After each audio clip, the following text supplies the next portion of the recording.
Hey friends, tonight we're traveling back to a year so miserable, so universally awful, that even medieval monks paused mid-misery to write. The sun gave no light, and the crops would not grow. Cheerful stuff, right? So before we dive into dust veils, cold summers, and a century that really needed a do-over, take a moment to get cozy, maybe light a candle, wrap up in that one blanket you pretend isn't your favorite, and if you're feeling extra generous, you can tap that subscribe button, but only if this sort of beautifully boring history is your thing. Let me know in the comments where you're listening from and what the weather's like outside. Hopefully, not volcanic winter now. Close your eyes, if you'd like. Let the soft hum of your fan or the creak of the walls lull you a bit. Because tonight, we're setting foot in the year 536, a time when the world got so dark, even the sun stopped showing up for work. A year without a sun, the strange darkness that settled over the world. You open your eyes and it's morning, but something's wrong. The light coming through the cracks in your wooden shutters is dim, grayish cold. It's summer, and yet the wind bites like autumn. You step outside, expecting the warmth of the sun to reach your skin. It dodes in single quotes to welcome to the year 536, or as one historian would later describe it, the beginning of the worst period to be alive. This isn't the kind of catastrophic year that makes headlines for one big event. There was no single war, no one invasion, no single plague, not yet. This was something quieter, a dimming, a silence, a veil across the world, and it began with the sky. The darkness arrives throughout Europe, the Middle East, and parts of Asia. Chroniclers started recording something strange in 536. They said the sun lost its strength. The Byzantine historian Procopius, not known for exaggeration, wrote that the sun gave forth its light without brightness, like the moon. Others reported that the sun was visible, yes, but only faintly, as though behind tinted glass. Days were shorter, shadows were softer, and most unsettling of all, the warmth was gone. You might think this was just a long stretch of bad weather, but this wasn't a season. It lasted for 18 months, or possibly longer. For many people, it felt like the world had shifted on its axis. The Anglo-Saxons wrote that the sky turned copper. The Irish annals describe a failure of bread. The Chinese recorded snowfall in summer. In Central America, entire regions went mysteriously quiet. In the archaeological record, with no signs of agriculture, trade, or construction, it was as if the world held its breath. And in a way, it had. The volcano that nobody heard what caused the darkness. Modern scientists, using ice core data from Greenland and Antarctica, now believe that a massive volcanic eruption, perhaps in Iceland or somewhere in the tropics, ejected vast quantities of ash and sulfur into the upper atmosphere. These fine particles formed a kind of high-altitude veil, a sun-blocking shroud that circled the globe. But here's the catch. We still aren't sure exactly which volcano it was. There's no agreed-upon crater, no preserved written record of the eruption itself. No survivors riding home from the mountain's base, only the quiet, devastating consequences. Imagine that, an explosion big enough to darken the world and we don't even know where it happened. That's the unsettling thing about history sometimes. The biggest events can leave the smallest, quietest clues. One theory suggests it may have been Ilopango in El Salvador, an eruption so massive it reshaped the region. Others point to Iceland. Still others suggest multiple eruptions in a short span. Whatever the source, the sky dimmed, and the earth began to suffer. When crops don't grow, the most immediate effect of a sunless sky is food. In medieval and ancient societies, agricultural calendars were everything. If you were a farmer, you lived by the light. You knew when to plant wheat because your father had, and he had learned it from his father. These weren't guesses, these were deeply understood rhythms, but in 536, those rhythms broke. Cold summers meant crops failed. Harvests withered, frost came early. In some regions of Europe, up to 80% of the wheat simply didn't sprout. And when food doesn't grow, panic does. Famines swept across the northern hemisphere. In Ireland, records mention the failure of bread from the years 536 to 539. In China, officials recorded dying mulberry trees critical for silk production and panic over dwindling grain supplies. People hoarded, bartered, begged. Some likely died slowly in their homes. Others moved in search of better land, only to find more cold, more crop failure. There are even scattered reports of cannibalism, though they are hard to confirm. But you don't need lurid tales to understand the horror. Just imagine waking up every day and watching your stored food disappear while your neighbor's fields sit just as empty. And all the while, the sky remains dim. Empires on the brink. The 530s were already a tense time in world history. The Eastern Roman Empire, what we call the Byzantines, was trying to reclaim lost territories in the West under Emperor Justinian I. He had grand ambitions, reconquering Italy, reuniting the empire. But warfare is expensive, and famine doesn't help. Tax revenues declined, grain shipments stalled, soldiers went unpaid, and civil unrest grew, all in a dimmed world where even midday looked like dusk. In the West, the former Roman territories were already splintered into various kingdoms in places like Gaul, Anglo-Saxon England, or Visigothic Spain, the local economies were fragile, dependent on small harvests and short growing seasons. Now those margins collapsed. In Central Asia, the GKTRKs and other nomadic peoples likely faced massive livestock losses due to frost and lack of pasture. Horses died, trade routes faltered, silk caravans moved more slowly, and hunger knows no borders. And yet, this was just the beginning. The dust lingers even as the volcanic haze. It slowly began to lift. Its aftershocks continued. The earth had changed. You might wonder, what does a single year of bad weather really do? The answer is, it compounds. Imagine losing one harvest. You rely on your stored grain. Then the next year the frost comes again, and again you lose half your crop. Now your reserves are gone, and your neighbors are desperate. Trade stops, hoarding begins, animals are slaughtered early, and next year there's nothing to breed, no seed to sow, no hay for the oxen. By 539, the damage was layered year after year of barely surviving, and just as people began to rebuild, a new horror crept in. Not darkness, not famine, but disease, and that's where we'll leave off for now, on the edge of a world still reeling from shadow. Not yet knowing that a second catastrophe is on its way. The Justinianic plague.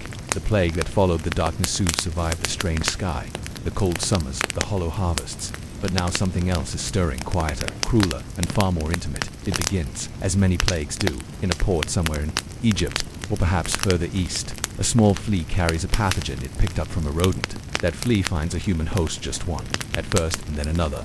A ship leaves Alexandria for Constantinople, and it brings more than silk and grain. By the time anyone realizes what's happening, the sickness has spread. This is the Justinianic plague, named for the emperor reigning when it struck. But make no mistake, it spared no one. Not nobles, not monks, not farmers, not children, and certainly not cities. Let's pause here, just for a moment. Take a breath, the fan hums quietly, the shadows in the room settle. This is not the kind of history that comes with battles or empires rising. This is the kind that passes through open windows and under closed doors. The kind you survive quietly, or you dance single quotes T. What was the Justinianic plague? The modern consensus is that this plague was caused by the bacterium Yersinia pestis, the same microbe that would later cause the infamous Black Death of the 14th century. But in the 6th century, it struck a very different world. A world already weakened by volcanic winter, famine, and economic strain. The first outbreak began around 541 CE, just 5 years after the Great Darkness of 536, and from there, it swept across the Eastern Roman Empire like wildfire and dry brush. Within a year, it reached Constantinople, the glittering heart of Justinian's realm. Contemporary accounts, especially that of Procopius, our ever-dramatic Byzantine chronicler, describes streets piled with bodies, entire households wiped out, and silence where once there had been markets and music. Some days 5,000 people died in the capital. On others, it was said to reach 10,000. It became so overwhelming that the emperor had to create a burial causa team whose only job was to cart corpses out of the city and bury them in mass graves. Eventually they ran out of space. They started dumping bodies into the sea, and through it all, the sun still hadn't fully returned to its old strength. What did it feel like? Accounts describe the symptoms in chilling detail. It began with fever and fatigue, then swollen lymph nodes, especially in the groin, armpits, and neck. These would grow large, painful, and blacken what we now call buboes, hence the term bubonic plague. Victims often died within 3 days. Some raved, some fell silent. Others simply stopped eating and slipped away. And here's the strange part. Many people who survived the first few days recovered entirely, but few got that far. The mortality rate is debated, but estimates suggest between 25 to 60% of affected populations perished in some areas. This wasn't a localized disaster. It stretched from Persia to Ireland, from North Africa to Scandinavia, and it kept coming back for decades. Historians believe there were waves of plague every 8 to 12 years through the 6th, 7th, and even early 8th centuries. It didn't disappear. It became part of life. How did people understand it? To the people of the time, this was not a medical problem. It was a divine one. Many believed that the plague was a punishment for sins, for pride, or the corruption of cities. In Constantinople, some claimed it was brought by demons in the form of fog. Others thought it traveled in the eyes of strangers. Don't look directly at them. They warned Procopius, again leaning into his flair for the dramatic. Described ghostly figures cloaked in black robes, perhaps a symbolic stand-in for death. Its self-marking houses that would soon lose someone. Even Justinian, the emperor himself, fell ill. He recovered, miraculously. But his survival was bittersweet, because even as he tried to continue his grand plans to restore the Roman Empire's glory, the bodies were piling up. His tax base was shrinking. Armies were thinned not by war, but by fever, and his people no longer trusted the state to protect them. Economic collapse and labor shifted, a strange and morbid twist. The plague began to shift society. With so many dead, labor suddenly became valuable. Peasants could demand better conditions. Skilled workers were harder to replace. Whole estates were left empty in in the countryside. Many farms were abandoned. In cities, the streets grew quiet. Trade slowed to a crawl. Coins were hoarded or melted down. Some cities cut back on imports, others turned inward. Isolation was now a form of survival. Justinian, ever the bureaucrat, issued decrees to freeze wages, fearing that commoners were growing too bold in their demands. But how do you enforce laws in a world where half the lawmen are dead? You don't. You survive, and you try to write it down. Stories in the dust. What's haunting about this era is how much we don't know. Writing slowed. Records vanished. There are centuries of archaeological silence in some regions, particularly in Britain, the Balkans, and parts of Anatolia. We know something happened, but not what, exactly. This period is sometimes called the Late Antique, Little Ice Age, a time when climate, disease, and war all conspired to push history into a lull. Not a dramatic fall, just a long, slow slide into quiet. Cities didn't always burn, they just emptied. Roads cracked, roofs caved, and generations passed down stories of a time when the world grew cold and death came without warning. But through it all, people endured. They buried their dead. They tilled what land they could. They rebuilt walls, reshaped kingdoms, adapted calendars. Somewhere a midwife still caught a baby in her arms. Somewhere a baker still lit a fire in the pre-dawn dark, hoping his loaves would rise despite the ash. Survival wasn't glorious, it was patient and quiet, a new world rising by the time the plague faded. Sometime in the mid-8th century, the world looked different. The Eastern Roman Empire had never fully recovered. The Western kingdoms had shifted into new shapes. Islam had risen in Arabia. The Silk Roads had changed routes, and the survivors, they carried on. They sang new songs, wrote new laws, and, crucially, forgot just enough of the horror to keep going, because forgetting is sometimes necessary, but remembering is what we're doing now. And yet, one question lingers still. Was this the only time the world fell quiet like this? Or has it happened more often than we realize, just hidden beneath the dust of less dramatic years? After the ash, how the world slowly rebuilt, you can picture it now. A small village somewhere in central Gaul. The roof lines are low, thatched, the walls wattle and daub. The fields are smaller than they once were, though wild with weeds. A faint trail of smoke rises from a chimney, a hearth, warming millet porridge, perhaps thickened with a little barley if it's a good year. There's a boy chasing chickens, a woman scraping lichen off bread, an old man watching the tree line just in case. This is how civilization looked after the worst years. Not broken, just worn out, quiet, careful, because rebuilding didn't come with fanfare or empires. It came with silence. Faith in the ruins. One of the first things to re-emerge from the darkness wasn't a kingdom, or a road, or even a language. It was belief. You see, in times of uncertainty, the human mind seeks pattern, meaning, answers, and so religion didn't merely survive the famine and plague. It thrived in new and unexpected forms. In the Byzantine Empire, Christianity adapted. Churches began to emphasize suffering and endurance.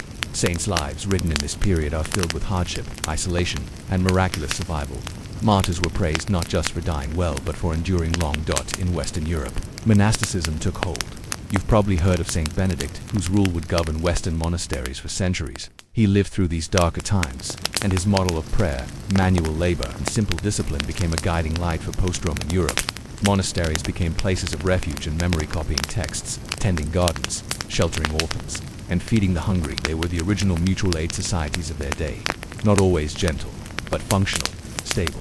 Meanwhile, in the Islamic world, new communities were forming that would soon revolutionize science, medicine, and philosophy. Though the plague of Justinian hit parts of the Middle East, later Islamic polities would become the guardians of forgotten Greek texts and keep alive a curiosity about the world that had dimmed elsewhere. In short, faith, whether Christian, Islamic, Zoroastrian, or animist, offered something politics couldn't: comfort, order, and an explanation, even if the explanation was simply that suffering was part of the plan. Language lost and found. It's strange to think of language as something fragile, but in the centuries following the collapse of the Roman Empire and the chaos of the 6th century, Latin changed. It didn't vanish. It drifted, with fewer schools, less trade, and more local isolation. Latin began to evolve into regional dialect, Latin that would, over centuries, become French, Spanish, Portuguese, Italian, and more. No single village invented French, but over time, a Roman soldier's aqua became a Frankish farmer's away. Pronunciations blurred, endings dropped. People began speaking differently because they weren't hearing Rome anymore. This wasn't decay, it was transformation. The same way a forest changes after fire. What comes back is new, but rooted in the ash. A new economy of simplicity there. A tendency to think of historical recovery as triumphant, a renaissance of architecture, art, and innovation. But the early rebuilding years after the 536 catastrophe were more modest. Survival came first across Europe and North Africa. Urban populations declined. Many cities shrank to fortified hilltops. Roads fell apart. Coins were hoarded or melted into jewelry. People bartered. Local production reigned. The idea of a pan-European economy faded. But in this simplicity, resilience grew. You learned to fix your own tools. You knew your neighbor's name. You planted barley not for export, but for soup. And somewhere in this slower life, knowledge, adapted to fit the new rhythm. Farming manuals like the Geoponica were preserved by Byzantine scholars. Herbal medicine survived through folk practice, passed down orally, and by the 8th century, small schools were re-emerging, sometimes attached. 2 churches or monasteries. The library of the world had not burned. It had simply closed for inventory. Echoes in the East. Let's not forget the Eastern empires. The Sassanid Empire, Rome's great rival, was also weakened by the plague and climate collapse. And just a century later, it would fall, suddenly and spectacularly, to the expanding Arab Silalipatate. In India, too, some regions recorded climate disruptions and population shifts. In China, the northern and southern dynasties contended with their own crises, but slowly, like elsewhere, adapted. And as the 7th century dawned, a new trade network, the early Silk Roads, began weaving again between these lands. Camel by camel, caravan by caravan, silence broken by the jingle of bells and sandalwood-scented fabrics. What stayed buried, what's perhaps most haunting, is not what returned, but what did in single quotes. There were villages in Scandinavia that emptied and were never resettled. Entire communities in the Balkans vanished from written memory for centuries. In parts of Britain, Roman buildings were scavenged for stone, their origins forgotten.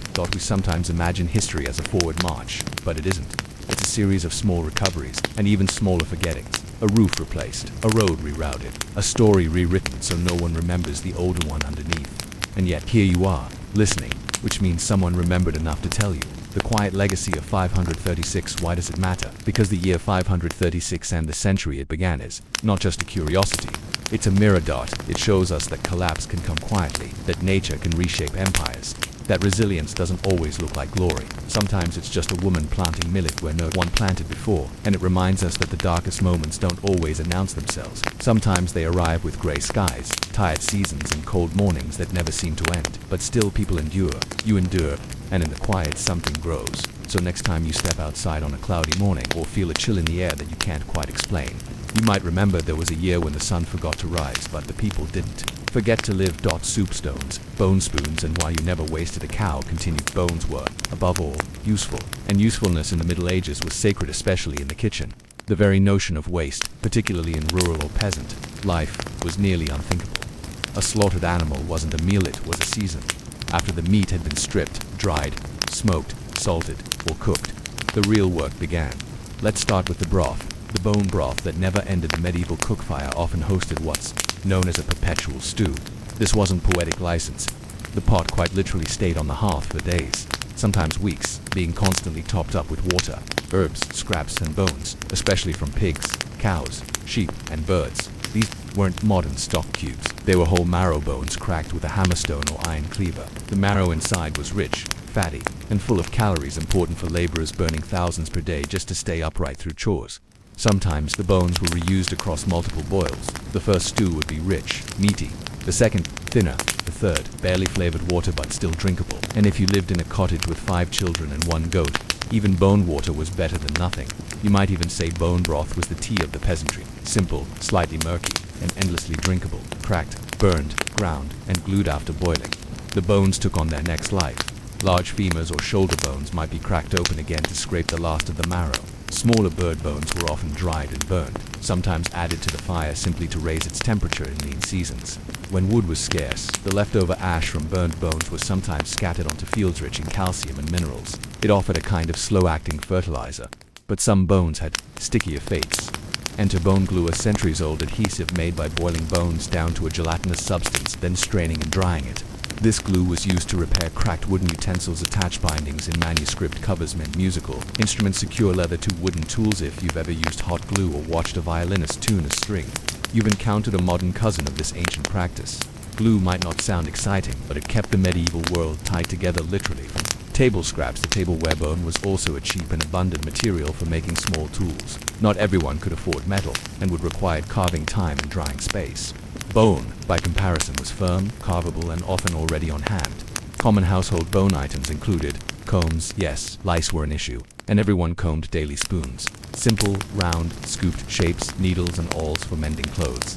shoes, and sax buttons, usually from flat animal bones like ribs or pelvises. Archaeologists still find caches of these at sites across Europe, sometimes stacked together neatly, as if forgotten after a final meal or dropped in haste during a village fire or invasion. There's something humbling about imagining a woman in 12th century Hungary stitching a child's wool shirt with a needle made from an old goat leg. You can almost see her hands, rough and quiet, turning the cloth over and over near the firelight. Ritual, belief, and quiet superstition. Even bones had symbolic meaning. In some Germanic and Slavic folk traditions, certain bones were considered protective or sacred. A dog's jaw might be hung near a doorway to ward off sickness. A lamb's bone, polished and strung with wool, could become a charm for fertility or good harvest. Among Christian monasteries, relics made from or containing bones were venerated, believed to connect the living to the holy dead. These weren't kitchen bones, of course, but the symbolism trickled down on some areas. Bones from festive meals, especially those eaten during major feasts like Easter, were buried ceremonially in fields, a gesture of thanks or perhaps an act of returning life to the soil. You may find it odd or poetic, or both. Bone flutes and hollow sounds end. Then there's the music. In certain regions of medieval Europe and parts of Asia and Africa, two people crafted simple wind instruments from bird bones. These flutes weren't complex, but they could carry sound across a valley. Picture a shepherd boy on a foggy hillside, toying with a hollowed-out swan bone, coaxing out a wheezy tune as the goats settled for the evening. It might not have been elegant, but it passed the time. Sometimes bones were used in pairs, like castanets or clackers, especially in folk dances. Even today, playing the bones is an idiom in traditional Irish and Appalachian music, echoing back to these older tools of rhythm. Nothing wasted, nothing lost. What becomes clear, the deeper you go into the medieval use of bones, is this: nothing was just one thing. A pig's jaw wasn't just a jaw. It was dinner, then glue, then a button, then maybe a charm. A soup bone might feed a family on Monday, then patch a chair leg by Friday.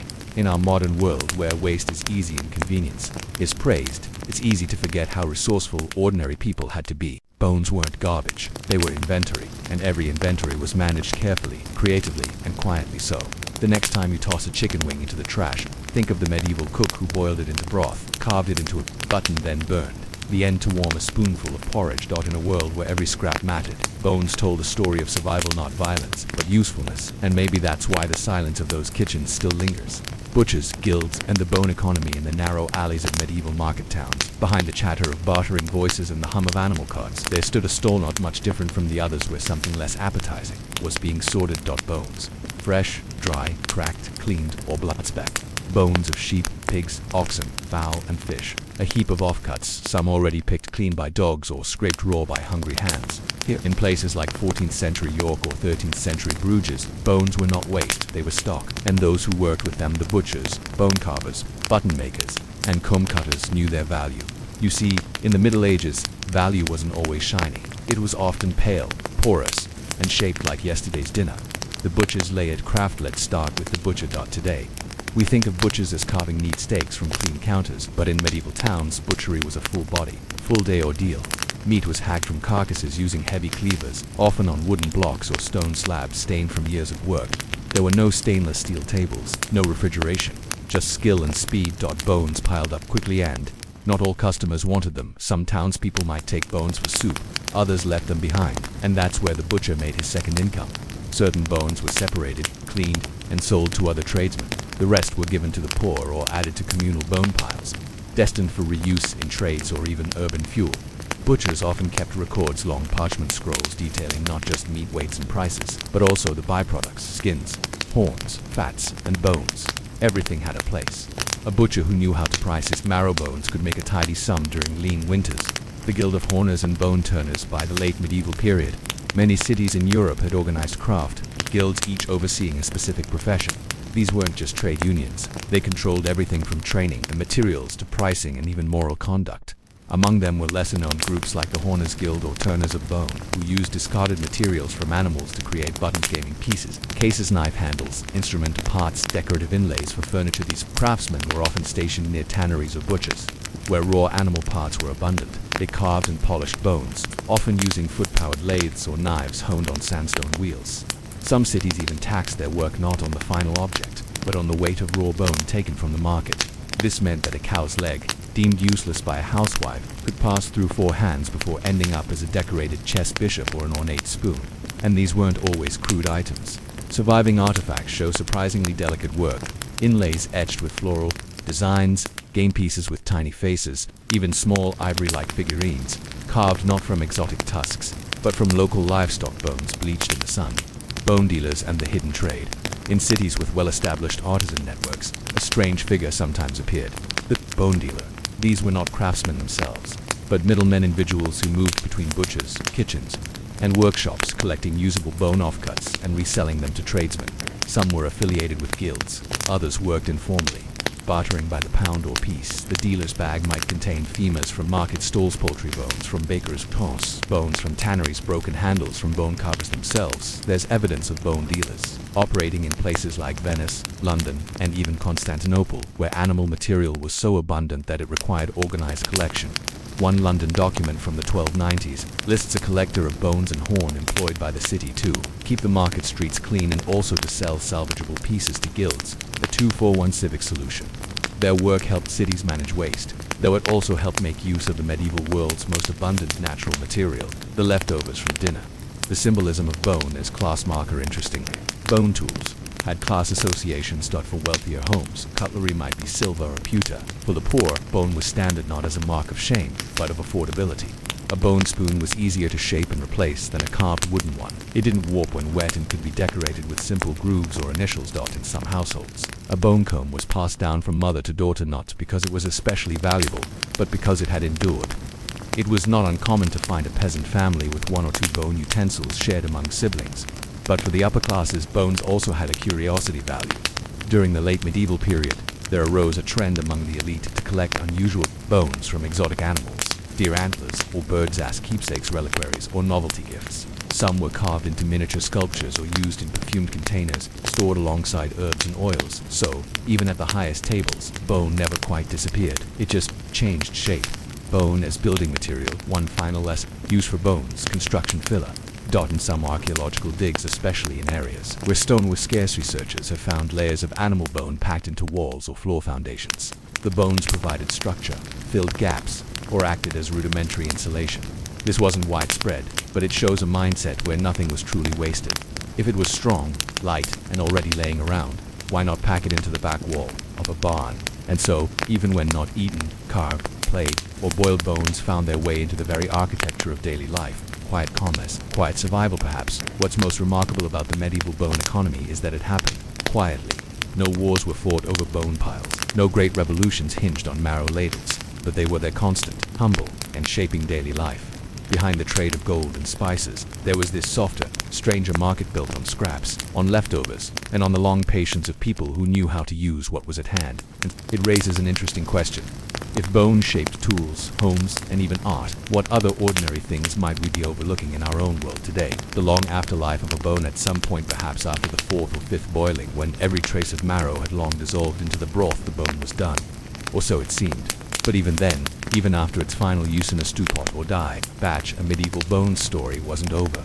In many cases, that pale fragment of cattle or chicken would be cast into a refuse pit, quietly buried with ashes, fish scales, oyster shells, and bits of broken pottery.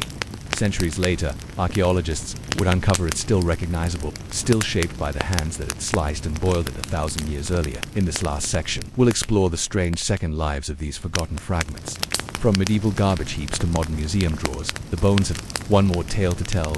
Medieval middens, where all things end. Middens were medieval waste piles, though waste might be a misleading word. These were layered, complex mounds of daily life debris, often found behind homes, near kitchen doors, or along the outer walls of towns. They contained ashes, broken tiles, firewood scraps, eggshells, hair soot, old boots, and yes, bones. These piles weren't necessarily disgusting. They were organized in their own chaotic way. The deeper you dig, the older the items become, forming quiet timelines of forgotten dinners and discarded tools. And here's where it gets oddly beautiful. In some towns, like York or Lubeck, archaeologists have recovered entire layers of community bone use, tracing not just how people lived, but how they thought. One layer might show a rise in poultry consumption. Another might feature carefully polished sheep bones, suggesting tool reuse. The bones tell us when meat became scarce. They tell us who was poor and who could afford beef. They even tell us how hungry winters were. Bone as timeline. What the fragments reveal, one of the most surprising discoveries from these bone heaps, is how intensely localized they are. In one village, nearly every pig bone shows signs of having been split for marrow. In the next, they're intact, suggesting that marrow wasn't considered worth the effort. Sometimes fish bones are found in cities miles from the coast, wrapped in layers of cloth or packed with sea salt. This reveals trade routes, and the bones become accidental proof of commerce. Faith, especially during fasting seasons and long-distance transport. Other times, bones bear tool marks, find grooves where knives once scraped. Some even show signs of having been gnawed not by animals but by humans. That's a quiet, haunting detail. Bones so clean, they suggest extreme hunger. Even decorative bones, the ones carved into tools or combs, sometimes broke and ended up tossed into a midden. Archaeologists occasionally find discarded bone buttons, game pieces, or even musical pipe fragments. Broken but beautiful still. Music in the bone, yes. Musical instruments. Bones sang in parts of medieval Europe, especially in pastoral regions of France, Germany and England. Flutes, pipes and whistles were commonly made from long bones, goose wings, sheep shanks and occasionally human remains. The sound of these instruments was soft, high and airy, perfect for solo tunes, shepherd songs, and soft dances in firelit halls. A goat leg might one day become a pipe of courtship, gifted by a young man to a village girl, or a lamb's rib might be shaped into a tuning fork for a church organist. On some folk traditions, bone flutes were believed to hold the spirit of the animal, and playing them was a way of honoring nature. In others, they were just the best material around. No plastic, no brass, just bone, breath, and song. Bone ink and bone black. Then there was the strangest transformation of all, from meat to ink. In the late medieval period, artists and scribes sometimes used a pigment known as bone black, made by grinding charred bones into a fine powder and mixing it with oil or gum arabic. This was a rich, deep black, used in manuscript illustrations and paintings. It meant that, in a strange twist of fate, the very animals whose bones once stirred peasant soup might later find their way into the pages of illuminated gospels. Bone became words. Bone became art. Bone became memory. Modern rediscoveries. Bones in the museum basement today. Many of these ancient bones live in museum collections, not on display but in drawers, boxes and trays, labeled with cryptic tags: bovine, scapula, cut marks, ovis sheep, marrow extracted, bone pin fragment, decorated. To a casual observer, they're just old pieces of waste, but to historians, they're quiet records of what mattered most: survival, ingenuity, and repetition. A single buttonhole-sized chip can tell us about a town's diet, a guild's tools, or even a regional accent based on carving style. And most of these stories come not from kings or monks or warriors, but from ordinary people. Bakers, mothers, children, butchers, cooks, people who made something useful out of what they had. Why it matters. So why tell the story of bones? Because it reminds us that history isn't only about swords, cathedrals, or famous names. It's also about scraps and reuse, and the slow, thoughtful rhythm of survival. Bones are the leftovers of history. Quiet, unremarkable, but always present. They were passed through hands that cooked, carved, stirred, sang, and finally buried them. And now, centuries later, they whisper back, reminding us that no part of life was truly thrown away. As we close the lid on this quiet part of a story, one last question lingers like steam from a long-boiled broth in an age that throws so much away. What might we learn from the humble afterlife of a bone? The day started with blisters. Or rather, with the slow ache of yesterday's blisters pressed into leather soles. Wrapped again with coarse wool and tightened under straps. A Roman legionnaire didn't wake to horns or heroic speeches. He woke to the scent of damp earth, sweat-soaked tunics, and the iron tang of weapons left unclean from the night before. You may think of the Roman army as a war machine, and in many ways it was, but it was also a logistics project, a walking supply chain, and a series of endless lists: how much flour to carry, how to dig a trench, how many sandals to issue per year. It wasn't all glory. Mostly it was feet and dust. And digging. The Roman Empire didn't just conquer, it walked. For every battlefield victory carved onto marble, there were hundreds of days spent walking miles and miles of road, all beneath sun, rain, or stinging sleet. The average Roman soldier, or miles as he was known in Latin, could be expected to march up to 20 miles per day, wearing around 60 to 100 pounds of gear. His body was armor, his camp, his home, and his feet, constantly blistered. It begins, as so much in the ancient world did, with sandals, caligae to be specific. These weren't your average leather sandals. They were thick-soled, hobnailed boots, custom-fit to survive thousands of paces across gravel, mud, and dust. The nails on the soles were not for decoration. They added durability and grip, biting into the uneven Roman roads with a metallic tap, tap, tap. That tapping times 10,000 was the sound of a legion on the move. If you stood at a border post and listened carefully, you might hear the rhythmic beat long before you saw the dust of their approach. But wearing caligae came at a cost. They offered no real protection against weather. In winter, toes went numb. In summer, the straps chafed until blood soaked through the wool. Rain turned them into wet leather traps. and stones easily slipped in to chew at heels and arches. Still, they were better than barefoot, a luxury of the professional soldier. Recruits, especially in the early Republic, had to provide their own gear, including sandals, weapons, and even food until their stipend kicked in. And food mattered. A legionnaire's ration was surprisingly generous: wheat, salt, vinegar, lard, dried legumes, and a meat portion, usually pork or sometimes goat. But there was no kitchen wagon. Every soldier carried his own supplies on a wooden frame called a furca strapped to his back. Cooking happened after camp was set, usually in pairs called contubernium, groups of 8 soldiers, who shared a tent and cooked together. They built fires, ground wheat into coarse flour with small portable stones, and mixed it with water to create a hard flatbread called buccellatum. It wasn't pleasant. It didn't need to be. It lasted. That was what mattered. Vinegar was mixed with water to create posca, the sour, gritty drink of choice among the lower ranks. Wine was for officers. Posca was for the men, hydrating, slightly antibacterial, and miserable. Camp came next. After a long day's march, a legionnaire didn't get to collapse and rest. First came camp building, a full construction project conducted every single night. Trenches were dug, defensive stakes planted, tents raised, fires lit, guards posted. Only once the structured ritual of camp was complete could sleep come. Tents were made from leather, often goat or ox hide, heavy and reeking of age and oil. They were dark, low, and barely big enough for all 8 men and their equipment. Blankets, if you had one, were thin. Most slept in armor or at least in a cloak. Yet despite the mud, the labor, and the grinding repetition, order ruled. The legions moved like machines because they were taught to function like them, from drill to punishment to praise. A soldier didn't just fight, he practiced constantly. Discipline. The Roman way: you were not expected to be brave, you were expected to be obedient. Discipline in the Roman legion wasn't just harsh, it was systematized. Offenses were tiered, punishments recorded. You could be whipped for falling asleep on guard duty, or fined for dropping your sword in drill. Desertion, of course, meant death. But perhaps the most infamous practice was decimation, a punishment reserved for cowardice or mutiny. In a decimated unit, 1 in 10 soldiers was selected by lot and executed by his fellow soldiers, not by officers, not by strangers, but by the very people who had shared his tent. It was rare, but the knowledge that it could happen kept the ranks tightly bound by fear and loyalty. Roman soldiers didn't act alone. They moved in groups, files, centuries, cohorts, every motion drilled to automatic precision, turning a corner with a shield, switching from spear to sword, covering the man beside you with your scutum. These were instinctive, repeated actions. Boredom, not battle, was the real challenge. And so soldiers told stories. They gossiped about generals. They carved dice out of bone and gambled on cloth mats. They sang crude songs, often mocking their enemies or celebrating past victories. One popular chant from the German frontier compared a local barbarian sheep's beard to a rat's tail. Another mocked a centurion's bald head as Apollo's shiny shield. Humor was a survival tool. It always is. Tattoos, belts, and tiny gods. Every Roman soldier was marked visibly or not. Some units branded their soldiers with tattoo-like symbols upon enlistment. The exact designs are lost to time, but they likely indicated unit affiliation. An allegiance to Rome. The soldier's belt, the cingulum, also mattered. It was decorated with small metal plates, often jingling as he walked. More than ornament, it was status. To remove a man's belt was to strip him of his identity. Pendants, charms, and tiny carved figures hung from packs and belts, protective tokens against injury, sickness, or misfortune. A common one was the fascinum, a little bronze phallus believed to ward off the evil eye. It might dangle beside a bone spoon, a whetstone, or a worn coin bearing Caesar's face. Even among such ordered ranks, superstition walked with the men. They prayed to Mars, to Fortuna, to local spirits. They offered wine to the camp altars and whispered words before meals. When battle loomed, they sometimes touched charms for luck or avoided unlucky words. Sleep, when it came, was light and shallow.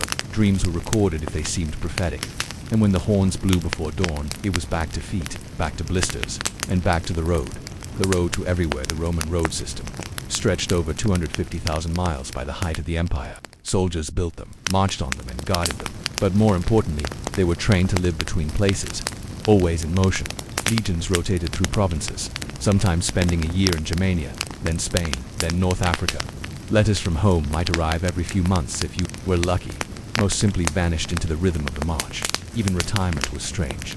After 20 to 25 years of service, a soldier might receive a land grant, often in newly conquered territory. He'd settle far from his birthplace, raise goats or grain, and occasionally mentor new recruits home. For most legionaries was Rome in name only.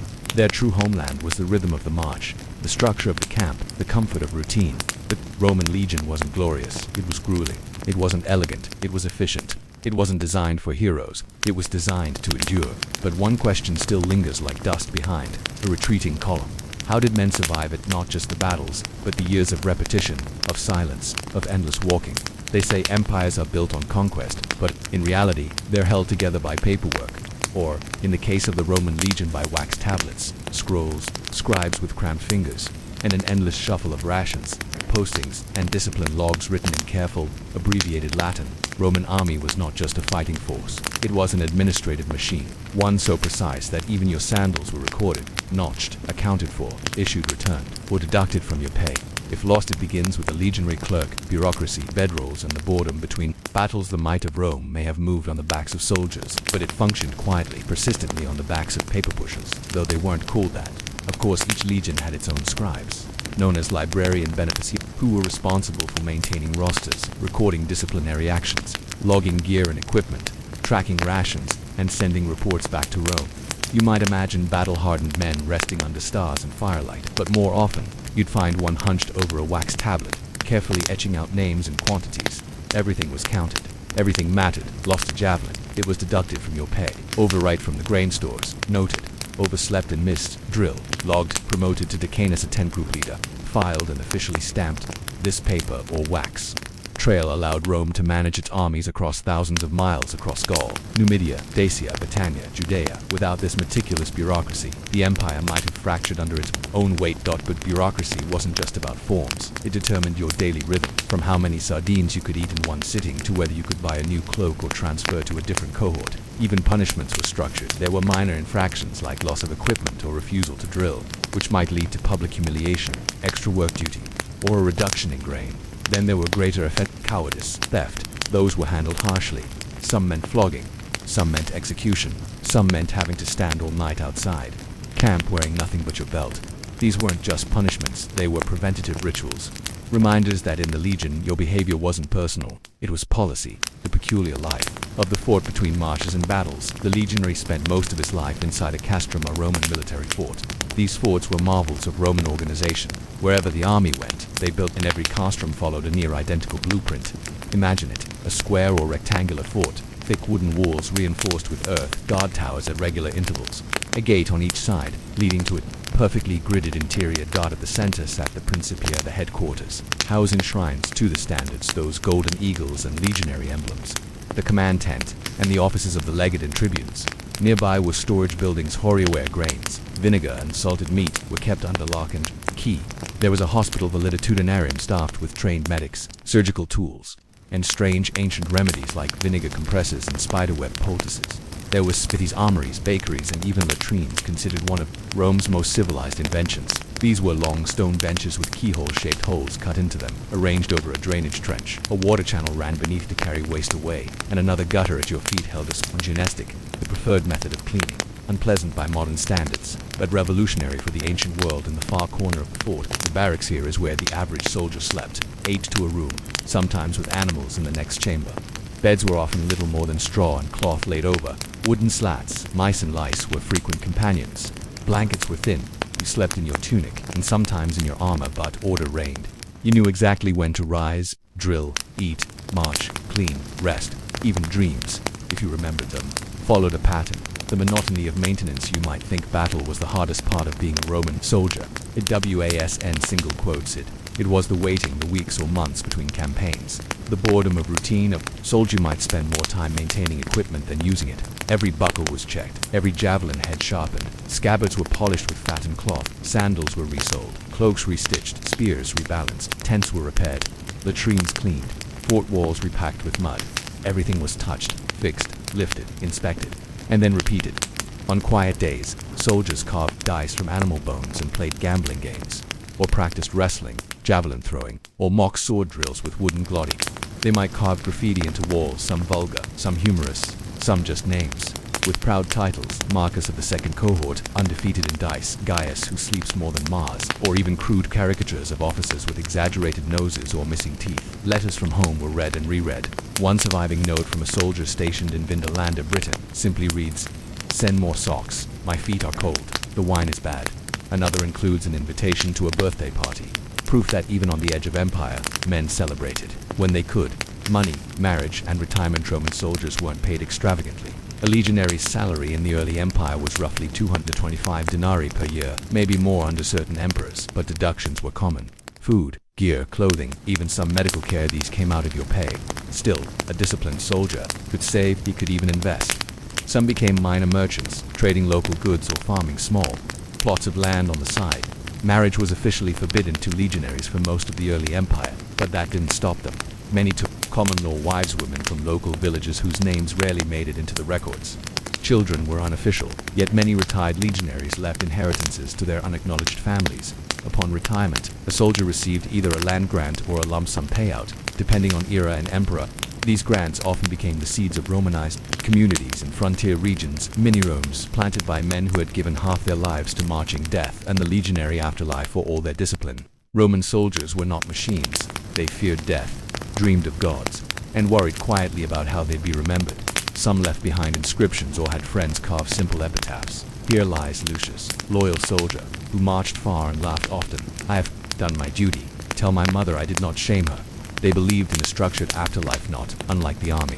One where duty still mattered, and where soldiers stood eternal guard among the stars, drinking with Mars and their fallen comrades. So, what made the Roman army so enduring? Not the glory that was fleeting, it was the tedium. The obsession with record-keeping, routine, repair, and structure. That's what turned farmers and shoemakers into imperial machines. But one question remains, tucked into every folded cloak, every poreless leapt barracks bed, the end of the march, retirement, memory, and the quiet legacy of Rome. A Roman legionary marched for 20 years, sometimes 25. That was the standard term of service, though war, disease, or desertion often shortened it. But for those who survived, for those who weathered the decades of cold barracks, stone bread, blistered feet, and shouted commands, something strange awaited. Silence. Retirement was less a reward than an unraveling. When the orders stopped, when the horns fell quiet, when no more boots stomped in rhythm what was left of the man. He had become Rome, but what did Rome give him in return? The payoff, land, citizenship, and the promise of rest. In theory, a veteran legionary received a generous retirement. Under Augustus, this meant a cash payout around 3,000 denarii by the end of his reign. Later, emperors returned to the more traditional land grant, assigning soldiers plots of land on the empire's frontiers. This wasn't just charity, it was strategy, planting veterans across Gaul, Hispania, and the Balkans created pockets of Roman culture, places where Latin was spoken, Roman laws were followed, and Roman roads eventually connected. These colonia veteran-founded settlements served as miniature outposts of civilization. A retired soldier might build a small home, take a local woman as wife if he hadn't already, raise children, and spend the rest of his days farming lentils or tending vines. But farming wasn't always peaceful. Locals often resented these Roman settlements. To them, the veterans were intruders, foreign men with strange customs and privileged land. Tensions simmered. Skirmishes were not uncommon, and for many veterans, the quiet of the countryside felt unbearable. Imagine spending decades with a sword at your side, sleeping with one eye open, waking at the trumpet's call, and now just sunrise and birdsong. No orders, no structure. The identity crisis of the retired soldier. Some soldiers struggled with the transition. Letters from veterans, scribbled on worn scraps of parchment, speak of restlessness, of loneliness, of waking before dawn and drilling alone in fields that once echoed with war cries. One wrote of building a tiny watchtower near his cottage, not for defense but because he missed the view from the ramparts. Another described polishing his armor, weekly, long after it was needed. That there were no therapists, no support networks. Retirement meant anonymity. A man who had once shouted commands across a legion now whispered to goats. The loss of status stung, even when replaced by comfort. To ease this, Rome allowed certain privileges. Veterans were allowed to wear parts of their old uniforms, to be recognized in public festivals, to serve in civic duties where their discipline would be seen as admirable. Some became guards, tax collectors, even minor bureaucrats. Others trained the next generation of soldiers if they were lucky enough to live near a recruitment post. When Rome remembered youth, best hope for a legionary was memory. If you were fortunate or politically astute, you might receive a commemorative inscription, a modest tombstone carved by your children or fellow veterans. These ranged from simple plaques to more elaborate stelae showing you an armor, sword by your side, forever ready. One such stone reads, "Here lies Quintus Tiberius Maximus, horseman of the 4th Legion, Flavia Felix, who chased the Dacian king Decebalus to his death, faithful to his emperor, loved by his brothers." Quintus in death became legend, but most veterans left behind only names, a scrap of pottery, a broken ring, a rusted belt buckle, and a collapsed farmstead. Rome didn't forget them cruelly, it simply moved forward. The empire, vast and ever-expanding, had little time for nostalgia, the quiet inheritance, and yet, These veterans changed the world through their presence. Roman culture spread not by force, but by routine. They built straight roads and stone bridges, introduced coinage, Latin, Roman law, and Roman gods. They taught local farmers about irrigation. They offered their daughters Roman names and their sons Roman futures. Their small decisions where to build, whom to marry, which habits to keep shaped entire regions. Some modern European towns still trace their roots to these quiet soldiers turned settlers. Their legacy wasn't conquest, it was integration. The strength of the Roman Empire lay not just in its military might but in its ability to turn warriors into neighbors and neighbors into Romans. The final march in the end. Every Roman soldier took one last journey. Some were buried with their shields, others left their boots at the threshold of the family home, a quiet sign that the march was done. For all the hardship, many remained proud of their service. Even those who cursed the cold rations or grumbled about taxes acknowledged this. They had lived for something greater than themselves. They had belonged to a machine that reached from desert to glacier. They had carved roads into mountains. They had memorized rules, rituals, and rhythms older than kings. And when the world darkened, when barbarians tested the gates and senators bickered over coin, the empire still stood because of the men who had walked its roads in sandals and silenced on. So now, centuries later, we study their names, brush dirt from their graves and ask, was it worth it? Would you have lasted? Or would the endless rules, the monotony, the sacrifice of identity have broken you before the first winter? Birth in the candlelight. What it was like to be born in 1386. It often began in the darkest hour of morning when the wind rattled the shutters and the fire in the hearth had burned low. A groan from the sleeping mat, the sound of shifting hay. Someone rushed out into the mist to fetch the midwife. She did not live far. She never did. In small medieval villages, the midwife was as near as the mill or the well. Not an outsider, not a trained physician, but a local woman, likely widowed or childless, who had delivered dozens, sometimes hundreds of babies, guided by observation, intuition, and whispered traditions passed between women over generations. And when she arrived, she didn't bring surgical tools or fine instruments. She brought linen cloth, warm oil, coarse twine for tying the cord, and the authority of presence. No one questioned her. Even the men of the house knew this room belonged to her now. She would enter, not once, and assess, not the mother at least not first. The fire, the air, the smell. Was the room too cold? Was the hearth dry enough for boiling cloths?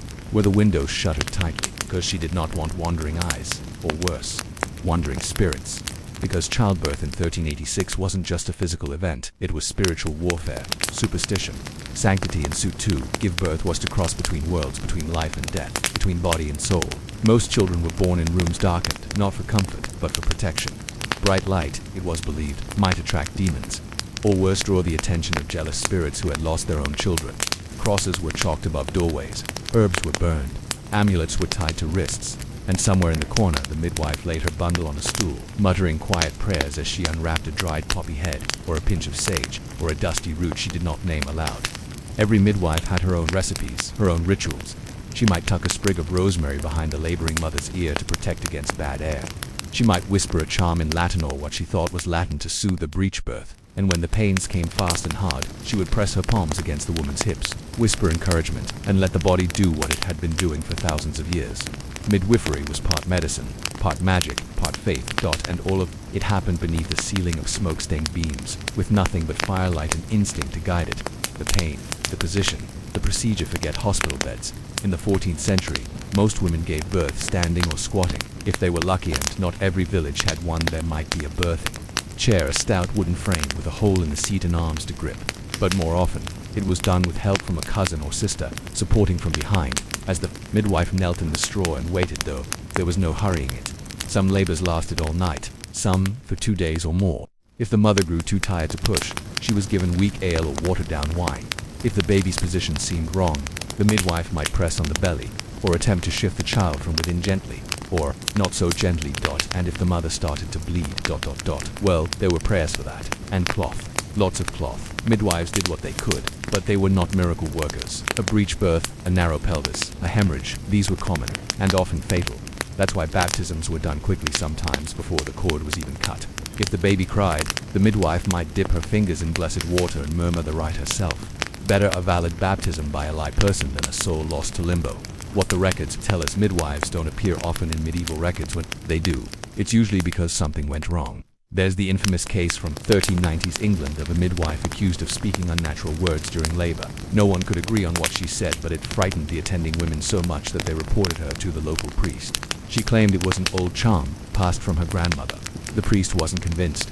Another midwife, Mark of Colon, was brought before a magistrate in 1412 after a noblewoman died in childbirth. Margareta insisted she had done everything correctly, boiled the herbs, tied the cord, made the cross sign with ash, but the bleeding wouldn't stop. The court fined her 2 silver coins, and she disappeared from the records after that, but not all mentions were grim. In some town charters, midwives were granted legal authority to testify, especially when it came to disputes of birthright, legitimacy, or inheritance. If a midwife said she had witnessed a birth, her word held weight.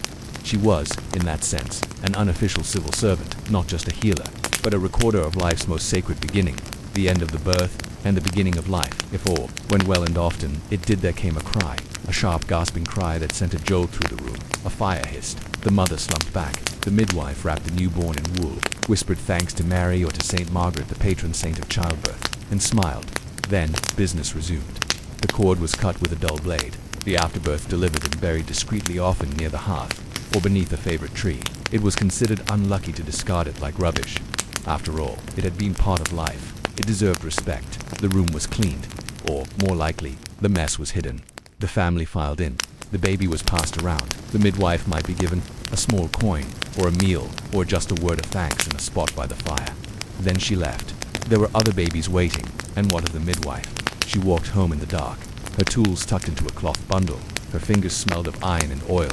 She would sleep a few hours, maybe less, than tend her goats, or fetch water, or help her neighbor gather nettles, because she wasn't just a midwife, she was a woman, surviving in a world that didn't always value her knowledge. She carried no titles, no medical license, but when life began in the flicker of firelight, they called her every time, and still, centuries later, we ask how much of our world was quietly shaped by women whose names we never knew.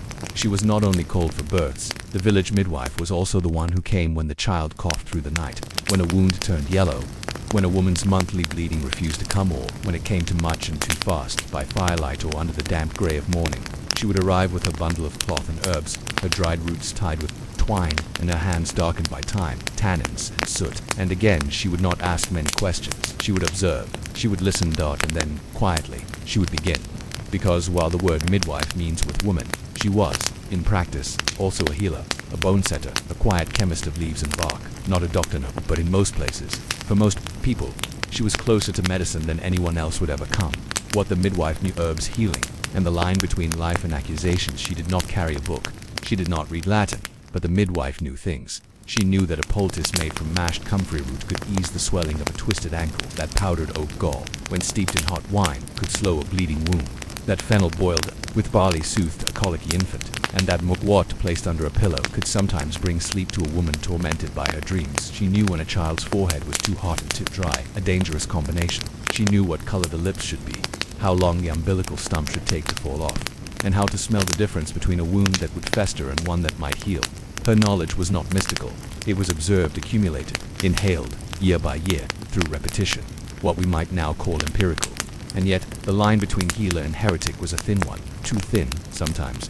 The midwife's toolkit, she carried little, but everything had its place. Her cloth wrap might include a tin cup or horn spoon, blackened by fire-dried roots, valerian, angelica, burdock-teeny leather pouches of ground bark, lichen or moss beeswax for sabzi and scissors, dark with rust, a carved wooden amulet she never explained, and herbs. So many herbs: pennyroyal for stuck pregnancies, though dangerous, yarrow for bleeding, chamomile for fevers, rue bitter, strong and legally suspect. The church frowned on midwives using abortifacients, though the word itself was rarely spoken aloud, but villagers knew.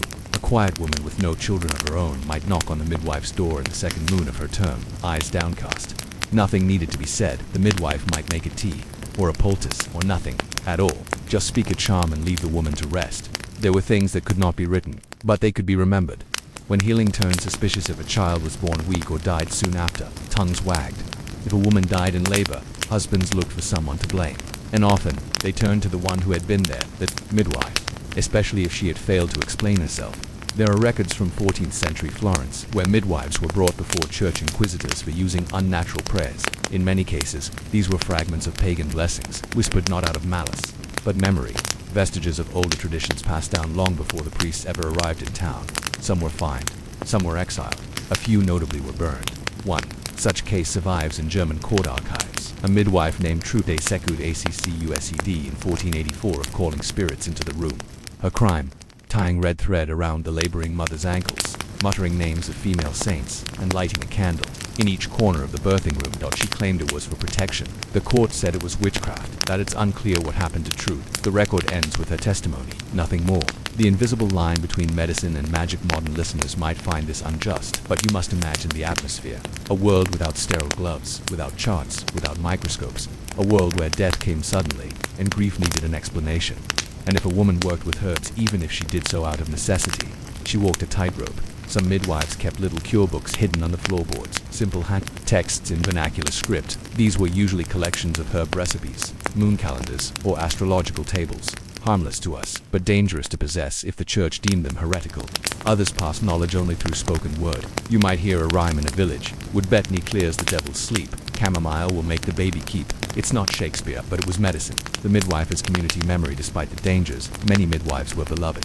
She was the one who attended your sister's first child, who eased your mother's final days, who rubbed oil on your cousin's injured leg after a bad fall in the orchard. She came when called. She never asked for payment, but people brought her bread. She's firewood. In the churchyard, when names were spoken, someone might say, she was one of Melon's babies, and everyone would nod. They knew who Malin was, but what did she believe? This is perhaps the most unknowable thing. Did the midwife think her herbs worked because of chemistry, or God's will, or because she had tied the red ribbon just so, at just the right moment? Did she believe in fairies, in demons, in the Virgin Mary? Maybe all of it. Maybe not, but she believed in her hands. In the plants she gathered from the edge of the woods. In the rhythm of birth, breath, fever, blood. In the small ways she could help, and 1,000 ways she could not. She had seen death come on silent feet too many times to be surprised anymore. Still, every time she stepped into a new room, every time the cry began, every time the father looked on, useless in the corner, and the mother gasped like a fish on land, she stayed, and she did the work. And when the child survived, and the mother opened her eyes, and the night faded into fog, she packed her cloth, nodded, and left because another house would call for her soon. But what happened when she was too old to answer? What happened when the healer needed healing and no one remembered her words? In the ancient world, time did not tick. It shifted, it tilted, it followed the shadows. There were no alarms, no ADM meetings, no hourly reminders to drink water or check emails. Instead, time was guessed by the length of a shadow, the color of the sky, or the sound of the animals stirring from sleep. And in many places, nobody really cared what time it was, not precisely. You rose when the sun warmed the ground and you stopped working when it dipped behind the hill. That was enough. But eventually empires needed more. Armies needed schedules, priests needed rituals, markets needed openings. So the first question became, how do you measure a moment that cannot be held? The answer, oddly enough, began with a stickton by water, sand, and the occasional candle as ancient societies grew more complex.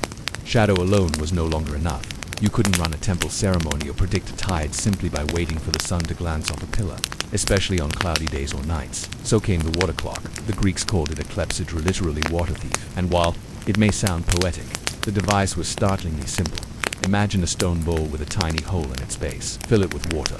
As the water dripped out, the level would slowly fall. Markings inside the bowl gave you an estimator. Yes, but time was no longer in the hands of clouds. Of course, this was only helpful in short bursts. Speeches in the Athenian courts were timed with klepsydras. When the water ran out, your voice did too.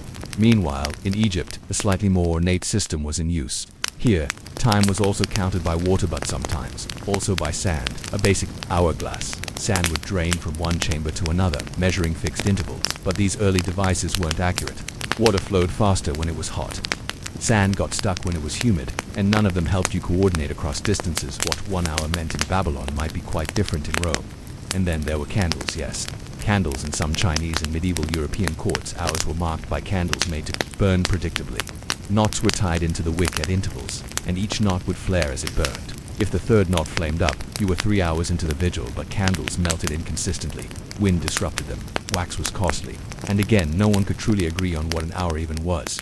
The truth was, time, in the ancient world, was not a line, it was a loop. It circled back on itself, sunrise to sunset, seed to harvest, feast to famine, and only in the growing need for structural warfare, worship, bureaucracy did people begin to demand that it behave like math. But how do you enforce math upon something as abstract as passing moments? That's where the Romans, ever fond of systems and roads and records, tried to intervene. They built public sundials, complete with engraved hour lines. But there was a problem. Sundials only told the truth if you stood still, and Rome was a moving empire. A dial calibrated for Alexandria wouldn't read the same inland. A winter dial differed from a summer one. and as territories expanded, time got bent. So soldiers still relied on horns, monks still used bells, and farmers still trusted their bones more than a stick in the ground. Time was still a whisper, not a drumbeat, but the gears were turning slowly, and as trade routes expanded, as caravans crossed deserts, as ships watched the stars and cities plan defenses, the question only grew louder. Was it possible to make time universal? Or would it always remain a local rumor, something each culture guessed it differently? The quest to standardize the unseeably, eventually someone had to try to fix time. You see, when empires grow, they need more than soldiers. They need coordination. Trade routes need timetables. Courts need scheduled hearings. Religious festivals must align across provinces. Without a shared understanding of when, everything falls apart. And so began the slow crawl toward standard timekeeping. It did not begin with watches. It began with arguments, observatories, ephemerides, and very long pieces of rope.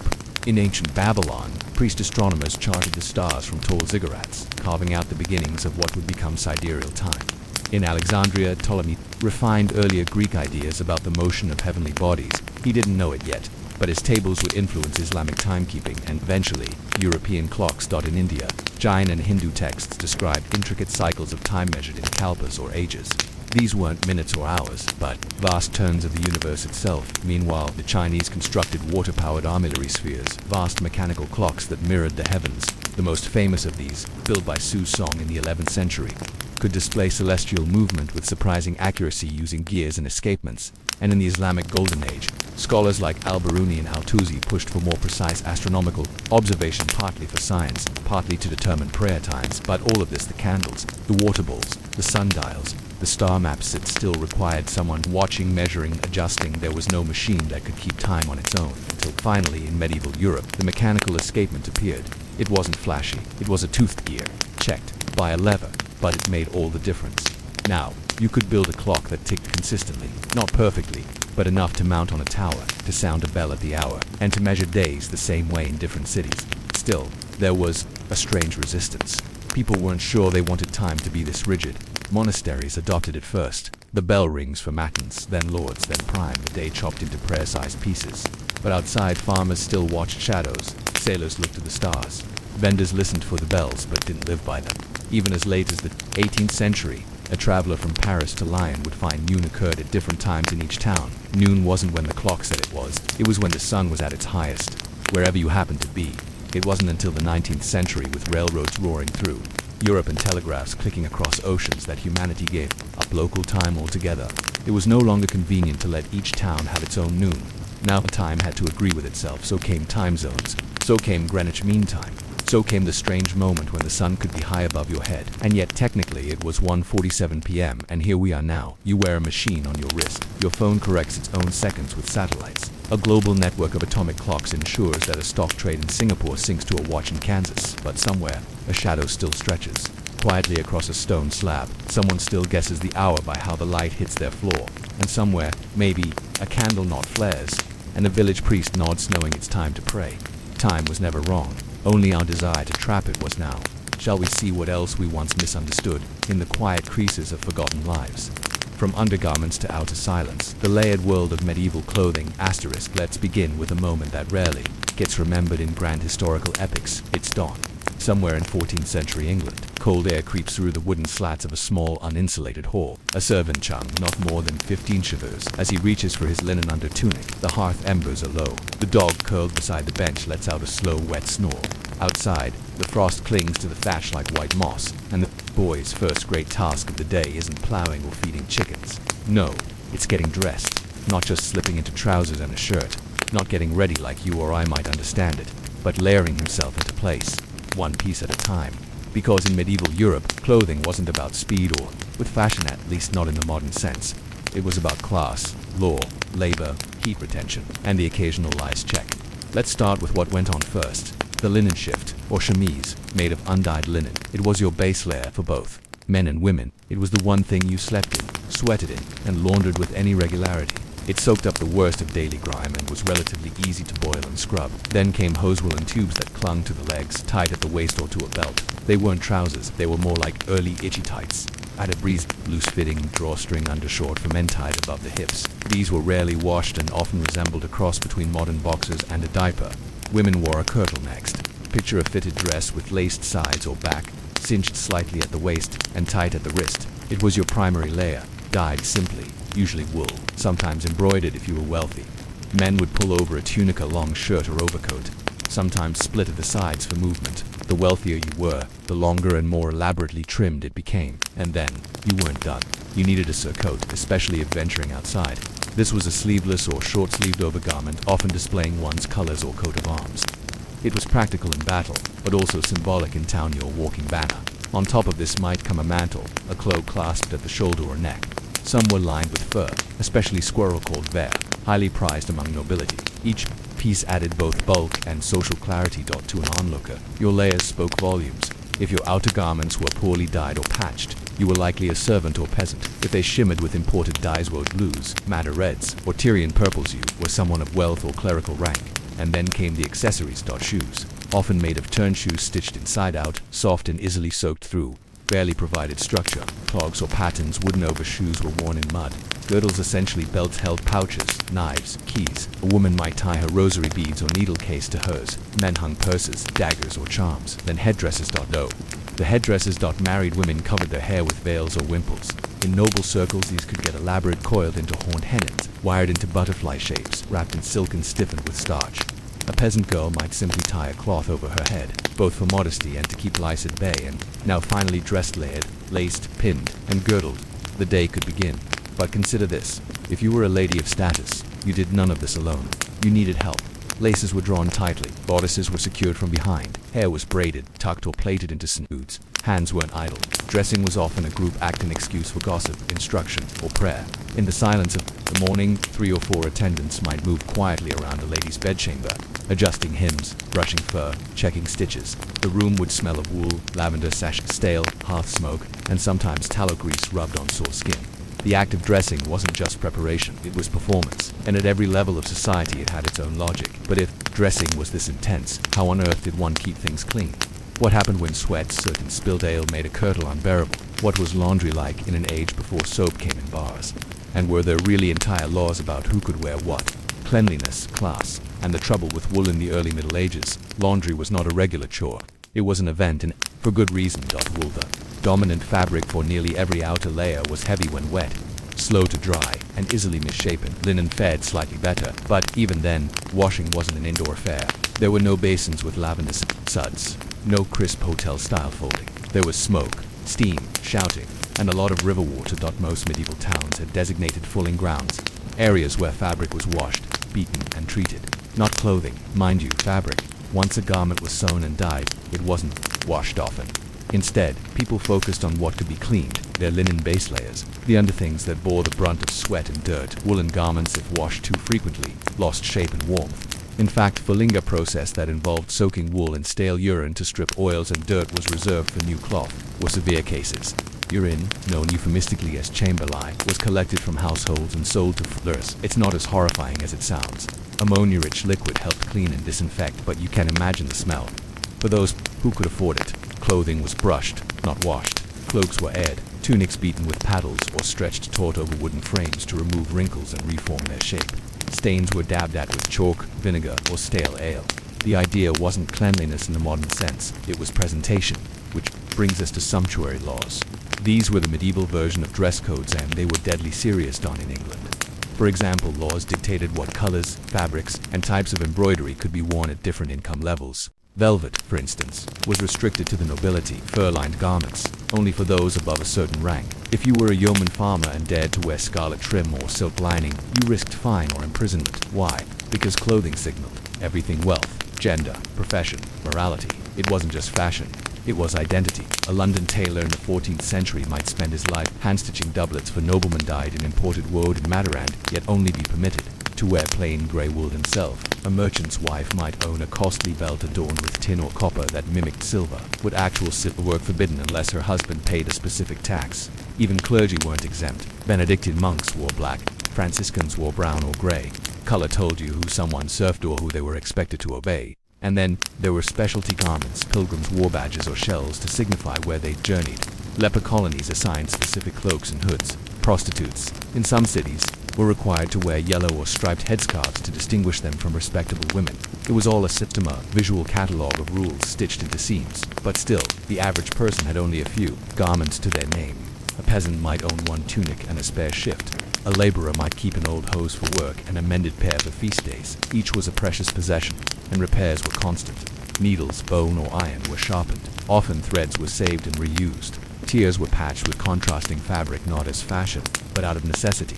Darning, reweaving, and reinforcing elbows or knees became part of the life cycle of every tunic. In fact, the longer a piece of clothing survived, the more stories it gathered. Imagine a peasant's cloak handed down from father to son. The edge, still singed from the hearth one winter. The shoulder faded from carrying sacks of grain to market. A sleeve let out and stitched again as arms grew longer. Clothes aged with their wearers. And in a world where ownership was rare, they weren't just coverings, they were companions. So next time you toss a shirt in the hamper after one wear, imagine this instead. A winter morning, cold stone floor, a wool tunic, still damp from being beaten clean by a laundress 3 towns over. Its hem stitched with thread pulled from an older sock. A pin, bent but usable, holds a tear shut near the collar, and a hand reaches for it, knowing it's the only thing they'll wear all week. All of this before breakfast. But let's pull back. Let's go even further up the social ladder, because for the nobility, getting dressed wasn't just about survival or rules. It was ceremony, identity, seduction, power. It took hours. It took servants. It took training. What did a noble courtier wear on a feast day? How did queens disguise political messages in the color of their gowns? What made dressing not just an act of fashion, but a game of survival? Nobles, needles, and the politics of getting dressed. To understand noble fashion in the medieval period, you must begin not with fabric, but with ritual. In castles across Europe, dressing was not a private act. It was a performance, often witnessed by attendants, servants, and sometimes even foreign guests. To dress was to assert rank. To be seen dressing was to remind the world who you were, who dressed you, and how much cloth you could afford to waste. Let's start at dawn. A noblewoman, say a countess in 13th century Burgundy, rises. She does not immediately reach for her gown. First come linens, a chemise, the base layer, a head covering, often a coif or wimple, and hose laced to a girdle. These linens, though simple, are of fine quality, bleached to near white and embroidered at the seams. They are the only items to regularly touch her skin, and they are washed more frequently than any other piece of her wardrobe. Her ladies-in-waiting bring in the day's outer layers, a gown, stiffened at the bodice, long sleeves trailing near the floor, a belt not for support, but for display, hung with trinkets, keys, or reliquaries. The gown is heavy, dyed with woad or madder, lined with fur if it's winter. It might take 2 attendants to hold it as she steps inside, and another to lace it from behind. And the laces are no joke.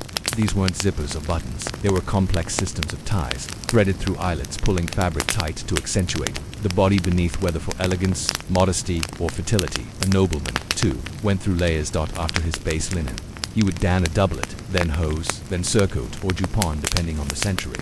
His belt might carry a dagger or purse. His shoes might feature absurdly long pointed toes, sometimes stuffed with moss, or even curled upward and tied to the knees with silk cords. Every item said something. Purple, reserved for royalty or church officials. Ermine, a winter luxury, with its pristine white fur tipped in black, often used to line coronation robes or the hoods of judges. Heraldry, carefully stitched or painted onto surcoats for jousts and festivals, identifying family, lineage, and alliances. Even headwear mattered. A hen in those tall, conical hats associated with princesses were fashionable in the 15th century, but not practical. They required structural support, wires, and starch. And yes, sometimes they blew away in the wind. In court, you were watched. What you wore could secure a marriage, start a rumor, or even offend a monarch. There are tales of queens being scolded for wearing brighter silks than their betters, of ambassadors noting the length of French court trains compared to the English, of a duke being publicly mocked for wearing too many jeweled buttons, considered wasteful and vain. In short, clothing was politics, deeply personal, fiercely controlled, and yet fragile, because behind all the silk and ceremony lay a truth we forget today. But taking that sound from the cloister into the street, that was something new. You can picture him, perhaps a former monk, now employed by a town, walking with borrowed robes and a rope-tied bell. Or maybe it was a townsperson, awakened one, night to many by fires and thefts, deciding to create structure in a world where clocks didn't yet reign. Whoever he was, his invention reshaped cities. Night watch bells brought with them a sense of security, a rhythm, a presence in the dark. They helped stitch together the long, uncertain hours between dusk and dawn, but they were not invulnerable. Over time, these nightly calls were seen as quaint, then annoying, then obsolete, because something was coming, something that didn't need wool coats or human voices. It ticked, it rang. and it didn't need to sleep. Mechanical time was about to arrive. But before we leap into that change, pause for a moment. Imagine lying in bed, straw-stuffed mattress beneath you, shutters drawn, and hearing that slow, familiar voice passing by. 5 of the clock, and God grant us peace this night. That voice unpaid, underfed, and ultimately forgotten was the closest thing people had to a lullaby. Rom bellman to clock tower when time got louder than the night. The last of the true bellmen didn't know they were the last. They still walked their cities, rang their little handbells, and called out the hour like their fathers and grandfathers had. But the world around them was no longer listening. By the 1600s, time had begun to organize itself differently. Cities had begun to centralize their bells. Where once a single man might walk and call, now a bell tower rang for all. The tower didn't need sleep, didn't get distracted, and didn't forget the hour. What had once been a gentle voice in the night became a booming strike of iron and air. You no longer needed to listen closely to and would now insist upon itself. The invention of the mechanical turret clock transformed this relationship. These clocks were big, noisy, public, and most importantly consistent. With the mechanical escapement refined and widely adopted, clocks could chime not only on the hour, but also at quarter hours. Suddenly, time was everywhere and always present. The bellman was still employed in some towns, but their role had changed now. Instead of announcing time, they might confirm it. In some regions they carried a watchman's key, which they would use to unlock clock faces or mechanical dials as they passed by checkpoints. This was proof they had walked the route, but no one was really listening to their voice anymore. Meanwhile, the culture of the watch, called the spoken poetry of time, slipped quietly into memory and literature. You'll still find echoes of it in Shakespeare's plays. The watchmen often serve as comedic characters, mumbling their duties or missing their cues. Their one sacred role had become a kind of dramatic punchline. Is it now midnight? One might ask. Nay, another replies. I think the bell hath struck twice, yet no man cries the hour. You can almost hear the laughter from the audience, but this dismissal doesn't tell the whole story. In rural towns, far from bell towers and city squares, the bellman's role lingered. In 18th century German villages, a Nachtwächter might still walk with a lantern and horn, announcing the time, whether then the occasional warning.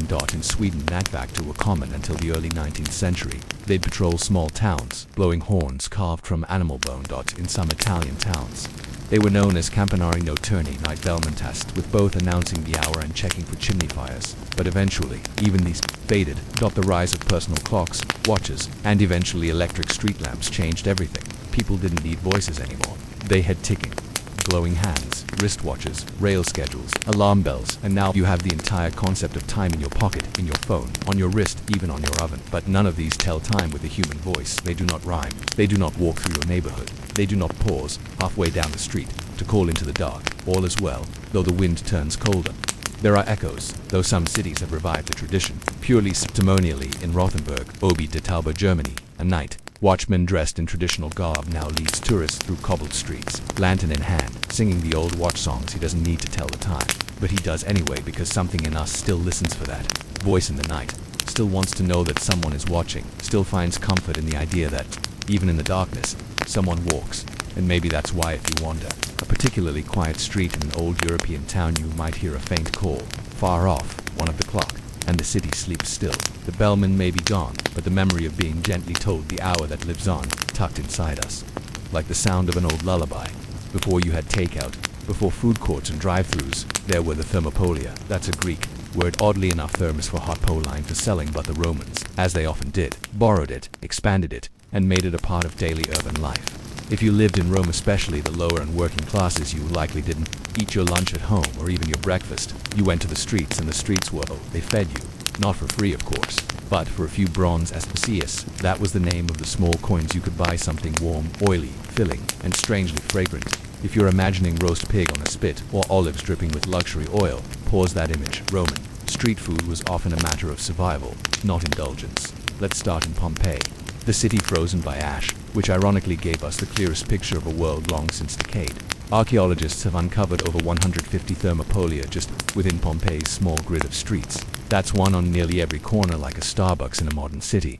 But with more lentils and fewer caramel macchiatos, each thermopolium had a counter, typically a semicircular or L-shaped structure built of stone and plaster. The surface would be dotted with embedded terracotta dolly big jars sunken into the counter, where food was kept warm or cool.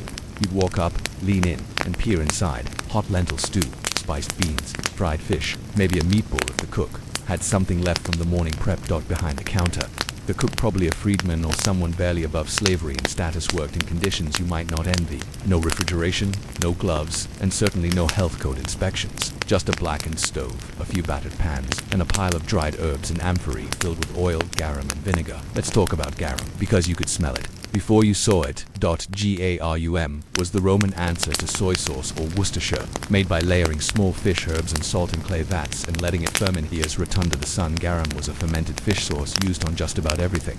Poorer vendors sold muria, a cheaper brine byproduct that was thinner and saltier. Your lentils splashed with garum, your bread dipped in muria. Even sweet dishes sometimes saw a hint of this pungent liquid because taste in ancient Rome didn't follow the rules we expect. Sweet and salty weren't separate worlds, they mingled, they overlapped. So did the smells. A Roman street market wasn't the kind of place to breathe deeply. You had smoke from the hearth, steam from the pots, the scent of goat's milk cheese going slightly off in the sun, and somewhere nearby, always something frying in oil that had already seen too many reuses, yet people loved it. For the urban poor, who lived in insular multi-story apartment blocks, often without proper kitchens, the thermopolium wasn't just a treat. It was daily life. You might eat a pulse, a thick porridge of farro, beans, and leeks, sometimes flavored with herbs or scraps of meat if you were lucky. You might try a Panis quadratus, a round loaf scored into quarters, perfect for tearing and sharing, often bought from a nearby bakery rather than the thermopolium itself. The bread, incidentally, was frequently reused. Bakers bought back yesterday's stale loaves, steamed them, and resold them cheaper. For the workers heading to the public baths after labor, a stop at the thermopolium was almost ritual. Some stalls opened before dawn, selling boiled chickpeas, hard cheese, and wine diluted with water, hot or cold, depending on the season. And the wine, it wasn't what you're picturing. Roman vinum was rarely drunk pure. It was cut with water, spiced with herbs, or even mixed with honey, ash, or seawater. You might drink it warm in winter, cooled with snow in summer, or spiced with cinnamon and resin. Sometimes it was barely wine at all. Let's pause for a moment. Imagine standing at a stone counter, the warmth of the hearth rising in puffs, your nose filled with the scent of stewed lentils and overripe fruit. A cook with soot on his brow hands you a chipped clay bowl. You nod, offer a few coins, and step aside for the next customer. You lean against the wall. You eat slowly. You do not check your phone. There is no phone. There is only the moment, and up the steam curling from your bowl, and the gossip of two washerwomen nearby discussing someone's affair. There's a remarkable thing about Roman street food. It was mostly forgotten, not entirely. We have scattered recipes, largely from Apicius, a 1st century Roman cookbook likely written for the wealthy, but few vendors wrote anything down.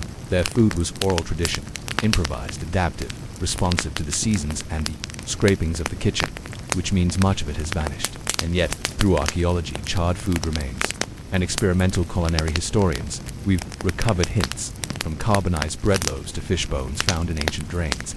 Researchers are piecing together what Roman vendors once cooked down in 2020. In Pompeii, archaeologists uncovered a remarkably intact thermopolium, with still vibrant on the wall. The dolia held residues of duck bones, pig meat, snails, fava beans, and traces of wine. Snails stew, likely stewed duck with lentils, probably fava bean mash with vinegar and coriander. Absolutely the same stall had images of Nereids riding sea creatures and a gladiator painted alongside a kind of ancient marketing. And it worked. This stall was likely a popular stop for festival goers or theater crowds. There's something almost tragic about it. These cooks, mostly forgotten, feeding hundreds of people a day. Their food warmed bellies, sustained workers, flavored lives. But because they weren't elite, their names were lost. Their recipes vanished into soot. We don't know who first stewed onions with coriander and honey, then thickened it with barley to make a soup sold near the baths. We don't know who decided to press sheep's cheese into salted dough and fry it until golden, a proto-pastry that once delighted Roman children. We don't know who learned that stewing fish with vinegar and leeks made it palatable enough to serve to sailors leaving port. These were recipes born of necessity, not art, and maybe that's why they mattered more. And here's the thought I want to leave you with tonight. What else have we forgotten? Simply because it was ordinary. What dishes, what songs, what gentle patterns of daily life have slipped away because no one bothered to write them down. We honor emperors and poets, but the man who served stew to strangers for 20 years, warming their hands and their hearts before they returned to cold stone rooms, he too shaped history one bowl at a time. Because behind every ladle of lentils, every salted fig pressed into clay, was someone, often someone whose name we'll never know, who got up before dawn, scraped soot from yesterday's hearth, and fed the city that never stopped moving. Let's begin with a thought. In a city of 1 million people like Imperial Rome at its peak, what kind of labor force does it take to feed the streets? The answer, a forgotten army of cooks, porters, grinders, fermenters, bakers, wood haulers, and dish scrubbers. Most weren't citizens, many weren't free. Some were children, and the conditions, hard, cramped, hot, fragrant in the worst and best ways, with ovens that belched smoke, and amphorae that leaked fish sauce into the floor cracks. Let's start with the cooks themselves. They were not called chefs. In most cases, they weren't even called by name. Roman street vendors were often referred to generically: copo innkeeper, cocus cook, pista baker, popane food stall owner. These weren't flattering titles. To be a public cook was considered low status, even suspicious.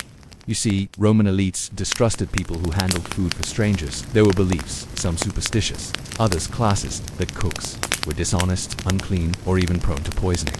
But if that's true, why were their stalls always crowded? Because food, especially hot food, overrode status and people needed to eat. It wasn't just the thermopolia. Rome also had popinae, the greasy spoons of the ancient world. Think of a dark room with smoky lanterns, one or two wooden benches, and the stale smell of wine spilled into the floorboards. Popinae served bread, beans, olives, cheese, and sometimes questionable meat. But more importantly, they offered space to sit, drink, argue, play dice, and hear local gossip. They were social spaces, not unlike pubs, but almost exclusively for the poor, immigrants, freedmen, laborers, and soldiers on leave. The elite hated them, which means they were probably wonderful. In fact, the Roman satirist Juvenal once mocked a man who dared marry a woman who frequented popinae. In his eyes, such a woman was clearly depraved, but maybe she just liked chickpeas and conversation. Back to the cooks, they had to be clever with ingredients. Rome, while vast, wasn't overflowing with quality. Everything had to be stretched, preserved, reused. Meat was expensive. Fish was fickle, grains spoiled, so they leaned into fermentation, drying, pickling, and seasoning. The spices weren't the exotic imports we associate with Roman trade routes: cinnamon from India, pepper from the Malabar coast. Street cooks didn't have access to those. Instead, they used coriander, lovage, celery seed, mustard, fennel, and heaps of salt. Lots of salt, and vinegar, enough to clean a wound and still flavor a stew. Let's consider a few forgotten recipes. Not from elite cookbooks, but from reconstructions, carbonized leftovers, and educated guesses. More at home, a rustic garlic and cheese spread, ground in a mortar with olive oil and vinegar, probably eaten on stale bread by workers or sold in clay pots at stalls. Pulse, punica, barley and chickpea porridge flavored with honey, crushed coriander and dates, simmered until thick, sweet filling, and digestible even for the old or sick. Sapa onions, onions stewed in reduced grape must sapa, mixed with oil and sharp vinegar, served over lentils or coarse bread, sweet and sour, soft and sticky. Ponies for cucius, early Roman flatbread baked on a hearthstone, sometimes with olives or lard pressed into the dough. You'd smell it to alleys away. All of these were likely eaten by ordinary Romans sitting on dusty stoops, or leaning against crumbling plaster walls, eating from their hands or chipped bowls. But who supplied the ingredients? That's another layer of labor. There were porters, often enslaved or desperately poor, who hauled sacks of grain from the docks to the millers. There were Malay stone mills run by donkey or hand that ground the flour each day. There were butchers often operating just outside the city gates to avoid mess and stink, who slaughtered and processed animals, and then the market women and bubia who sold herbs, nuts, and legumes from baskets in the forum. Every single vendor depended on them, and still, somehow, the food was affordable because the system was built on layers of exploitation. The Roman food economy was cheap only because people weren't paid fairly, or weren't paid at all. Let's take a slow step back and visualize it. Imagine walking a Roman street at dusk. You smell burnt onions, garlic oil. There's laughter behind a curtain where someone's throwing dice. A vendor leans over his pot and stirs. You hear the slosh. A customer snaps at a friend. Someone else swears. In Greek, the sky turns violet over broken tiles. A boy runs by with a bread basket. A dog chases him. A singer begins tuning a lute near the public fountain. And for a few moments, just a few, everything feels both ordinary and ancient. Because this isn't the history of emperors and orators. This is the history of dinner. Here's the question that haunts every archaeologist, every culinary historian, every weary-eyed researcher scraping char from an amphora. How much of this history was meant to disappear? Food, after all, was never designed to last. It is ephemeral. By nature, you eat it, enjoy it, and forget it. And so, to go the people who made it. Unlike temples and triumphal arches, thermopolia weren't preserved. They were bulldozed, rebuilt, forgotten. Their soot-stained counters were patched over with marble. Their cheap clay dishes crumbled and returned to earth. The cooks died with no epithet. The servers vanished with no names. Only in rare cases, like a painted fresco, a charred grain of barley, or a snapshot like Pompeii, do we glimpse them. And even then, it's only a whisper. So tonight, as you settle into sleep, think of those who rose before dawn in a world without clocks, who scraped pots and boiled lentils, and made soup for a city that barely noticed. They weren't heroes. They were necessary. They kept a million people fed. One bowl at a time of grit, grains, and ghost recipes when the fires went out. It is well past twilight in ancient Ostia. The bustle has thinned. You walk down a narrow alley off the Decimnus Maximus, and all that's left is the scent of oil-soaked stone and the faint sound of pots being scrubbed in tepid water. Somewhere behind a half-shuttered taberna, a boy counts out coins rhythmically as his mother sighs and scrapes the bottom of a pan. This was the Roman world, not of senators or poets or sculptors, but of those who fed the crowd, those who knew hunger intimately, who knew its shapes, knew how to disguise its persistence with chickpeas, lentils, vinegar, and the illusion of fat. And by this time of night, when every hot brick had cooled, every griddle scrubbed, and every oil jar sealed, the ghost recipes lived on. Let's linger a while longer here. Not in grand villas or marble forums, but beneath soot-blackened arches where smell and memory are the only surviving flavors. The ingredients of disappearance by the later imperial period. Roman food vendors had reached their peak in cities like Carthage, Alexandria, Antioch, and Londinium. Street food culture was fully embedded, but as time moved on, wars came. Empires fractured, aqueducts cracked, the recipes vanished. Not suddenly, not dramatically, but like steam from a cracked pot, rising and gone. Many Roman food recipes that were once common among vendors, laborers, and soldiers never made it into written records. What we do have, mainly from sources like Apicius, a 4th-5th century cookbook, reflects elite cuisine, not the spiced lentils a dockworker bought in a waxed leaf cone for 2-quadrant ease. Why? Because cooks did not write. They taught, mimicked, or adapted. Recipes weren't transcribed, they were whispered, demonstrated, learned by rhythm. 1 fist of flour, 2 of water, a dash of whatever fish you can beg. These cooks cooked by ear. And so when their lives ended, so too did their cookbooks and written, unrecorded unrecoverable. It's one of the great paradoxes of Roman food history. The higher up the social ladder you climb, the better preserved the recipes are, but the lower down, the more influential and widespread the food, and the more completely it is lost. What the ash preserved, occasionally we get lucky. In places like Pompeii, the eruption of Mount Vesuvius in 79 CE acted like a culinary time capsule. Carbonized bread loaves found in ancient ovens still bear their baker's stamps. Some were scored, shaped into 8 wedges like a pizza, and placed on metal rods to cool. Nearby, amphorae of garam, famously pungent fermented fish, sauce burst from pressure but left behind traces in soil. We've even found takeaway counters, thermopolia, preserved mid-transaction, jars sunk into stone counters, once filled with soups, stews, beans, and wine, but what was in them? Archaeobotanical analysis has yielded clues, traces of pine nuts, fava beans, black pepper, sumac, even dried figs. Some thermopolia seem to sell premixed spiced wine infused with myrrh, honey, or saffron. The Pompeii finds gave scholars their best look at what Roman street food might have been. Soupy, vinegary, spicy, and tailored to heat retention. You don't serve crisp pastry in a city with no fridges or air conditioning. You serve pulza barley porridge, sticky and salty. You serve moretama, garlicky cheese, spread crushed with herbs and vinegar. You serve satura, mix of odds and ends, boiled until nothing remained raw and everything had meaning. The irony is, most of these weren't considered delicacies. They were what you ate because there was nothing else. The long goodbye of the thermopolium after the fall of the Western Roman Empire in 476 CE. The infrastructure that allowed thermopolia to thrive fell apart. Public water systems collapsed. Urban populations shrank. Grain imports dwindled. And the economic class that supported the street vendor economy, urban poor, sailors, students, day laborers, fragmented. The thermopolia closed. Some were repurposed into homes or workshops. Others were looted. Their owners, no longer able to rely on daily traffic, either moved inland or faded into silence. By the 7th century, references to public food vendors had all but disappeared from urban records in Italy, where once a traveler could expect warm soup on nearly any Roman road. Now there were only monasteries and closed doors. Monks copied scripture, not recipes. And so the old menus, lentil stew with coriander, boiled pork and fig syrup, wine-thickened barley paste, were forgotten. Except for what clung to language in modern Italian. The word asterea, meaning a simple inn or tavern, derives from the Latin hospicium, or place of hospitality. You can still trace the bones of the thermopolium in today's trattoria, the tiled counter, the house wine, the focus on beans, greens, and the occasional mystery stew. An honorable mention, the hawker's voice. Imagine now. In this ancient scene, the soundscape vendors didn't have signage, they had longs. One of the few records of Roman food sellers' cries comes from Athenaeus, a Greek writer who documented street vendors calling out everything from chickpea soup to grape must to boiled snails, hot pulses, spicy lentils, wine spigot, figs, cooling water.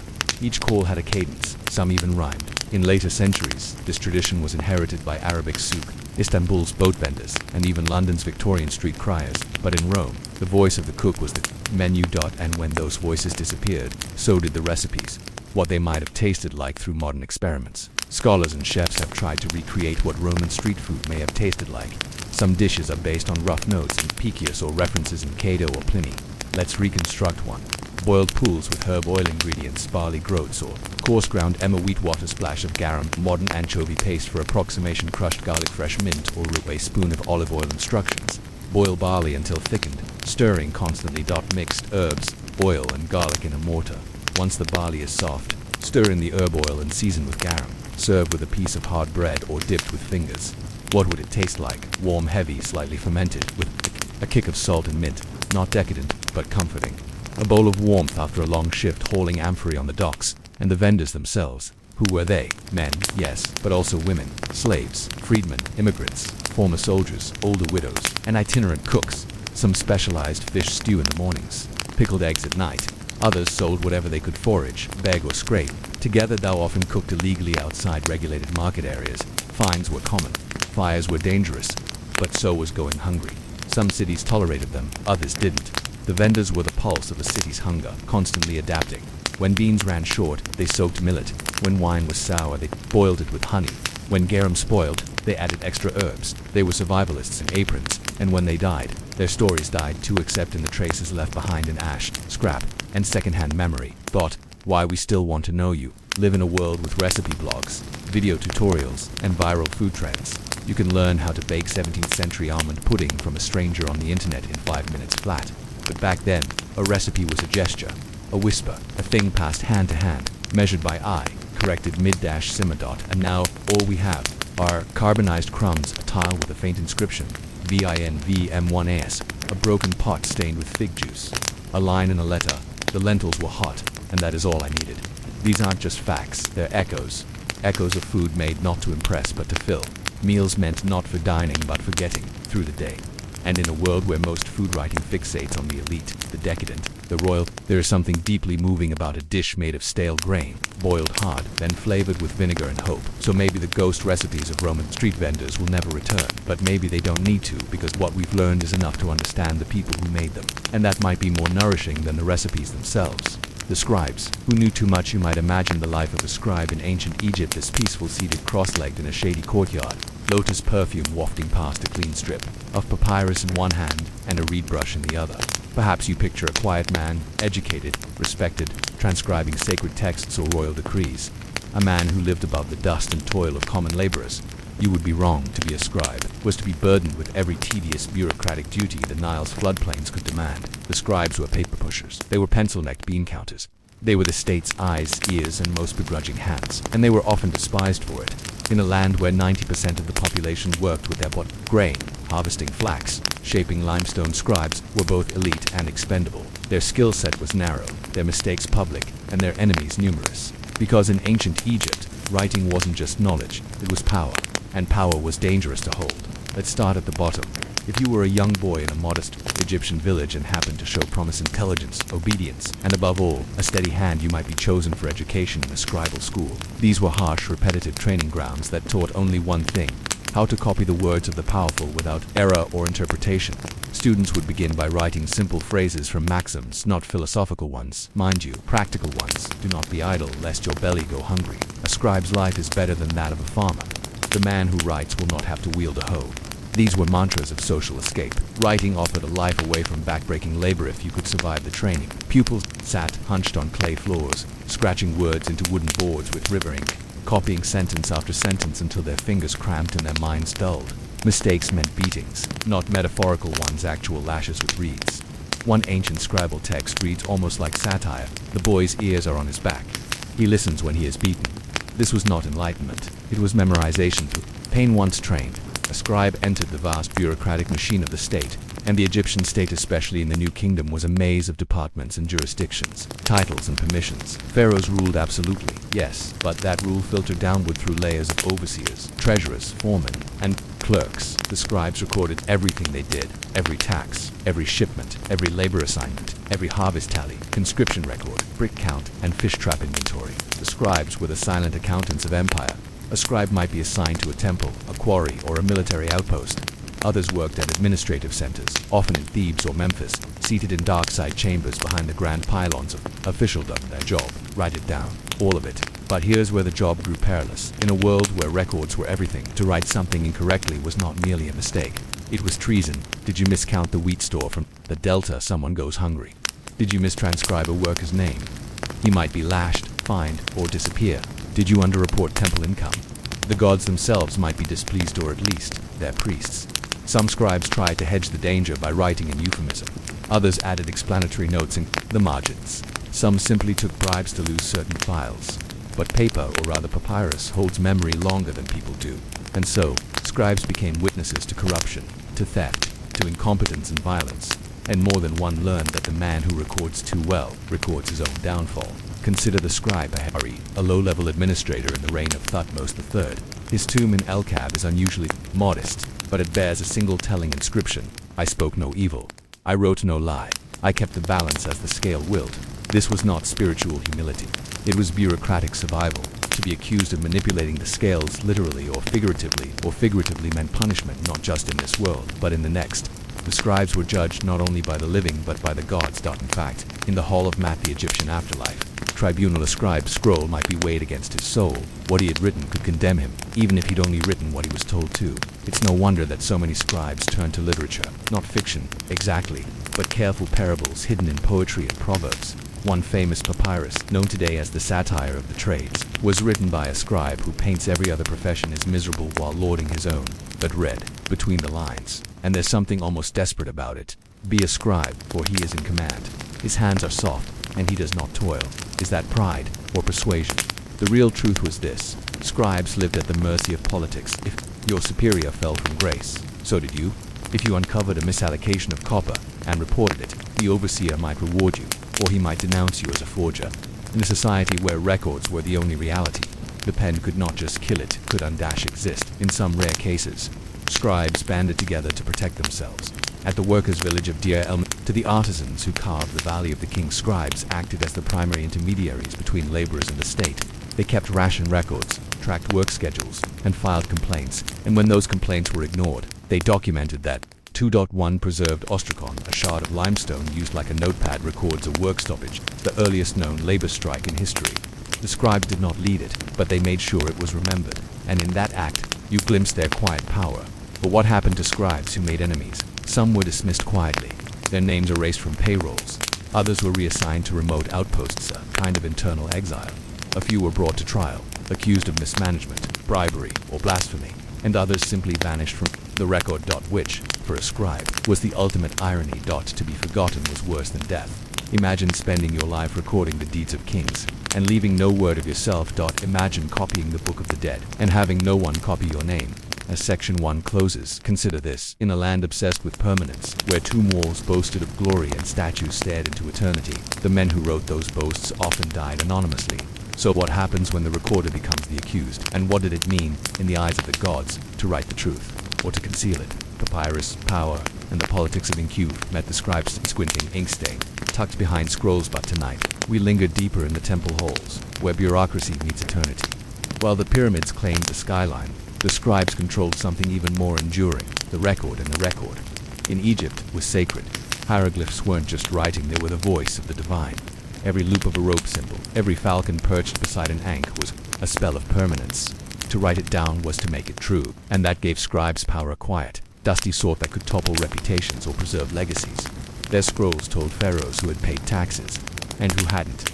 They recorded how much barley was stored, how many bricks had been laid, and whether the priests had truly sacrificed the correct number of ducks that morning. A miscount, after all, might offend the gods. These weren't just temple workers, they were the accountants of immortality. And yet, for all their ink and order, scribes were still human.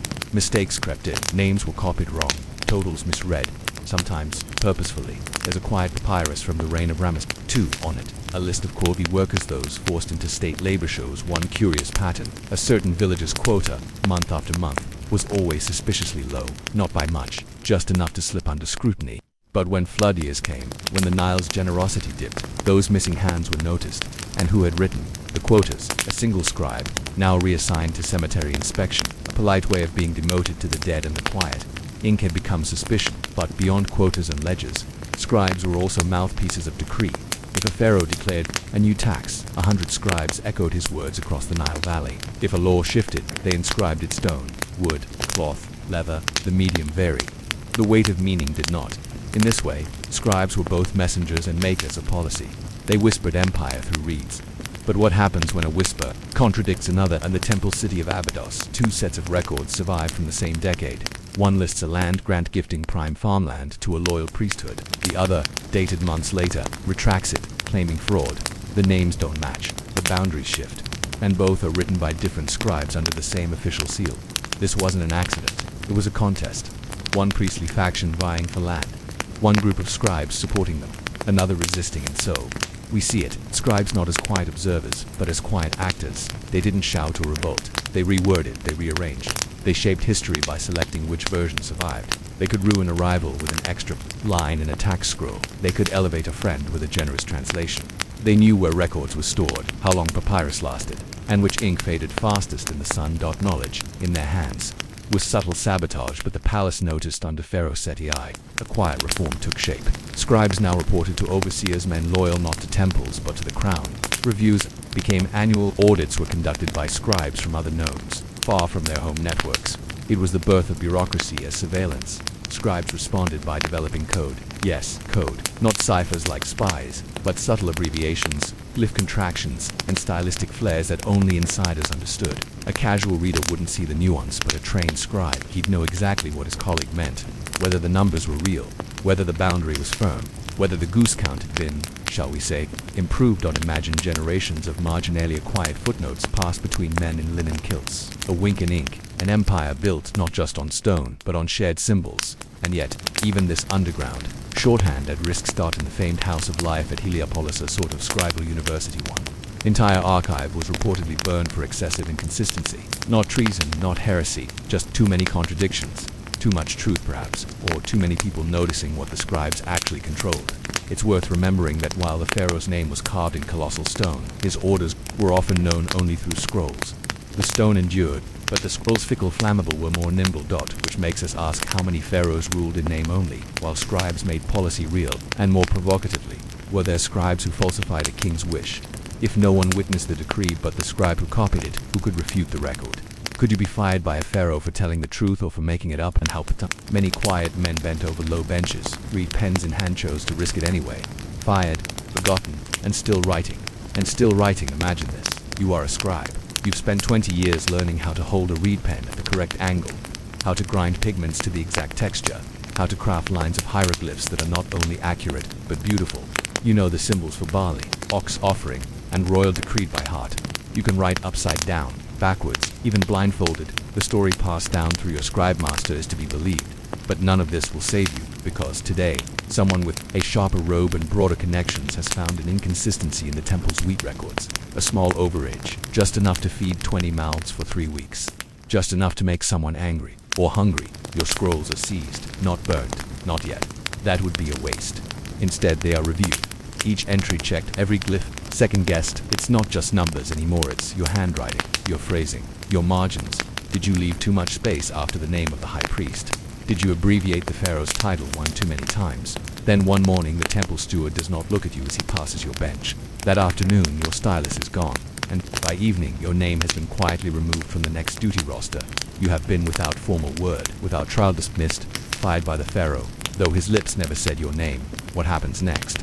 You become one of the washed ink, a term never carved in stone, but whispered in the outer rooms of libraries and temple offices. Men who once wrote truth into existence, now writing nothing at all, or worse, writing in private.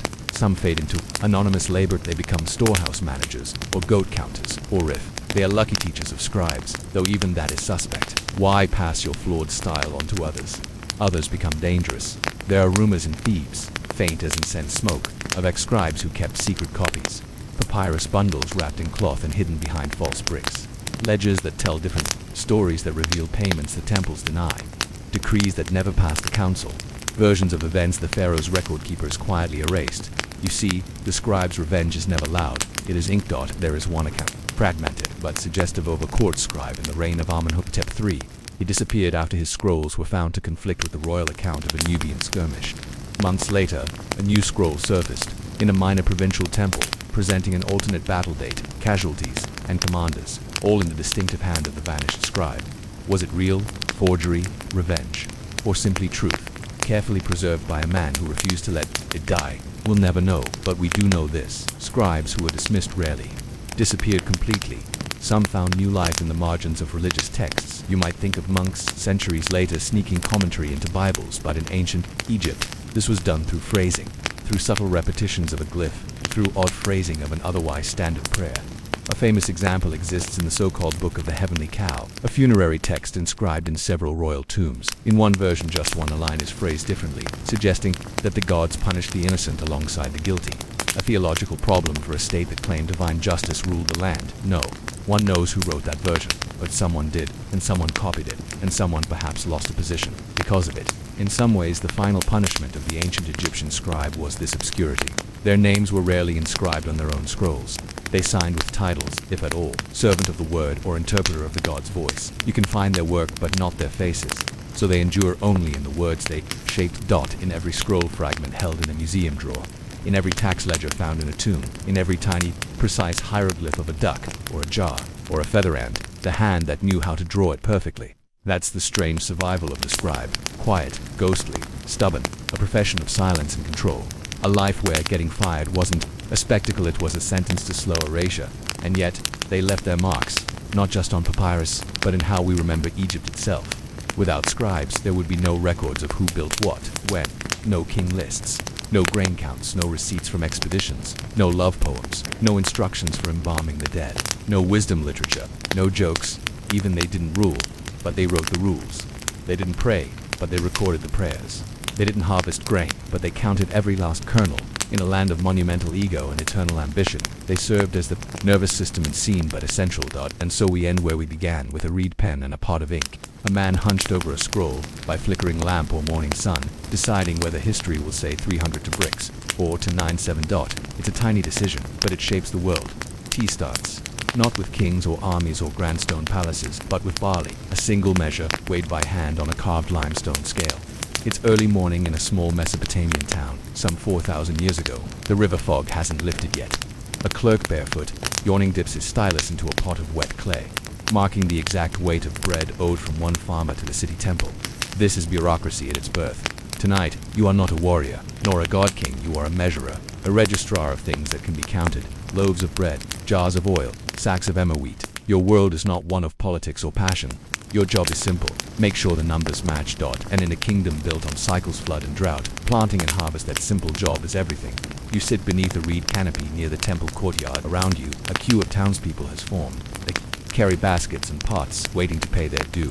Some are tithing to the gods, others repaying grain loans or delivering work quotas. Each person steps forward, lays their goods on a stone table, and watches as you weigh them against a standard, a counterweight shaped like a duck, or a lion's paw, or a half moon. There are no coins yet, no printed bills, only things: wheat, fish, salt, wool. And because the city depends on balance, someone must keep score. That someone is you. Your stylus is sharpened bone. Your ledger is a palm-sized clay tablet, soft enough to inscribe, but firm enough to hold form when baked. The language is Sumerian or Akkadian, depending on which century you find yourself in. The writing, cuneiform, wedge-shaped impressions that take years to master. But more than language, you must know trust. Because here, in this dusty open-air office, the future of fairness is being tested, you see. When someone offers a short weight of flour, or watered-down beer, you're the one who notices. You're the one who calls it out, not the gods, not the king you. And when someone gives more than expected, perhaps, a widow who doesn't know her dead husband's quota, you can gently return the excess, quietly, with a nod, without shame. It is said in one old Babylonian tablet that a city without a ledger is a garden without a wall, meaning things rot quickly without oversight. Fairness left unwatched turns to theft. And so cities, not just villages, begin to appoint grain weighers and being scribes who live not by sword or sermon, but by the numbers on a tablet, of course. Not everyone appreciates it. Some of the wealthier merchants dislike that their shipments are checked. They bribe, they threaten, they whisper that you're just a clerk. But you've seen the penalties for fraud in the Code of Hammurabi, and you know better than to take the bait. The punishment for a false weight. Sometimes as simple as a fine. Other times, removal of the hand that held the scale. It's a heavy price for dishonesty. But then again, fairness was sacred. In fact, the goddess of justice Shamash, or sometimes Ma'at in Egypt, was often depicted holding scales. Not swords, scales, because even ancient people knew order begins with equal measure. There's a dusty tablet from Lagash now held in a museum drawer that records a particularly bad harvest year. It notes rising prices in barley, declining bread weights, and a complaint from local bakers who couldn't meet quotas. The scribe who wrote it, a man named Nini Calamidid, the final line in smaller script: the people grow thin, but still they are weighed. It's a quiet observation, almost poetic, but also a clue. Fairness in bureaucracy doesn't mean comfort, it means consistency. Even when times are hard. In your office, the morning sun is rising higher. A caravan master steps forward with 2 clay jars of beer for temple workers. You remove the stoppers, dip a tasting stick, and frown. Too thin, he shrugs. There was no barley, he says, only mash. You press your stylus into clay and record the infraction. Tomorrow you will owe double. There's no argument, only silence. And that silence is powerful, because it means the system is working. But sometimes the system breaks. In ancient Egypt, there's a famous case recorded in the tomb of a mid-level official named Pesa. He oversaw laborers on royal building projects, pyramid restorations, road maintenance, storehouse repairs. His daily records were meticulous. But in one scroll we find an odd note: 2 loaves short. The weights were clean. The scale said nothing. It sounds like a parable or a riddle, but scholars believe it's something more mundane, a quiet accusation of theft. Someone in the weighing office, perhaps. Even the man writing was helping bread go missing. This is the problem with fairness. It only works if every person along the chain believes in it. And humans, even ancient ones, are inventive. Some clay scales were tampered with, slightly carved to change their balance. Others used false counterweights. There are stories of bribed scribes who accidentally recorded smaller quotas or made debts vanish. And yet, most did not. Because even in a world where gods could smite liars with plague or drought, the real threat was community. If your weights were off, your neighbors noticed. If your records were wrong, the priests noticed. And if you failed, often enough, you were removed, quietly, without ceremony, in the ruins of Mari, a city once vibrant and wealthy. Archaeologists found an entire archive of accounting tablets, nearly 25,000 of them. Most are receipts, inventories, distribution, records. They speak of bread, wine, oil, sheep, and the endless business of city life. But tucked among them are a few personal notes, scribbled messages from clerk to clerk. One reads: "The barley for the west quarter has not arrived. If the boats are slow again, the priests will burn the ledgers and blame the numbers." Another says: "The girl from the granary left more than she owed. I did not write it." That last one is haunting. A moment of human mercy, left off the record, but not forgotten by the man who chose to do it. Because bureaucracy, for all its dryness, is still human. It's made of choices. It's made of people like you. You glance up as the sun crests the wall. The last farmer leaves. You press the final mark into clay. Set the tablet aside to dry. Somewhere behind you a temple bell sounds. Time for prayer. Time for bread to be broken. Oil to be poured. Ledgers to be reviewed. Fairness never rests. And tomorrow the weighing will begin again. Let's imagine you're walking through a temple district in Uruk, sometime around 2100 BC. Not the towering ziggurat at the center, but the small, rectangular mud brick buildings clustered behind it. These are the scribe houses. Inside, the air smells faintly of clay and oil lamp soot. The scribes, mostly young men with oiled hair, and patient hands, are bent over workbenches. You can hear the gentle scratch of styluses on wet tablets, the soft muttering of quantities and names. This is where bureaucracy becomes religion. In Sumer, the temple was more than a place of worship. It was the nerve center of economic life. Temples didn't just offer prayers. They stored grain, managed labor, issued loans, owned herds, rented fields, and oversaw trade. A god like Enlil or Inanna may have been the temple's spiritual occupant, but it was the scribes, the clerks, the counters who ran the machinery. There's something almost spiritual about it. Each time a farmer deposited a bushel of barley, a record was made. Not just for inventory, but to affirm his place in society. Each entry was more than an account, it was a thread in the great weaving of the city. In Nipper, we find evidence of accounting schools, places where future scribes trained for years. Boys would spend hours copying symbols, learning weights and measures, practicing how to note a loan or record an offering. These clay exercises have survived. Some even include Doodle's little faces, crude jokes, human fingerprints still pressed into the backs. You begin to realize these scribes weren't just calculators, they were historians. Their ledgers became the record of life itself done in Egypt. The story is similar but steeper in grandeur. The scribes served the pharaoh and the temples with an intensity that bordered on obsession. Their ink wasn't just black, it was sacred. Red ink was used only for divine names or special warnings. Their paper was papyrus, not clay. Their pens were reeds. But the system was the same. Count the grain, note the labor, record the tax. At Karnak or Thebes, entire halls were dedicated to records. Thousands of scrolls, bundled and sorted, detailing everything from oxen births to bread distribution for workers on pyramid crews. Here, the god Thoth long-beaked Comide was the patron of scribes. He held the tools of the trade, scroll, pen, and scales. To write well was to align with divine order. And so, day by day, the scribes built the economy not with stone, but with numbers. But what did a day look like for one of them? Let's take a quiet moment. You're a junior scribe assigned to grain records in the Temple of Ammon. You rise with the sun. Your quarters are simple. Reed mat, a bowl for lentils, a water jug. You wash your hands before entering the archival ritual. More of respect than hygiene. The overseer gives you a fresh sheaf of papyrus. Today's task, compare yesterday's incoming grain records against the master log. You sit on a woven mat, cross-legged, balancing the sheet on a wooden lap desk. Your tools, a reed brush, ink, cakes, a wax tablet for rough math. You work in silence. Sometimes, a clerk from the granary bursts in arguing that a delivery was short because of rot or mold. You listen, nod, record his appeal. It will go to a senior scribe. For review, there is a rhythm to this. Human stories compressed into numbers. Every decision becomes a symbol.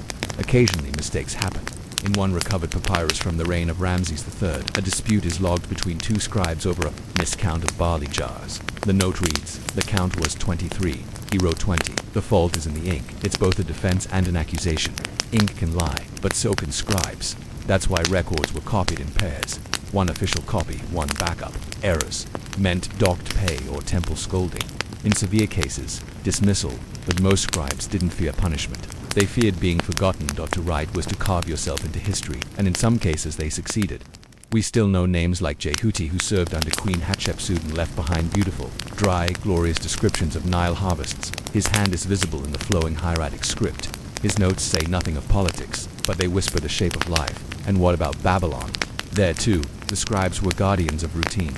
We have tablets, thousands of them, trade, temple offerings, and livestock births. One even records the exact number of sheep that wandered into the temple garden one spring, and the punishment for the shepherd whose count was off. Spoiler, he had to pay with 2 lambs and a loaf of bread. There's comfort in this dullness. In a world of droughts, wars, invasions, and gods, the scribe kept track. It's said that the Assyrian king Ashurbanipal could read Sumerian and Akkadian, and often bragged of his library.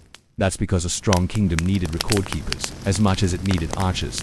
And these clerks did not just record grain, they wrote down omens, dreams, stars, illnesses, temple recipes, spells, contracts, even love letters. They weighed everything, not just bread. And when disasters struck, plague, fire, flood, the first thing rebuilt after the walls was not the statue of a god, it was the archive.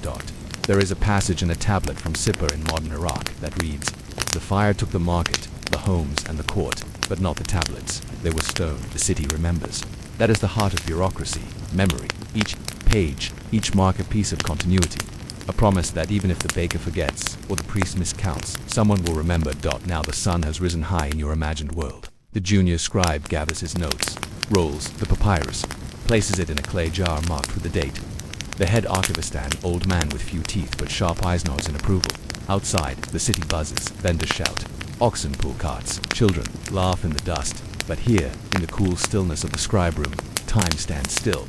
The record is kept, the numbers are safe, the temple breathes, but a question still lingers. If bureaucracy is this powerful, what happens when it's abused? What happens when the records lie not by accident, but by design?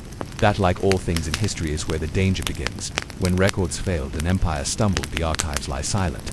Clay jars have shattered, papyrus scrolls have rotted in dusty chambers. Yet the echoes of miswritten lines, falsified counts, and bureaucratic collapse still shape the fate of kingdoms. In Section 2, we saw how diligent scribes wove stability from grain and ink. Now, we watch what happens when that tapestry unravels, when records fail, trust erodes, and the fragile order of ancient civilization teeters. 1. The famine that began. On the page, imagine a poor harvest year, field scorched by drought, granaries half empty. The temple scribes convene in the cool hypostyle hall, torches guttering, to record new quotas.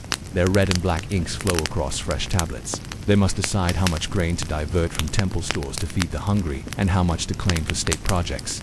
But one scribe, under pressure from local officials, skims a digit off the recorded total. 20,000 measures of barley become 19. No one notices immediately.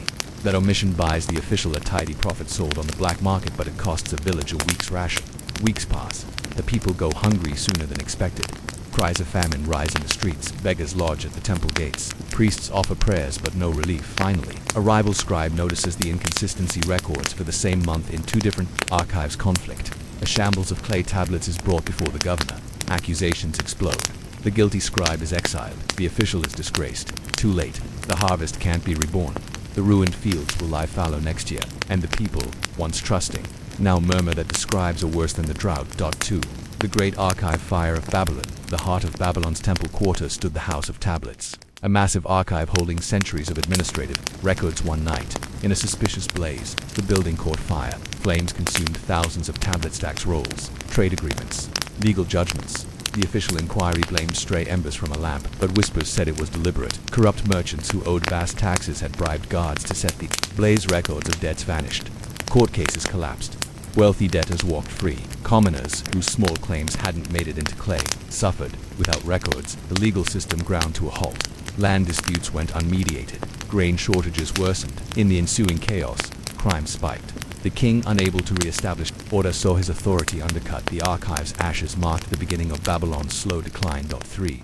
When empires trusted numbers over people, the Assyrians boasted the world's most efficient bureaucracy. They counted captives, chariots, taxes, tribute, everything. Their annals record campaigns with fanatical precision. Year 7, month 3, day 14. Subjugated Aramu of Tilbarsib took 3,720 captives. But when the Medes and Babylonians rebelled, the Assyrian capital Nineveh fell. Why? Because officials spent so much energy maintaining scrolls and ledgers that they ignored the real signs. Desertion among soldiers, peasant unrest, the shouts of a hungry crowd as enemy forces breached the walls. The scribes still clung to their tablets, attempting to record which storehouses remained, but without soldiers to defend the city, the ink meant nothing. The empire perished in the flames that tried to document. For lessons of the ledger from these failures, a pattern emerges. Over-reliance on records. When leaders trusted written numbers over direct observation, sending reports to the capital instead of inspecting fields, they lost touch with reality. A scribe's tally could not capture the spirit of a starving family, the indignation of a wronged laborer, or the warning signs of rebellion, vulnerability to corruption. Records are only as honest as those who write them. A single falsified line, unchallenged, can ripple outward, undermining social stability. Fleeting permanence. Clay may harden, papyrus may parch, but fire, flood, and decay destroy all. Empires learned too late that physical archives must be backed by living traditions, public accountability, regular audits, transparent procedures, human element. Ultimately, bureaucracy succeeds when it's resilient to human frailty. The most enduring systems combined record-keeping with communal oversight. Temple councils, merchant guilds, local assemblies where multiple voices could compare notes, challenge entries, and correct errors. 5. The quiet end of bureaucratic glory. By the late Bronze Age collapse, many of the world's great bureaucracies had faded. Temples lay in ruins, archives lost, memories turned to myth. Yet, those scribes who had once wielded the power of the pen left a legacy, the blueprint for civil administration itself. Centuries later, new empires, Persian, Greek, Roman, Chinese, would adopt, refine, and sometimes abuse these ancient lessons. They recognized the need for records, but also the danger of trusting them blindly. A final reflection tonight, as you drift towards sleep. Think of the humble scribe, shoulder, aching eyes blinking in torchlight, hammering away on a clay tablet. Each mark was a choice, to uphold fairness or betray trust, to record truth or perpetuate a lie. Their work could uplift a kingdom or let it crumble. But in our own age of digital ledgers and instant data, the lessons remain. Records can guide us, but they can't replace our judgment. Data can inform us, but only human wisdom can interpret it. May your own mental ledgers be balanced. May your trust never rest solely on a screen, and may the gentle act of remembering, of keeping faithful watch over the small details continue to shape a fairer world. Shadows in the imperial kitchen in the heart of Constantinople, where gilded domes caught the first light of dawn and the call to prayer drifted through marble colonnades, lay a quieter drama.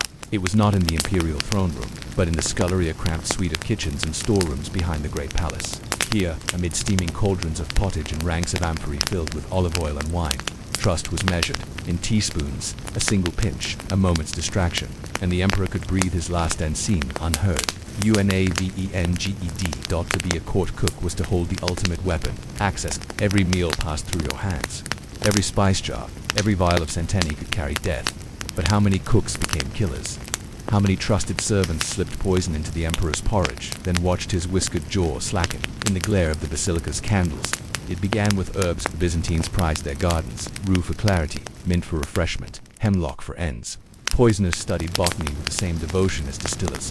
They blended plant essences into sauces, sweetening with honey when needed, disguising bitterness with vinegar, masking scent with rosewater. A well-placed dose of aconite might cause swift heart failure. A trace of digitalis might induce tremors mistaken for fever. But herbs alone were blunt instruments. True court poisoners craved finer tools, gems for grinding, water drawn from sacred springs for dilution, glass vials from Alexandria for storage. Their workplaces were hidden, behind stacked amphorae, beneath piles of cabbages, in hollowed-out logs. They worked by lamplight after the servants slept, listening for footsteps on mosaic floors above, praying their masters would not stray. And then came the timing. In Byzantium, meals followed ritual. The emperor awoke for a light breakfast: bread, cheese, black olives, then midday feasts of roast fowl and sweetmeats, followed by wine and honeyed water. An assassin had to know this schedule intimately, selecting the dish least likely to be shared, least likely to be tested by a cupbearer. A claret-tinted pomegranate tart at Vespers, dusted with powdered belladonna, might slip past even the most vigilant chamberlain. No fewer than 3 emperors or more, if rumors are to be believed, died of sudden illness in the 10th and 11th centuries. These weren't battlefield casualties. They weren't victims of plague or stroke. They were men felled at the table, under gilded arches, with court poets still humming their praises, yet the records say nothing. Chroniclers wrote of divine will, of the emperor passing peacefully to the next life. They praised his piety, his victories, his generosity. They did not mention the cook who lingered too long by the fluted column, or the chamberlain who slipped the vial beneath a grape leaf, because in the Byzantine court, silence was survival. To expose a poisoner was to invite suspicion upon oneself.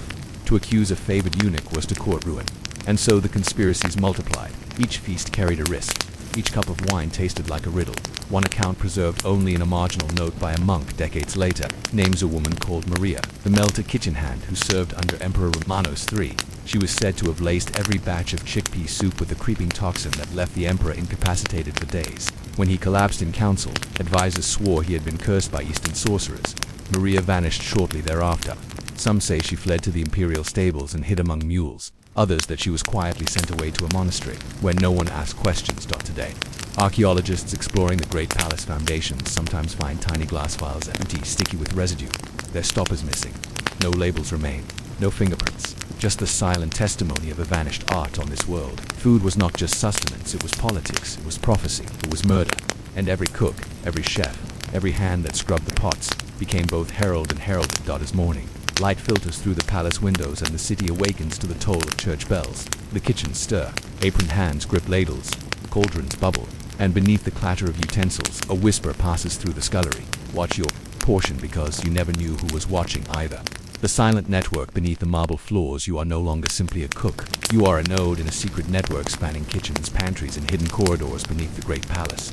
In section 1, we saw how a single vial or herb could fall the mightiest ruler. Now you learn how conspirators organized, communicated, and escaped, all without leaving a footprint. Long before dawn breaks over the Bosphorus, the slender figure threads through service passages and under a secret trapdoor in the eastern scullery. This is the poisoner's shadow, an agent neither guest nor guard, whose very existence most court insiders deny. His hands bear no ring, his robes no insignia. He carries only a thin satchel of crystalline powders and a rolled parchment of names, perspective, targets, contacts, and drop points. His first stop is the herbarium, where pungent aromas of rosemary, rue, and tansy mingle with the damp earth. He extracts a fragment of yew-bark, source of taxine, more volatile than any other poison. He wraps it in a leaf of fig and drops it into the satchel. Then he crosses to the dye cellar, where murex snail shells stain silk crimson. There, he collects a pinch of copper acetate, a slow-acting toxin that mimics food poisoning. A court cook, distracted by splashes of that dye, will never notice. His final stop before blending is the monastic infirmary, where Christian brothers nurse the palace sick. From there, ink-black jars of burned bones. He takes a fraction of bone black, a marker he uses to blemish tablets if the conspiracy grows suspicious, forging new orders or erasing old ones. His notes record only symbols: a falcon for high-ranking targets, a cross for ecclesiastical victims. Once the satchel is secured, he moves into the service tunnels, narrow passages lined with carved stone and dripping with condensation. These tunnels connect kitchens to storerooms, to guest halls, and even to selected private chambers. There is no map of them, only whispered directions pass from one conspirator to the next. Guards know nothing. Guest lists never include the shadow. On this night, his destination is the court of the Empress. She favors sweetmeats, rose petals glazed in honey served in jade bowls cooled on marble. The shadow slips a gilded hairpin coated with diluted aconite into a rose jar. He fashions it to reseal the lid after insertion. The hairpin is more than a tool, it is his calling card. Those who find it know a calculation has been made. A life assigned a new turning dot at dawn. The Empress, hungry and weary, eats one rose. She lingers over the taste-soft perfumed notes of jasmine. A single bite, and her breath quickens. The Chamberlain finds her slumped over the bowl, pupils dilated. Physicians swarm, but they can do nothing. Soon, even the chamber's incense fades beside the scent of laudanum like dread. Word reaches the Emperor at his morning divan. He frowns at the news but masks concern. If he shows weakness, there could be poison that wins. Instead, he orders a public fast for health and piety. He commands an inquiry, but only among lowly cooks. Sentries and nobles remain above suspicion. Meanwhile, the shadow slips away, back through tunnels, through kitchens he once served, pausing only to adjust ledger in the scullery tower. He notes a dropped decimal in the daily flour count, an error quickly swept aside by the head clerk. Another small fix to keep eyes averted, another mark made on history. The conspirators' ledger between assassinations. Conspirators maintained a secret legiunate of names, which proved too dangerous, but of times and techniques. Entries are coded. Silver dawn, morning poisoning via sugared water black article. Arsenic hidden in bone, black ink, aubergine shadow. Nightshade extract, pressed into stuffed vegetables, falcon's hour, targeted dispatch. Of a high official, no single conspiracy ran long. There were cells of 2 or 3, a cook, a courier, a chambermaid. They trained each other, shared safe routes, and encrypted messages on wax tablets by writing glyphs in the wrong order only insiders. Reading upside down caught the true meaning. One uncovered fragment found centuries later under palace ruins reads, "When the moon slants east, let the pot's bronze ring slack. The guest who lifts his bowl must taste oblivion." It is unclear who wrote it or for whom, but it shows the artistry behind each terror, not crude murder. But dining is theater, a calculated performance to shape the empire's fate. The witch hunts as poisonings rose. Paranoia swept the palace. Officials tortured lower cooks, beating confessions from terrified hands. Some whispered of witches, women who charmed herbs in midnight rites. Although Byzantium was Christian, the old pagan fears lingered. People eyed traveling entertainers, gypsies, even perfume merchants as potential poisoners. One notorious crackdown under Emperor John, I saw dozens of suspected cooks arrested. Their kitchens were sealed, their scrolls burned.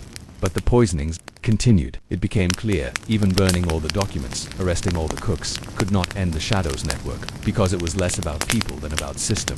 A system of secrecy, complicity, and tiny, invisible tools. The final meal, some sources claim the last great attempt occurred at a grand feast hosted by Alexios, the first Komnenos. It was a celebration of victories held in the palace's grand hall. Over 10 courses: roast swan, spiced dormice, candied cloves. Guests ate beneath silver lampstands. Chroniclers later wrote of the emperor's bravery in tasting every dish. The cooks, terrified, had to demonstrate bowls, tasting before serving. And there, on that night, the network faltered. No one acted. Maybe the emperor's vigilance deterred them. Maybe the shadow had moved on. Or perhaps the threat had become too public.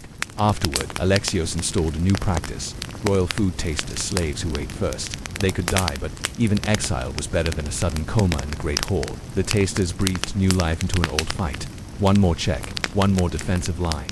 Poisoners adapted, of course. They tried new methods, bubbles of cyanide, slow-release opiates hidden in spiced wine, yet each adaptation invited fresh defenses. Eventually, with better kitchen security, sealed ingredient storerooms, and formal testing, the art of court poisoning waned. Political intrigue moved back to alliances, marriage, and open rebellion. Echoes in history, though, the Byzantine court's kitchens no longer reverberate with whispered threats. The legacy of its poisoners persists. Culinary legislation, today's food regulations, safety standards, and kitchen inspections owe a debt to those medieval reforms born of paranoia. Espionage techniques, secret ink, coded recipes, hidden compartments, methods that began in the scullery now inform modern tradecraft. Literary tropes. The trope of the poisoned chalice or deadly feast in European literature finds its earliest roots in these palace intrigues. Yet perhaps the most lasting lesson is human. In any system, access is power. Those who control the ingredients, food, information, or data wield a weapon sharper than any sword as dawn brings light back to Constantinople's marble streets. Remember the cook in the sky, the man who melted a kingdom's trust. one slow poisoned sip at a time. Because, in the end, history is less about armies and more about appetite. Murmurs in stone. Corridors. You stand in the shadow of a great hall's outer wall, dozens of feet thick, constructed of rough-hewn limestone and soot-blackened brick. On the other side, nobles and city officials debate taxes, alliances, and rumored plots. Their voices carry through high arches, spilling into corridors. Yet, where you stand, pressed against a narrow buttress, the only sound is your heartbeat. Is the whisper wall. In medieval towns across Europe, York Bridges Toledo builders discovered an odd acoustic trick by carving small niches and channels within massive walls. Voices from one side could be heard distinctly in a single spot, on the other, while remaining silent elsewhere. It was unintentional at first, an architectural quirk of buttress and arch. But once discovered, whisper walls became a controlled means of discreet communication. Tonight, you are the city's secret listener. You wear a hood and robes that rustle softly. Your master's chamber, where you take your post, has 3 entrances, one for nobles, one for guards, and one very narrow slit, just large enough for you to slip through. Through that slit, you press your lips against the cold stone and lean close. From inside the hall you catch. The count takes no bribes, at least not openly yet. The merchant's ledgers vanish. I trust no one but your viceroy. Tell him to use the eastern wall's niche, the one beside the ivied pillar. His words will travel straight to the priory's crypt. Yes, but only half the council may know. The rest must remain in the dark until dawn. These words would be lost to untrained ears, drowned by the babble of the gathering, or locked behind heavy doors. But the whisper wall carries them clearly, metallic, alive, urgent. In a time before telephones, encrypted letters, or infrared surveillance, whisper walls were both convenience and weapon. City officials used them to share confidential plans, troop movements, secret marriages, plans to intercept grain shipments. Spies used them to steal those secrets, then vanish. Lovers used them to meet clandestine. Assassins used them to confirm an alibi or summon a victim. Let's trace how a simple architectural anomaly became an instrument of stealth. Accidental discovery in late 12th century Norwich, England. The newly completed Guildhall was lauded for its sturdy construction. But a day after the grand opening, a mason's apprentice heard muffled voices while pacing the exterior wall. Curious, he pressed his ear to a small groove between stones and heard the magistrate's private counsel. Shocked, he alerted the master mason. Further testing revealed 3 sweet spots along the wall's buttresses where whispers carried clearly. Word spread quietly among officials. Soon, sensitive matters, city defenses against rebellion, secret partnerships with Flemish merchants were first discussed at the whisper wall. Other towns noticed. Master builders adjusted new constructions to include deliberate niches. Some carved decorative gargoyles with hidden cavities. Others placed stone benches against key walls so listeners could sit comfortably. The whisper wall became a feature, not a flaw. The mechanics of murmur. How does it work? A thick wall normally muffles sound, but if you carve out a hidden narrow arch inside connecting to exterior niches, sound waves traveling across the hall bounce into that channel and emerge clearly at the other end. The wall acts as a waveguide, preserving the frequency of whispered voices while blocking noise from the wider room. Builders learned to tune these channels by adjusting length, width, and curvature. A slight bend prevented direct exposure and kept openings hidden. Some channels wound beneath floor arches, running silent beneath banquet tables. Others threaded through adjacent towers, enabling messages from watchmen on battlements to reach the warden beneath later treatises on fortification. Mentioned sound galleries alongside arrow slits. Passages designed not for defense, but for discretion. They were guarded closely. Only select couriers held keys to the slit access doors. Whisper walls in practice. Imagine the cold stone interior of a French chateau in the 1300s. The lord meets with his castellans to discuss relief for starving peasants after a harsh winter. He leans into a carved alcove and speaks. We must spare them the levies this spring. Communicate to Sister Genevieve she must brew the ale for the festival using barley from department stocks. The rest will be distributed for soup. Up. Servant slips through the narrow passage, emerging in the abbey's crypt 3 walls away. There, Sister Genevieve hears the message as clearly as if the Lord stood beside her. She nods and returns through the corridor, her servant closing the hidden door behind her. Meanwhile, other council members debate loudly across the room that charity plans have already been set in motion. But whisper walls weren't only used for benevolence. In Florence, the powerful Medici family used them to coordinate patrician plots. Whisper walls connected palaces to judicial chambers. Facts were engineered away from public record by giving false testimony in the open hall while secret instructions whispered through walls, guided corrupt judges. Assassins likewise exploited whisper walls. They confirmed guard rotations, heard the timing of safe passages, and slipped weapons through hidden hand-tooled niches. When the deed was done, no footstep gave them away, for they approached and departed through passages designed for silence. Countermeasures. And magic as whisper walls proliferated, so did countermeasures. Priests and sorcerers declared them cursed, spots where spirits of the dead could overhear secrets and whisper back. To protect against spiritual eavesdropping, walls were anointed with blessed oils. Walls were anointed with blessed oils and sprinkled with holy water. Some rulers employed anti-echo draperies, thick tapestries hung on inner walls at known niche locations. These absorbed sound before it could enter the channel. In rare cases, guards drilled tiny vents into the wall, venting sound away in unpredictable directions. Yet these measures proved partial. The whisper wall remained a persistent feature. To this day, you can visit the old town hall of Lunenburg, Germany, and lean into its whisper wall. Niche kilometers of masonry might fall silent, but two whisperers will still hear each other. Clearly, the legacy of silence medieval whisper walls remind us, even in the age of castles and crusades, human ingenuity found ways to share secrets that teach that architecture is not merely about strength, but about subtle control of sound and space. They show how power often lies in what is hidden rather than what is displayed as you settle into sleep. Imagine pressing your ear to a cool stone, listening for truths not meant for all ears. 1,000 hushed words floating through stone passages, carrying the weight of conspiracy, compassion, and human cunning. In a world before encryption and surveillance cameras, whispers shaped history just as decisively as armies, and in the silence of your own night. Remember, walls are never just walls. They can be the world's quietest speakers. Beneath the stone's craft, conspiracy, and the cost of secrecy, you slip through the narrow slit into the hidden corridor, lantern held low. The stone beneath your feet is worn smooth by countless conspirators' steps. This passage threads between two great halls, one the seat of civic power, the other a bishop's private chapel. Neither chamber's doors need open for you to move unseen. Here, in the dim light, you are both messenger and spy. Tonight, you carry 3 messages: a warning to an allied lord, instructions for a grain embargo, and a ciphered plea for sanctuary. Each fits on a small wax tablet, folded and tied with a length of braided wool. You tuck them into the lining of your cloak, feeling their weight like separate hearts beating against your chest. Your destination: the whisper niche in the chapel wall. There, a single soft word will travel through 5 meters of stone, emerge in the great hall's chamberlain's office, and set in motion a chain of decisions that could alter the fortunes of a duchy.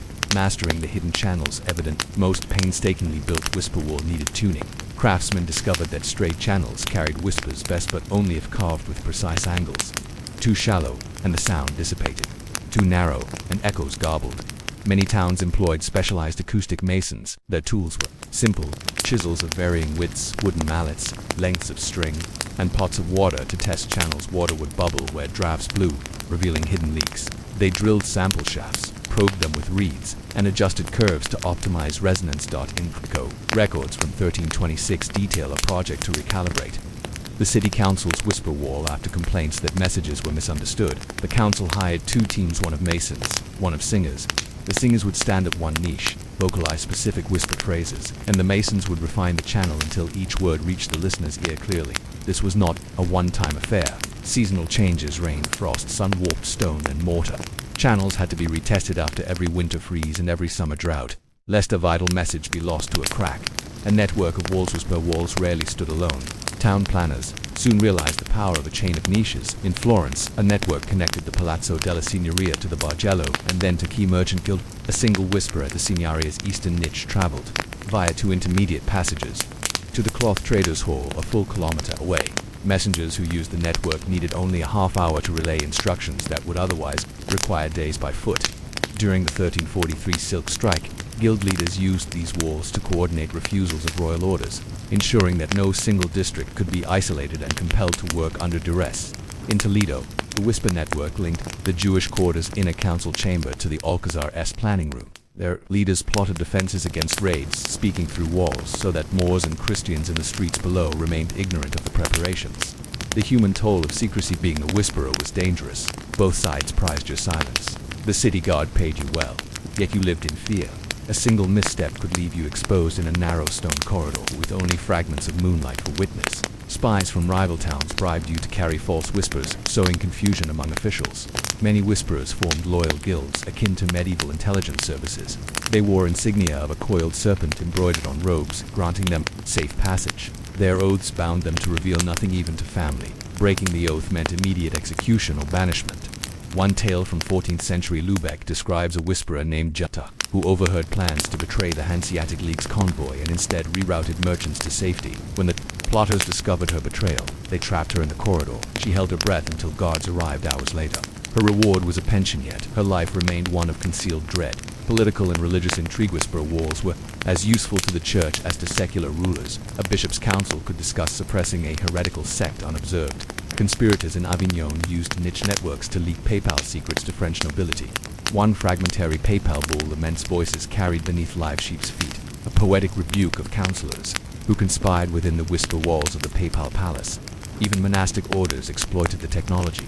Benedictine abbeys built whisper channels connecting the abbot's quarters to the infirmary, enabling discreet confessions of political dissent not fitting for public confessions.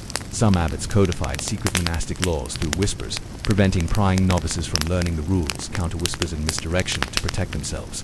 Vigilant rulers employed counter-whisperers, agents who relearned each niche's layout and placed subtle modifications. A pearl-sized pebble inside a channel plug, a dab of beeswax to slightly narrow a bend. Such changes rendered old niches silent until freshly tuned. Some cities built echo chambers where any whisper rolled into a soft hum, creating a false sense of security. Casual courtiers, assured nothing of import could be heard, spoke freely on to have their words amplified to hidden listeners in distant rooms. Misdirection became an art. Carved drainage pipes were fitted with false niches, leading spies to eavesdrop on empty vaults. In Palermo, conspirators believed they overheard details of a king's voyage only. It was a decoy channel leading to a dead end. Meanwhile, real directives passed through a newly concealed war niche. The echoes endurance today. Few medieval whisper walls survive intact, but where they do, visitors marvel. In York Guildhall, leaning into the whisper alcove carries your voice unbroken to the far corner. At Château de Chambord in France, guides still demonstrate the effect for tourists. In Istanbul's Topkapi Palace, careful restoration of Ottoman whisper windows, small marble grills between the Sultan's harem and the Grand Council chambers reveals that the technique endured long past the medieval era. Whisper walls became whisper screens. Their legacy echoes in modern secure communications. Fiber optic cables carry data in narrow channels, insulated against noise. Eavesdropping still lingers as threat. Encryption, like beeswax in a niche, remains ever necessary. A whisper for your dreams as you step back into waking hours. Consider the silent corridors beneath your feet. In your own life, what corridors carry your words? What messages travel? Unseen through email, through rumors, through the anxieties of sleepless nights. Remember the whisper wall's lesson. Secrets shape history in silence, and in silence, power often speaks the loudest. Tonight, if you find yourself alone in a quiet room, lean close to any wall. You may not hear counselors or conspirators, yet, in the hush you might sense how walls hold memory of every murmur, every confession, every plan whispered against stone, waiting for ears brave enough to listen. The price of hidden voices. The final chapter of our murmured journey brings us to the end game of whisper walls, the unraveling of trust, the cost of conspiracies exposed, and the quiet triumphs of those who listened, and sometimes the silent curses of those who spoke. 1. When walls betray in 1428, the city of Liege faced a revolt. Citizens, angry at heavy tolls, stormed the Prince Bishop's palace. Inside, the council had plotted reforms by whisper wall the night before. Thinking the niche channels secret, they disclosed financial records and punitive plans. But too disgruntled, clerks, bribed by rebel leaders, guided the insurgents to the exact masonry joints, with picks and chisels. The rebels breached the whisper niche from the outside, overheard the plans, and turned them against the council. By morning, the palace gates lay in ruins, and the Prince Bishop fled in disguise. The whisper wall had backfired. Spectacularly, secrets cut loose and used to destroy their authors. 2. The scholars. Redemption. Not all whisperers served corruption. In 1301, Florence, a young scholar named Alessia discovered a secret niche linking the Doge's chamber to the Guild of Silk Weavers. Guild leaders were secretly overcharging, exacerbating a silk famine that threatened the city's economy. Alessia, appalled, whispered the ledger discrepancies through the walnut to conspirators, but into the council's private hearing room. The Doge, hearing the figures, ordered an immediate audit. The guild's corrupt overseers were dismissed. Prices fell, and the public rejoiced. Alessia vanished afterwards. Some say she became a Dominican nun, using her knowledge of hidden channels to ferry manuscripts between cloisters, but her active conscience became legend. A single whisper saved livelihoods. 3. The modern resonance today. Whisper walls survive as curiosities, enchanting, eerie, instructive, yet their legacy endures in architectural acoustics. Modern concert halls and lecture theaters use sound-guiding features rooted in whisper wall principles, ensuring every voice carries to the back row. Secure communication. The concept of air-gapped channels, networks physically isolated to prevent eavesdropping, echoes the medieval approach of dedicated hidden passages. Privacy debates. Conversations about walls, listening smart home devices, hidden microphones mirror the medieval fear of unseen ears. We still ask, who hears our words? What do walls conceal? 4. A final murmur is, you lay down your guard and your head. Imagine the stillness of ancient stone corridors. Remember the whisper walls lesson. Secrets have power only as long as they remain unheard or are heard by the right ears. May your own walls hold only the dreams you intend. May the whispers that matter find you in the quiet stone seats, shared chambers, and the birth of sanitation. Imagine yourself at dawn in a bustling medieval town, perhaps Norwich or Paris. The air is heavy with wood smoke and livestock. The narrow streets are damp underfoot, littered with straw and the occasional clump of manure. You need to relieve yourself, but your cottage has no privy. Instead, you cross the street to the common latrine, a long stone bench punctuated by keyhole-shaped openings. Beneath it, in a stone channel, runs a trickle of water, sometimes fresh, sometimes foul, carrying away what no private home ever had the means to dispose. This, dear listener, is the medieval public latrine, a place as unremarkable as it was essential, as communal as it was unsanitary. In Section 1 of Story 13, we'll explore how these early lavatories functioned, how they shaped daily life, and how they quietly laid groundwork for future sanitation even as they reeked and rotted beneath the feet of entire towns. 1. Of a public latrine. Step into the latrine house, a stout half-timber-bird structure set on a narrow quay or built above a flowing stream. Inside, a single chamber perhaps 20 feet long. Along one wall, a continuous stone bench with openings spaced every 2 feet, enough for privacy yet designed to hold people shoulder to shoulder. There was no door at each seat. Modesty was implied by seating pattern and the thick timber door. At the building's entrance, beneath the bench, a muck channel carried waste downstream, found directly into rivers that also supplied drinking water. In wealthier towns, latrines emptied into specially constructed cesspits beneath the floor, emptied only when full, sometimes every few years. But more commonly, the latrine was built over a canal or motan, expedient compromise between cost and convenience. To the medieval mind, this was progress. For peasants without private latrines, these communal houses offered a place out of the rain, away from walls that might collapse under night's weight. Even the stench was tolerable compared to open defecation in fields that supplied the very grain they harvested. 2. Social dynamics and unwritten rules. Public latrines became unexpected social spaces. Men and women, though often in separate latrine houses, would exchange news, gossip, and gossip's cousin, rumor. City ordinances sometimes forbade conversation to keep matters discreet, but enforcement was as lax as the water flow beneath. Hand washing was rudimentary at best. A wooden trough or basin might hold water, but soap was scarce. Towels did not exist for commoners. Cloth scraps or hands wiped on tunics sufficed. Lice and fleas thrived in the damp wood and straw outside. Outbreaks of gastrointestinal diseases, while blamed on miasma or divine displeasure, often arose from these shared facilities, yet people adapted. Some carried personal cloths, others sprinkled sand or ashes on the seat to absorb moisture and odors. In parts of the Rhineland, locals kept white stone benches in latrines, believing the chalky surface cleaner than rough brick. By the 12th century, city councils in Cologne and Bruges taxed adjacent merchants a small fee to maintain latrines near market squares, recognizing that good sanitation promoted fewer illnesses. Fewer bays clogged, smoother foot traffic. 3. Maintenance, misery, and muck. Men Simone had to keep these pits from overflowing. Enter the night soil mengrim figures who mucked out cesspits with wooden spades, carting human waste by horse-drawn barrows to fields outside the walls. There, the humanure-enriched soil, a crude but effective fertilizer. These laborers were shunned, treated as unclean, yet essential. Guild records from 14th century London list payments for night soil removal, alongside bakers' expenses and street sweeping. Municipal budgets grudgingly set aside funds, acknowledging that a city clogged with filth slowed trade and spread disease. Occasionally, failures in muck removal led to spectacular mishaps. Latin chronicles recount a latrine roof collapse in 1307 Brutus. Beneath it lay months' accumulation of foul slurry, which burst forth into the kitchen of the adjacent inn, pouring barrels of beer, prompting a 3-day closure. 4. Innovations and incremental progress despite their flaws. Medieval latrines saw modest improvements. Aristocratic estates installed garderobe, small privets built into castle walls, dropping waste directly into moats.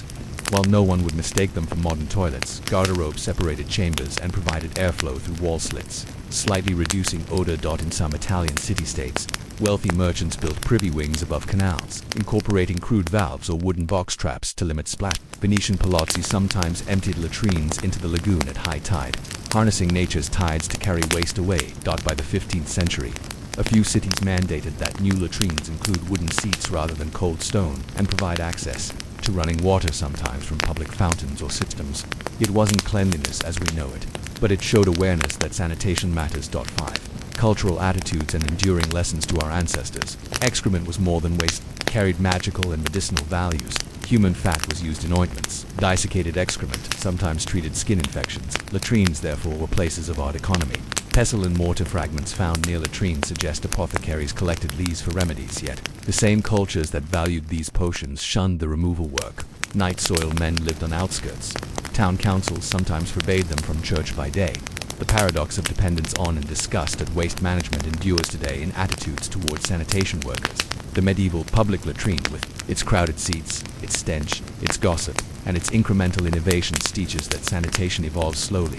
Technology is improved only when necessity drove innovation, plagued population growth, and commercial ambition forced cities to address their waste. As you drift towards sleep, remember the silent seats of history, stone benches over streams, hidden garderobes in walls, hushed quiet chambers where countless strangers shared their most private moments. They remind us that even our most basic comforts, privacy, hygiene, dignity, are built on centuries of trial, error, and human ingenuity. Tonight, when you find relief in your modern facilities, spare a thought for those ancient benches. Their inconvenience shaped the rise of sanitation, public health, and our shared understanding that human waste is best quietly and efficiently sent away.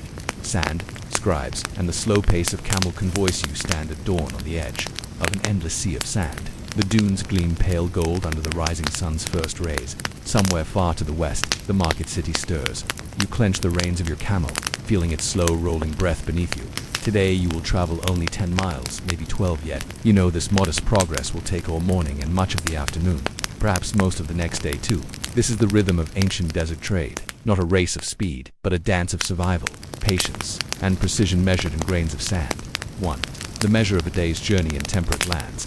A merchant might boast of covering 30, 40, even 50 miles in a single day on horseback, but the desert is not temperate, and camels patient, sure-footed move at a walking pace of roughly 3 miles per hour for only 4 to 6 hours before needing rest. Thus, a typical caravan Leguat trader is called a stage or eater, set by water sources, not by distance. Between oases or wells, the sands might stretch 20, 30, or even 50 miles. Caravans calculated their pace meticulously, how many pots of water each camel would carry, how many dates each merchant needed, how much millet and salt for both beasts and men. Too fast, and the camels risked dehydration and collapse. Too slow, and the heat of day or night might claim lives or goods. So merchants negotiated timetables measured not in hours but in legs. The first leg to the well at Jebel Init, the second to the spring of Burz Agram, the third to the caravanserai at Merzak. This pace meant that crossing the Sahara journey of perhaps 1,200 miles in total took months, not days. But traders prized the rhythm. Sunrise rides, midday halts under cloth awnings, afternoon marches until dusk, then campfires of hot tea and whispered deals around flickering flames. 2. The role of desert scribes. No caravan moved without scribes, often called dobit, or chatib, tasked with keeping logs of goods, distances, and expenses. They rode on wooden boards treated with wax, or on long rolls of palm leaves bound in leather. Each evening's halt became an administrative session, tallying camels, noting arrivals and departures, listing goods sold or traded at previous oases. The scribes also recorded water inventories, how many liters remained, which wells had dried, where new sources were rumored. A mistake in the waterlog could doom an entire caravan, and so scribes trained for years to estimate volumes, to read shifting sands for signs of aquifers, to barter for fresh supplies at distant wells. Their records served as guides for future expeditions. A successful caravan's Janama travel ledger might be copied and shared, improving safety and efficiency. But a lost caravan left behind only whispered legends of sandstorms and betrayal. 3. Camels. Rest and the caravan's rhythm. Camels were the engines of desert trade ships. Of the sands, they drank 40 gallons of water in a single drink, then subsisted on sparse vegetation and saltless dates. They carried loads up to 300 pounds, yet traveled miles with barely a hiccup in gait. Still, they needed rest. Caravan masters enforced strict schedules. 2 hours of travel, 1 hour of rest, repeated until midday. Then a longer break, lunch of flatbread and camel's milk cheese, followed by a siesta in the shade of a cloth canopy. A final march followed by evening prayer around camp. This slow cadence lulled merchants into a trance-like attentiveness, preventing heat stroke and maintaining morale. These rest stops often became impromptu. Markets, camel handlers trading repaired, forage bags, scribes swapping tips on new sand routes, interpreters haggling for salt or leather. Even in the desert's vast emptiness, the caravan pulsed with human life. 4. Challenges beyond the sandalegs of days stemmed not only from pace but from unpredictable hazards. Sandstorms, when the haboob rose, visibility dropped to zero. Caravans hunkered down, tethering camels and covering faces. Scribes logged wind direction, duration, and sand levels. They charted safe headings for when the storm passed. Bandit raids in narrow passes or near scarce waterholes. Bandits harried caravans. Traders invested in armed guards, Wahhabi horsemen, Berber riders, or Bedouin scouts whose presence added weight and complexity to the log, often causing further rest stops. Oasis politics. Each water source was a mini-state, ruled by or gulams who taxed water for use, demanded tribute, or imposed curfews. A sudden price hike for water might halt trade until merchants negotiated or diverted to a less convenient well days away. Disease in the caravan, a single dysentery case, could spread rapidly. Each camp, scribes recorded health logs, number of sick camels, count of fevers among men, doses of herbal remedies. Sometimes entire legs were postponed until the ill recovered, as a dead camel or merchant meant lost goods and lost lives. 5. The postal caravan and slope mail merchants sometimes carried royal or state dispatches, letters that needed delivery, across the desert. Known as Barkia, this early postal service relied on the caravan's schedule. Scribes transcribed each dispatch into multiple wax copies, sealed them with signet rings, and entrusted them to different legs of the journey. By redundancy, messages stood a better chance of surviving delays.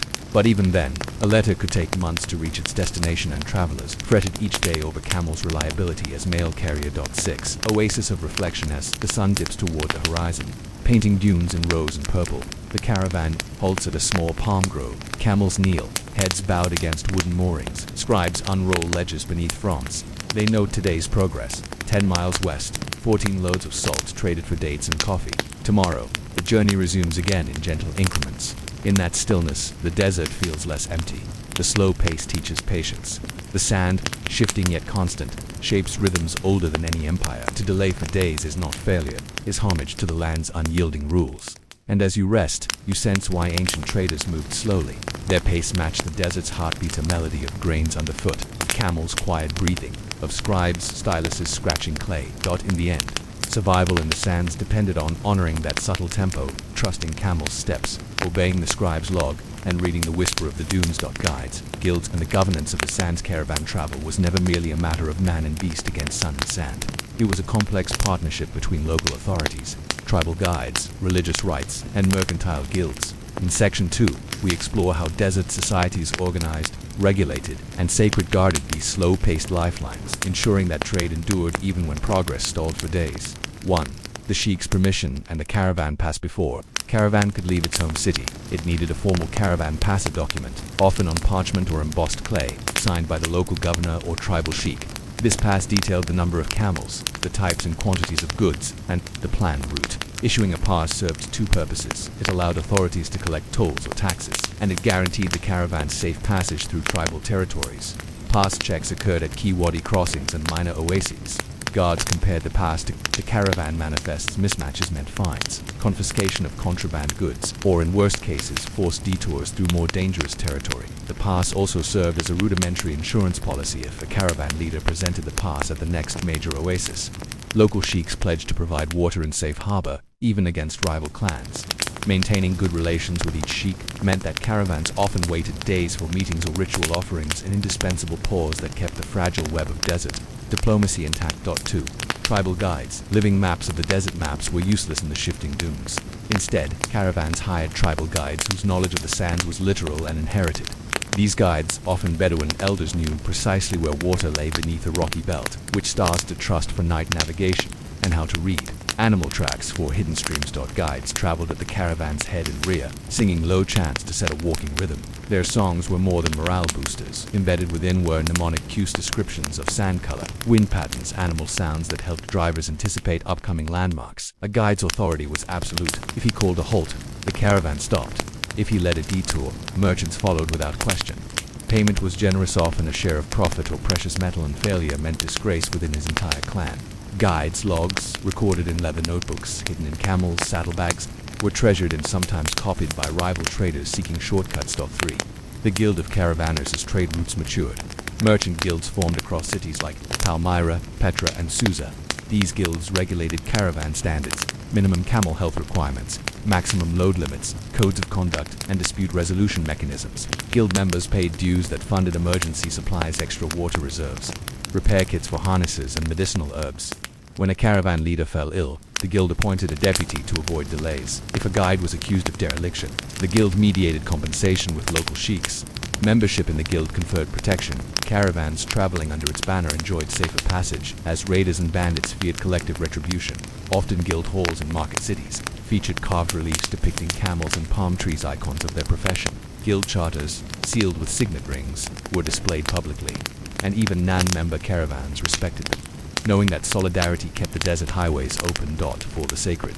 Caravan rituals. Trade across the desert was more than commercial, it was spiritual. Caravanners performed rituals at each major departure point. They anointed camels' foreheads with perfumed oils, recited protective invocations to Allah or local deities, and offered small sacrifices, dates, incense at shrine, stones called mizans, scales. The Miz and Adich oasis symbolized the balance between human needs and desert forces.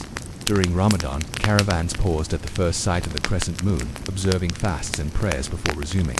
Pilgrimage routes to Mecca doubled as regular trade corridors, blending commerce with devotion. Halting for festival days. Eid al-Fitr, Eid al-Adha delayed the journey, but kept caravanners within a shared moral framework that discouraged theft and violence. 5. Oases as administrative nodes. Each oasis functioned as a micro-administrative center. Beyond wells and palm groves, they housed guest houses, khan or caravanserai stables, and small bazaars. At the head of each oasis sat an emir, a local governor responsible for water rights, rationing flour, and overseeing temple offerings. Caravans reported to the emir upon arrival. Scribes presented their passes, updated logs with delivered quantities, and received water certificates, tokens ensuring priority in well drawings. Oases also collected land use fees caravanners paid for, grazing camels on communal date palms. Failure to pay resulted in camels being impounded until payments increased the local emir's coffers. These oasis pauses, often lasting 1 to 3 days, balanced the caravan's pace with the oasis's fragile ecosystem. Overgrazing or water overuse could destroy the oasis for generations. Underuse risked trade collapse. Thus, caravanners and oasis administrators practiced a delicate, negotiated lullaby of mutual dependence. 6. Delays as planning and preparation. Although delays frustrated impatient merchants, they also served essential functions. Health checks. Scribes recorded camel health in palm leaf registers. Caravans carrying sick camels paused longer at oases to allow healing or transfer loads to healthy animals. Maintenance. Leather straps, wooden saddles, and woven tents required constant attention. Caravans set up makeshift repair stations, employing local artisans who specialized in desert-proof craftsmanship, shoeing camels with metal pads, patching cloth with canvas, waterproofing harnesses with palm oil. Market intelligence. While waiting, traders exchanged news about grain prices in distant towns, water shortages ahead, or bandit movements. These informal intelligence networks shaped route adjustments and caravan splits. Some merchants heading south to avoid conflict, others north to chase profit. 7. The economics of patience. Merchants factored delays into their profit calculus. Extra days in the desert meant higher lodging fees, greater water expenses, and potential spoilage of perishable goods, spices, leather. To offset this, they packed non-perishables, dried dates, hard cheeses, sealed jars of honey as emergency trade items. A missed market window could ruin a journey. Therefore, merchants hedged risks by diversifying cargo across multiple oases, selling some goods early to finance purchases en route. Some even formed syndicates, loose partnerships that coordinated overlapping caravans. One group suffered a sandstorm delay, another covered key clients. This insurance-like structure smoothed trade imbalances and minimized the cost of patience. 8. A night in the sand. As dusk drapes the dunes in purple shadow, the caravanners pitch their tents beside the oasis's outer palms.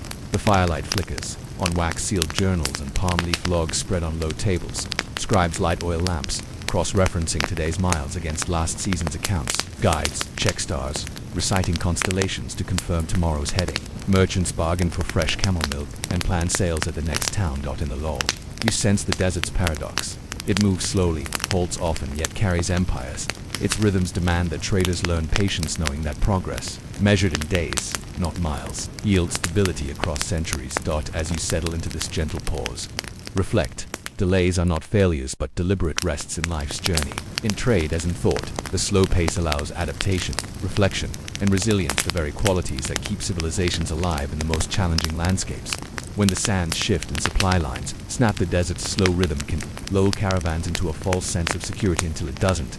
In our final section, we witness moments when the carefully negotiated pauses and bureaucratic checks failed utterly, when sandstorms blinded and waterholes vanished, and when the fragile tapestry of desert trade unraveled. reshaping economies and empires alike. 1. The sandstorm that never ended in the year 1540 CE. A caravan departing Sijil Masa for Timbuktu encountered an unforecasted Simuma scorching, suffocating windstorm that rose without warning. Within hours, visibility dropped to zero. Camels blinded, merchants disoriented. The caravan stalled for days. Food ran low, water barrels cracked in the heat. When the storm finally subsided, fewer than half the camels remained. The survivors staggered into the first oasis, only to find its well dried to dust. This wasn't a mere delay, it was a crisis. Desperate merchants looted hastily buried supplies, sparking armed skirmishes among desperate drivers. Tribal guides, whose reputations once cemented their authority, found their knowledge obsolete against a shifting tempest. Entire trade routes closed for seasons, depriving cities of gold, salt, and luxury goods and plunging regions into recession. 2. Political disruption, and the caravan's collapsed trade in the desert depended on fragile political alliances. In 1258, the Mongol sack of Baghdad reverberated across the Silk Road at the same time. North African dynasties vied for control of caravanserais in the Maghreb. Caravans that once passed freely now faced taxation from multiple claimants or outright blockade. Merchants who trusted caravan passes found them worthless at shifting frontiers. In one famous episode, a major Genoese trading convoy laden with Venetian glass, Tuscan cloth, and Andalusian ceramics set out for Fez. Halfway across the Sahara, rival Berber chieftains proclaimed the Genoese lost their privileges. Armed bands ambushed the convoy at an unmarked wadi, capturing goods and demanding ransom. The surviving merchants were forced to ditch freight, paying exorbitant protection at delay that lasted months and cost them their entire profit. 3. Disease and the caravans stutter human. Bodies thrived where camels stumbled. In 1813, a plague outbreak in Cairo quarantined every outgoing caravan for 30 days. Scribes noted daily tolls of fever and death among camel herders. Guides abandoned their posts. Oases turned into makeshift infirmaries. By the time the quarantine lifted, European and Indian traders had rerouted their commerce by sea and land through newly charted coastal routes. These public health delays had long-term impact. The overland caravan economy, once dominant for centuries, never fully recovered along several lines. Wealth shifted to port cities Alexandria, Tunis, Aden, forging the maritime empires of the modern era. 4. Technological shifts and the end of the lullaby. The 19th century introduction of steamships and railroads rendered many desert routes obsolete.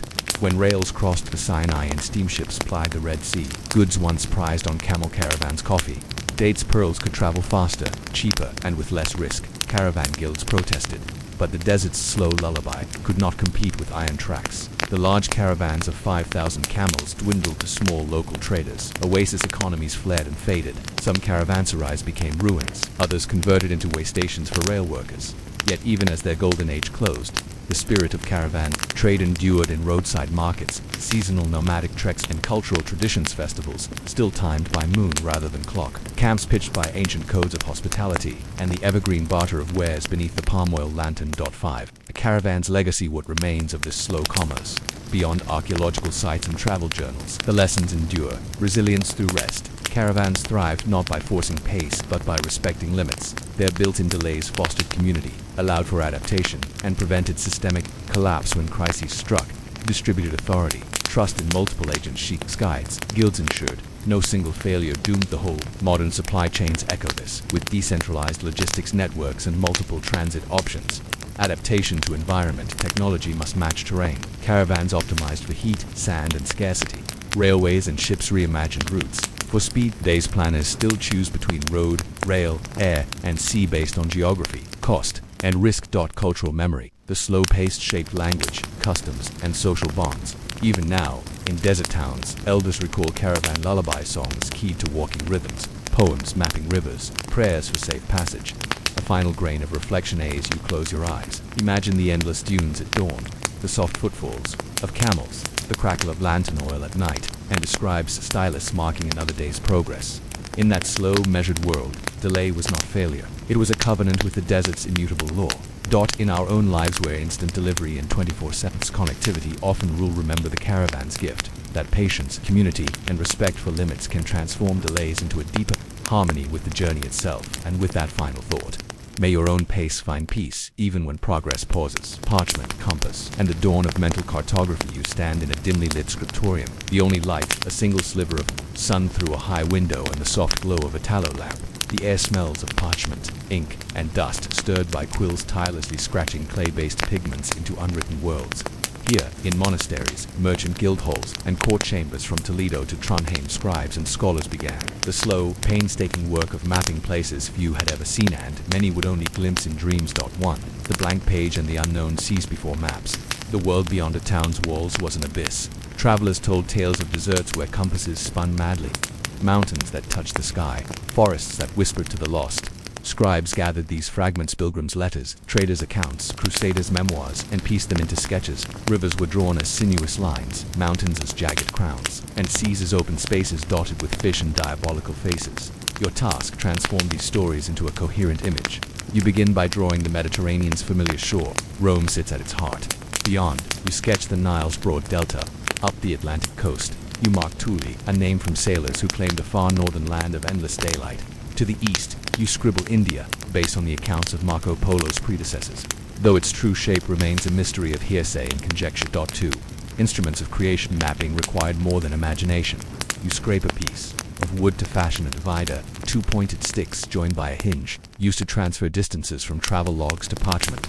You mix inks of different hues, iron gold for land, verdigris for water, red lead for routes and pilgrim roads. Your parchment is prepared from calfskin, soaked, stretched, and polished to a creamy surface that will hold every line without bleeding. Crude astrolabe rests nearby a brass circle, etched with degree markings and star pointers. While not precise, it allows you to estimate latitude by measuring the sun's height at noon.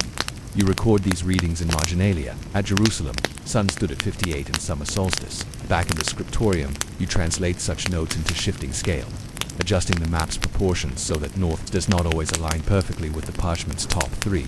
The TNO tradition. Yet for most early medieval scribes, the world remained a spiritual diagram, not a navigational chart. The popular TNO map divided land into 3 continents: Asia, Europe, Africa, shaped like a T within an O, symbolizing Christendom at the center of creation. East, the top of the circle, was paradise. West, the bottom, shadowed by legends, with monstrous races. Jerusalem sat squarely at the T's intersection. As a mapmaker, you wrestled with this inherited framework. You drew the T's stem off in the Nile or the Donan, its crossbar the Mediterranean. Beyond the O's rim, you left blank space for terra incognita, warning scholars that even the best parchment cannot capture all that lies beyond. 4. Collaboration and competition. Mapping was seldom a solitary art. You collaborated with pilgrims, who provided route distances measured in days' journeys. You consulted merchant logs, noting where stones glowed red and rivers ran dark. You argued with astronomers, debating the Earth's circumference, some scribes favoring Ptolemy's vast measurements, others echoing more modest church fathers. Conflicts were common. One map placed Iceland too close to Norway, another expanded Ireland to rival Britain's size. You exchanged roles with other scribes, copying and correcting. Monasteries prided themselves on the accuracy of their mappa mundi, striking a balance between sacred symbolism and empirical detail. 5. The first Porto and charts. By the late 13th century, a new style emerged. Porto and charts, eyes drawn to the sea rather than the soul. On goatskin coated in chalk, scribes drew hundreds of fine golden lines radiating from compass roses, indicating consistent wind and sailing directions. Coastal details appeared in astonishing precision. Palermo's harbor arc, the 3 promontories of Sardinia, the inlet of Malaga. These charts circulated among Genoese and Catalan sailors, guiding caravels under late afternoon sun. Youth mapmaker learned to incorporate their data from Marseille to Genoa, 8 leagues, from Ceuta to Tanger, 7. Unlike earlier symbolic maps, portal and charts were practical tools, refined by cumulative experience and cross-checked. Voyage by voyage. 6. The impact of the compass and iron needle floating in water or pivoting on a pin changed everything. The magnetic compass, introduced from China via Arab merchants, allowed mapmakers to anchor their charts to north. Hitherto, east held primacy as the direction of Jerusalem. Now, north became a fixed reference, and meridians found hesitant use. Standing at the prow of a merchant ship, sailor cartographers measured headings by needle as much as stars. Mapmakers incorporated this compass data back in the scriptorium, adjusting coastlines and harbor approaches. The world map grew less a theological sketch and more an accurate guide, longitude still elusive, but latitude increasingly reliable. 7. A world unfolding. As you finish section 1, trace your fingertip along a seam in the parchment. You see scribbled corrections where new lands Greenland, the Azores were placed tentatively. Each update required redrawing coastlines, recalibrating distances. Chroniclers wrote of storms off Cape Bojador. Merchants declared the Canaries east of the wind's edge. Clerics debated the place of Atlantis in the ocean's margins. By the end of the Middle Ages, mapmakers would venture beyond hearsay, commissioning explorers to fill in the blanks. But it began here in silent rooms where quills danced across parchment, turning rumors into shorelines, transforming emptiness into the known. Tonight, As you drift towards sleep, let your mind roam those blank spaces. Imagine the thrill of sketching, a horizon's edge for the first time, of drawing a river's course from whispered tales. In each curve of ink lies both discovery and humility, the recognition that the world is vast, and our maps forever incomplete. Tools, techniques, and the rise of surveying. You leave the hush of the scriptorium and step into the courtyard, where apprenticed mapmakers sharpen quills and mix pigments under open sky. Today's task: transform raw measurement spaces, sun angles, travelers' tales into coherent geographic truth. In Section 1, you sketched coastlines from hearsay and Portolan aids. Now, you learn the tools of precision, the techniques of measurement, and the slow birth of professional surveying that turned maps from art into science. 1. From pace counting to pace marking. Long before standardized units, mapmakers measured distance by pacing. A seasoned guide's stride, roughly 1.5 meters, became the camel's pace. Caravans logged journey lengths as 100 paces from one oasis to the next. Back in the chart room, scribes converted these into inches on parchment, using a simple ratio: 100 paces equals 1 centimeter on the map. Early pace markers, small lead weights on leather cords, helped surveyors walk straight lines, ensuring that measured segments didn't zigzag with every footfall. To reduce error, mapmakers adopted double pacing. 2 surveyors walked the same route, then compared pace counts. A third recorded both sets, averaging discrepancies. This communal choreography, walking, counting, logging, took days for a single stretch of road, but yielded more reliable results. 2. The astrolabe and altitude lines. The astrolabe, once a novelty, became indispensable.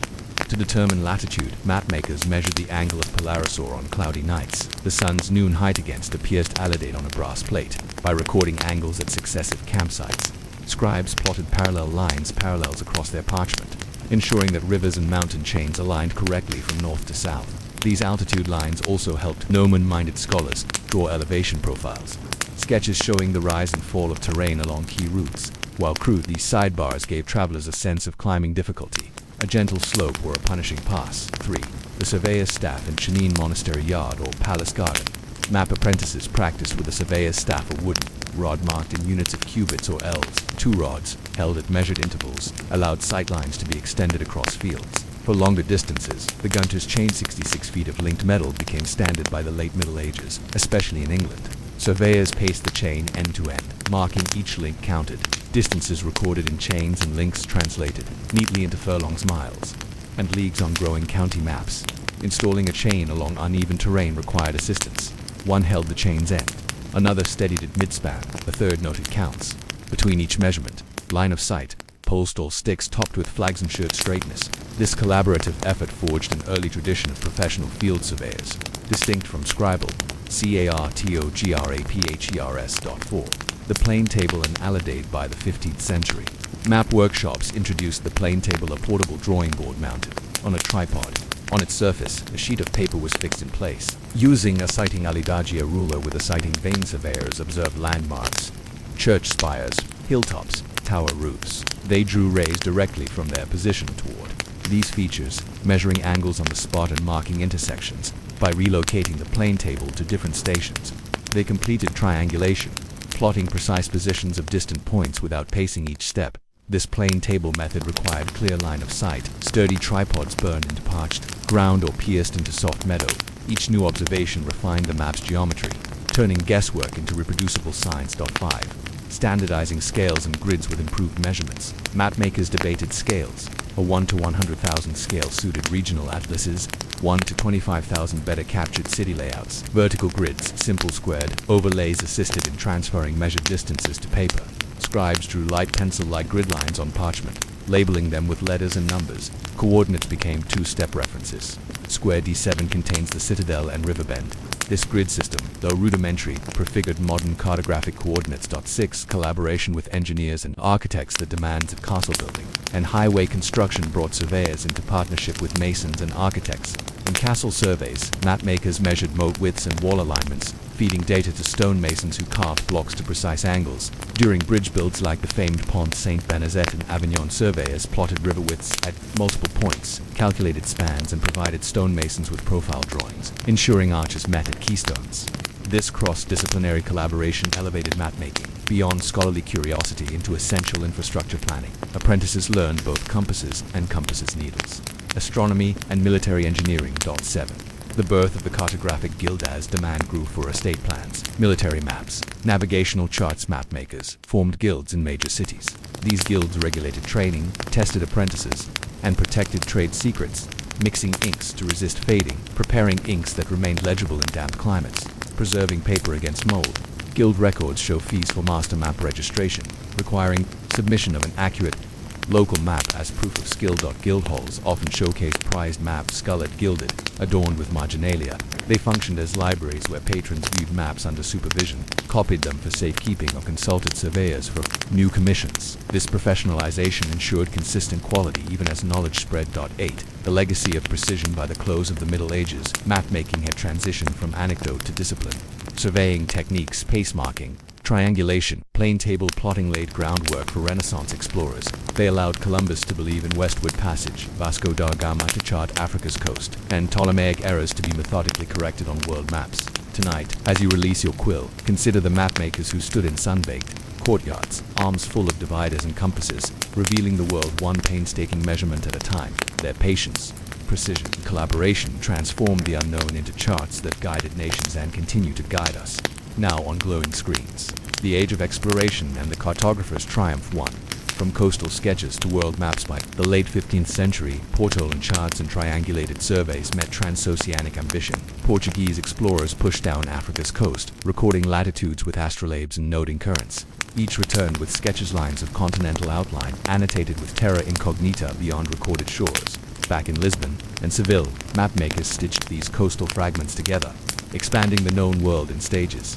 First, the Cape Verde Islands, then the Bulge of Guinea, then the Cape of Good Hope. In 1507, Martin Wald-Simler produced a world map, naming America for Vespucci. He integrated recent charts of the New World with Ptolemaic frameworks for the Old. His map was revolutionary, a single sheet showing Atlantic crossings, Indian Ocean routes, and a Pacific so vast it hinted at lands unseen. For the first time, East and West met on paper thanks to the measurement methods. Compass, bearings, and plane table surveys pioneered in medieval guilds. 2. The navigator's charts and the cartographer's art. As exploration advanced, mapmakers collaborated with navigators. Sea captains recorded magnetic variations, differences between compass north and true north in logbooks. Cartographers annotated these declinations, correcting portolan charts' inconsistencies.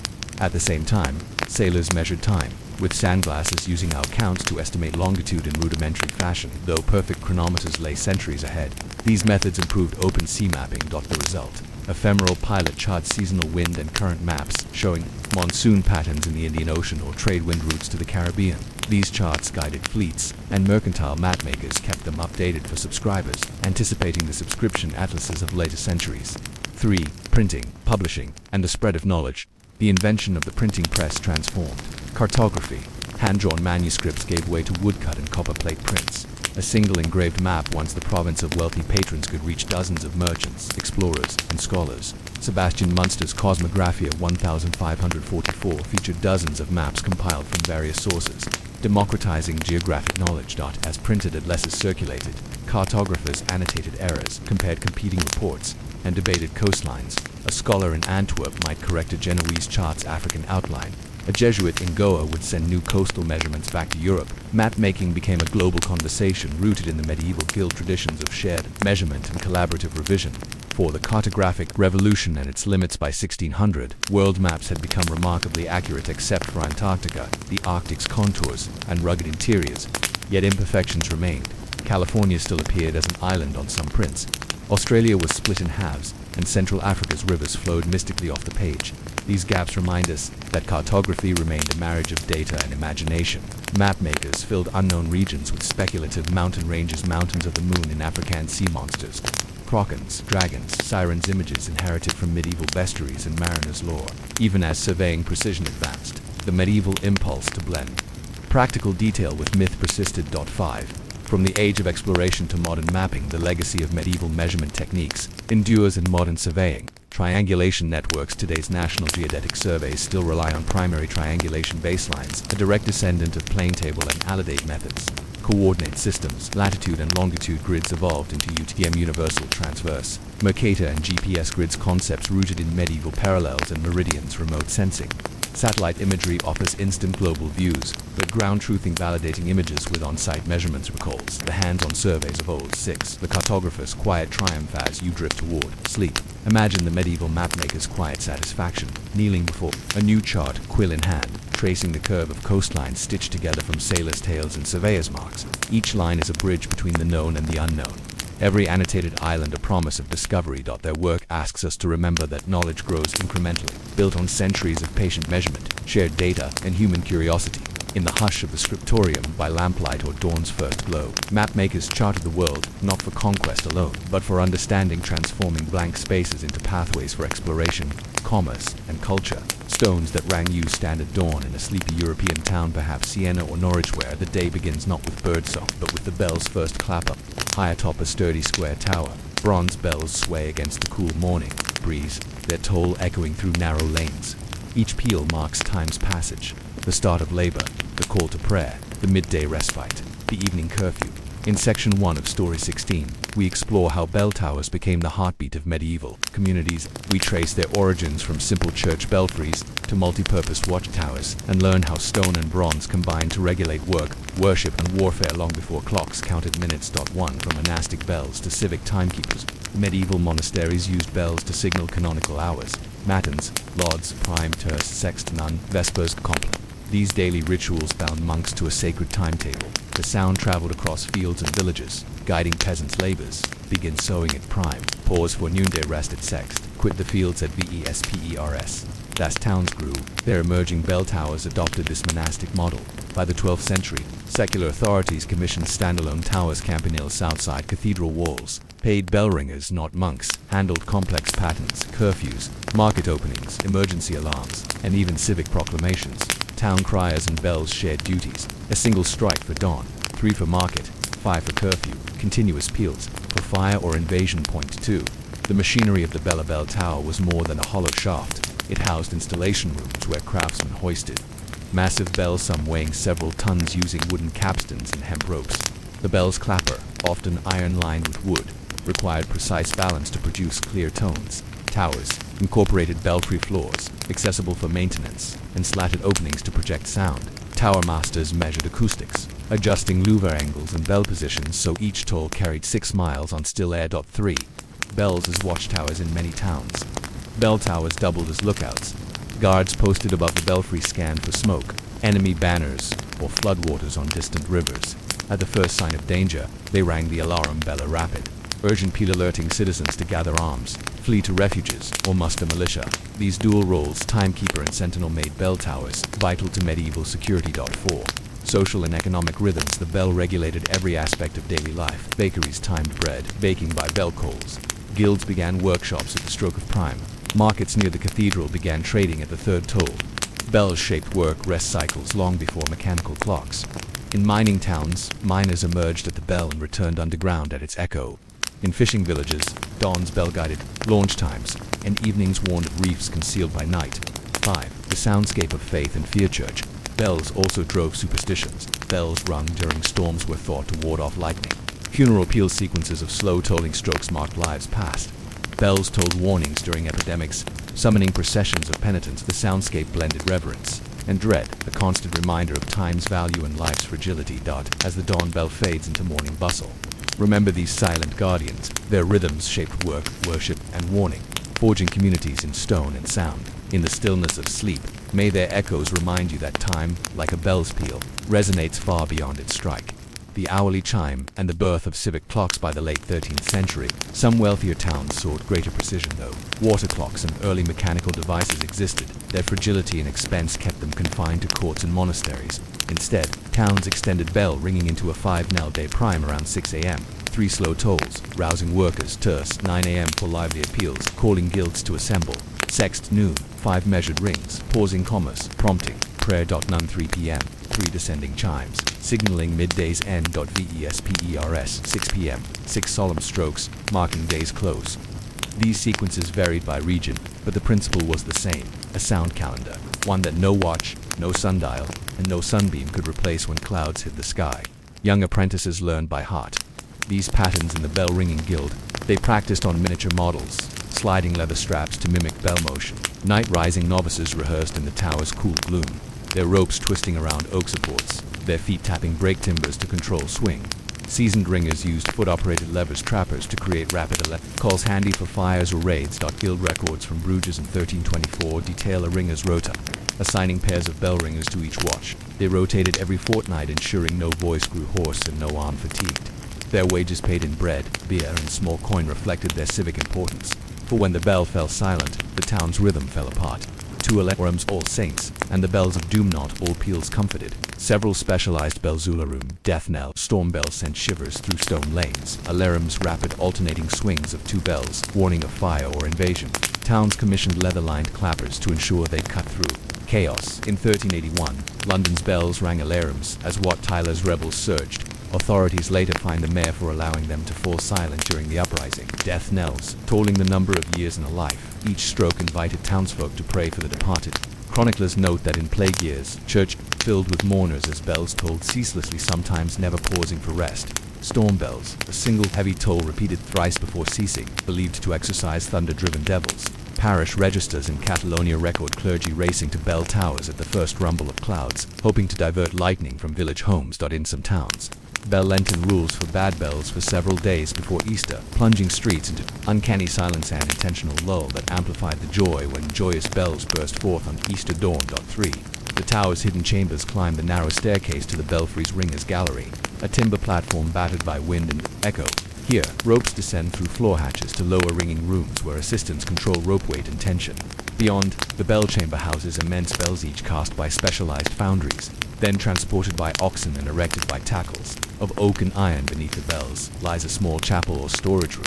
Ringers stole moments there to rest, smoke strong ale, and record bell logs, weather conditions, deviations in tonality, signs a bell needed tuning, and notes on any unusual events. The Great Earthquake of 1348, during which bells reportedly rang of their own accord. Each bell bore inscriptions, the patron's name, the saint invoked, and an often cryptic motto, Vox clamantis indicito, a voice crying in the wilderness, closing parenthesis. 4. Bells and community. Identity. Bells forged identity. Towns' chosen bell inscriptions and rhythms set them apart. In 15th century Italy, rival cities competed in bell-ringing festivals. Towers synchronized peals as musical extravaganzas. Crowds marveled at sequences lasting an hour or more, and maestros earned renown for complex peal music scored in manuscript on England. Magna Carta refers to free men and free church, governed by the sound of common bells, a testament to bells' symbolic weight in law and liberty. 5. The legacy of the bell towers. Medieval bell towers influence echoes still. Public timekeeping, town clocks borrowed bell rhythms, sounding hours even as mechanical faces disturbed purists. Fire response. Modern alarm systems, with their distinctive blasts, descend from LARUMS. Community. Rituals, wedding and funeral bells remain universal, connecting us to centuries of shared sound. As evening's last vespers fade, imagine yourself beneath the tower. Feel the stone's resonance in your chest. In that vibration you hear not just time's passing, but the heartbeat of a community bound by sound, shaped by bronze and watched by silent guardians above. You step into the cool dawn air at the base of the tower, ropes coiled like serpents at your feet. Without pausing for ceremony, your partner catches the end of a thick hempen rope, and together you haul it upward. The bell above your head shifts, its bronze skirt creaking. No words are spoken, only the syncopated rhythm of pull, pull, pull. As the great clapper swings free, your hands tighten on the strands. You count in your mind 1, 2, 3, and release. The bell's deep bass thunders across the rooftops, a heartbeat calling the city awake. From here, the day unfolds by sound. At the third pool, you begin the Navium terse sequence for brisk strikes, each one timed to clear away sleep. Do you imagine? Bakers pausing mid-need, laborers lifting sots, merchants closing ledgers in tribute to the bell's command.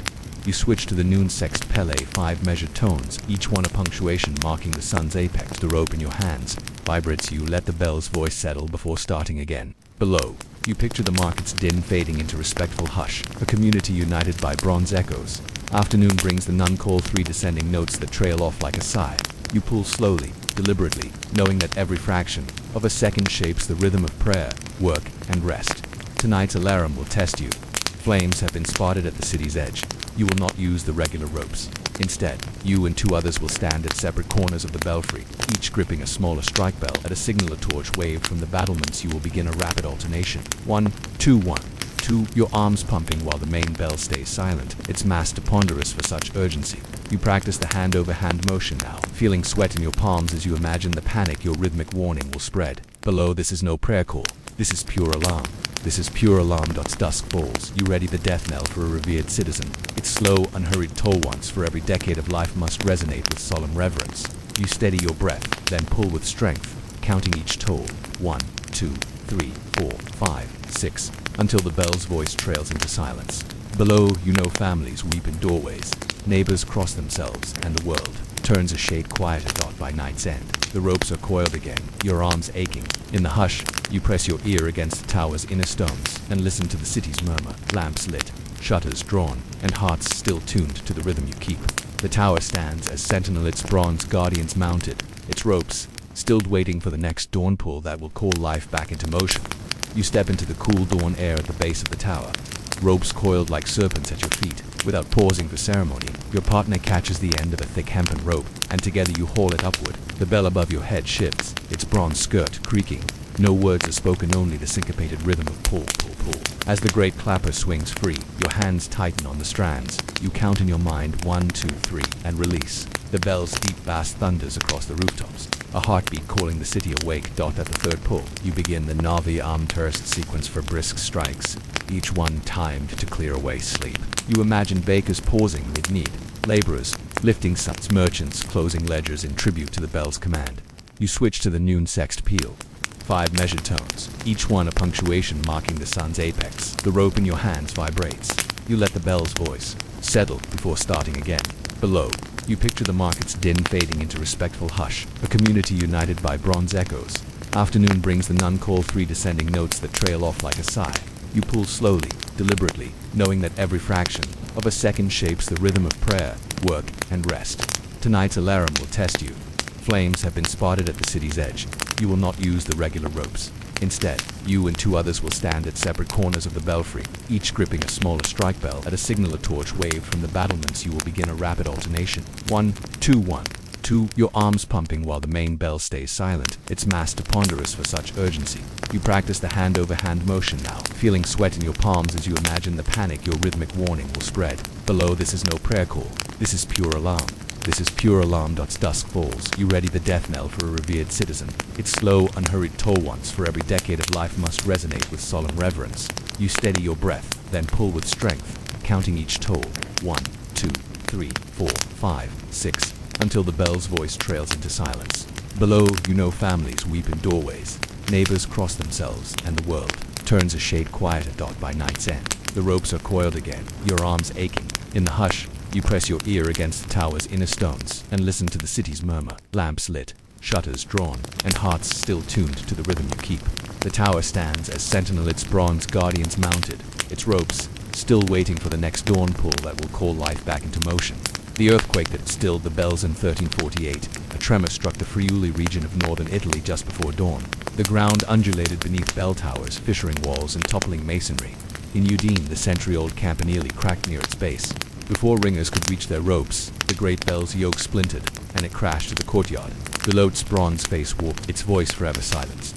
Town chronicles record that for 3 days, no bell rang. Farmers did not know when to plow, monks overslept past lords, merchants missed market openings. Gates remained open at curfew.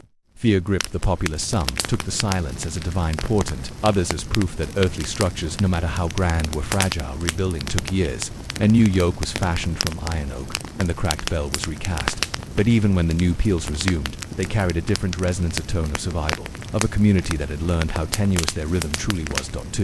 The siege that hushed the tower during the 100 Years' War. The fortified town of La Rochelle endured a months-long siege by royal forces. As cannons battered walls, defenders withdrew behind ramparts, and bell ringers ceased their calls to avoid drawing enemy fire. Without the bell's daily accents, townsfolk improvised. Housewives used wooden clappers in back alleys. Blacksmiths hammered simple metal tongues beneath battlements, marking time by makeshift beats. Inside the walls, fear and hunger warred with stubborn hope. When the mayor finally tolled a single bell once a day at midday, it became a rallying cry. People gathered, clasped hands, and shared bread despite the scarcity. That one courageous peal reminded them that, even in siege, sound could unify hearts when silence threatened to break them. 3. Fires, floods, and the race to save the bells. In 1570, Venice endured its worst acqua alta in over a century. Floodwaters crept into San Marco Square, lapping at the campanile's base.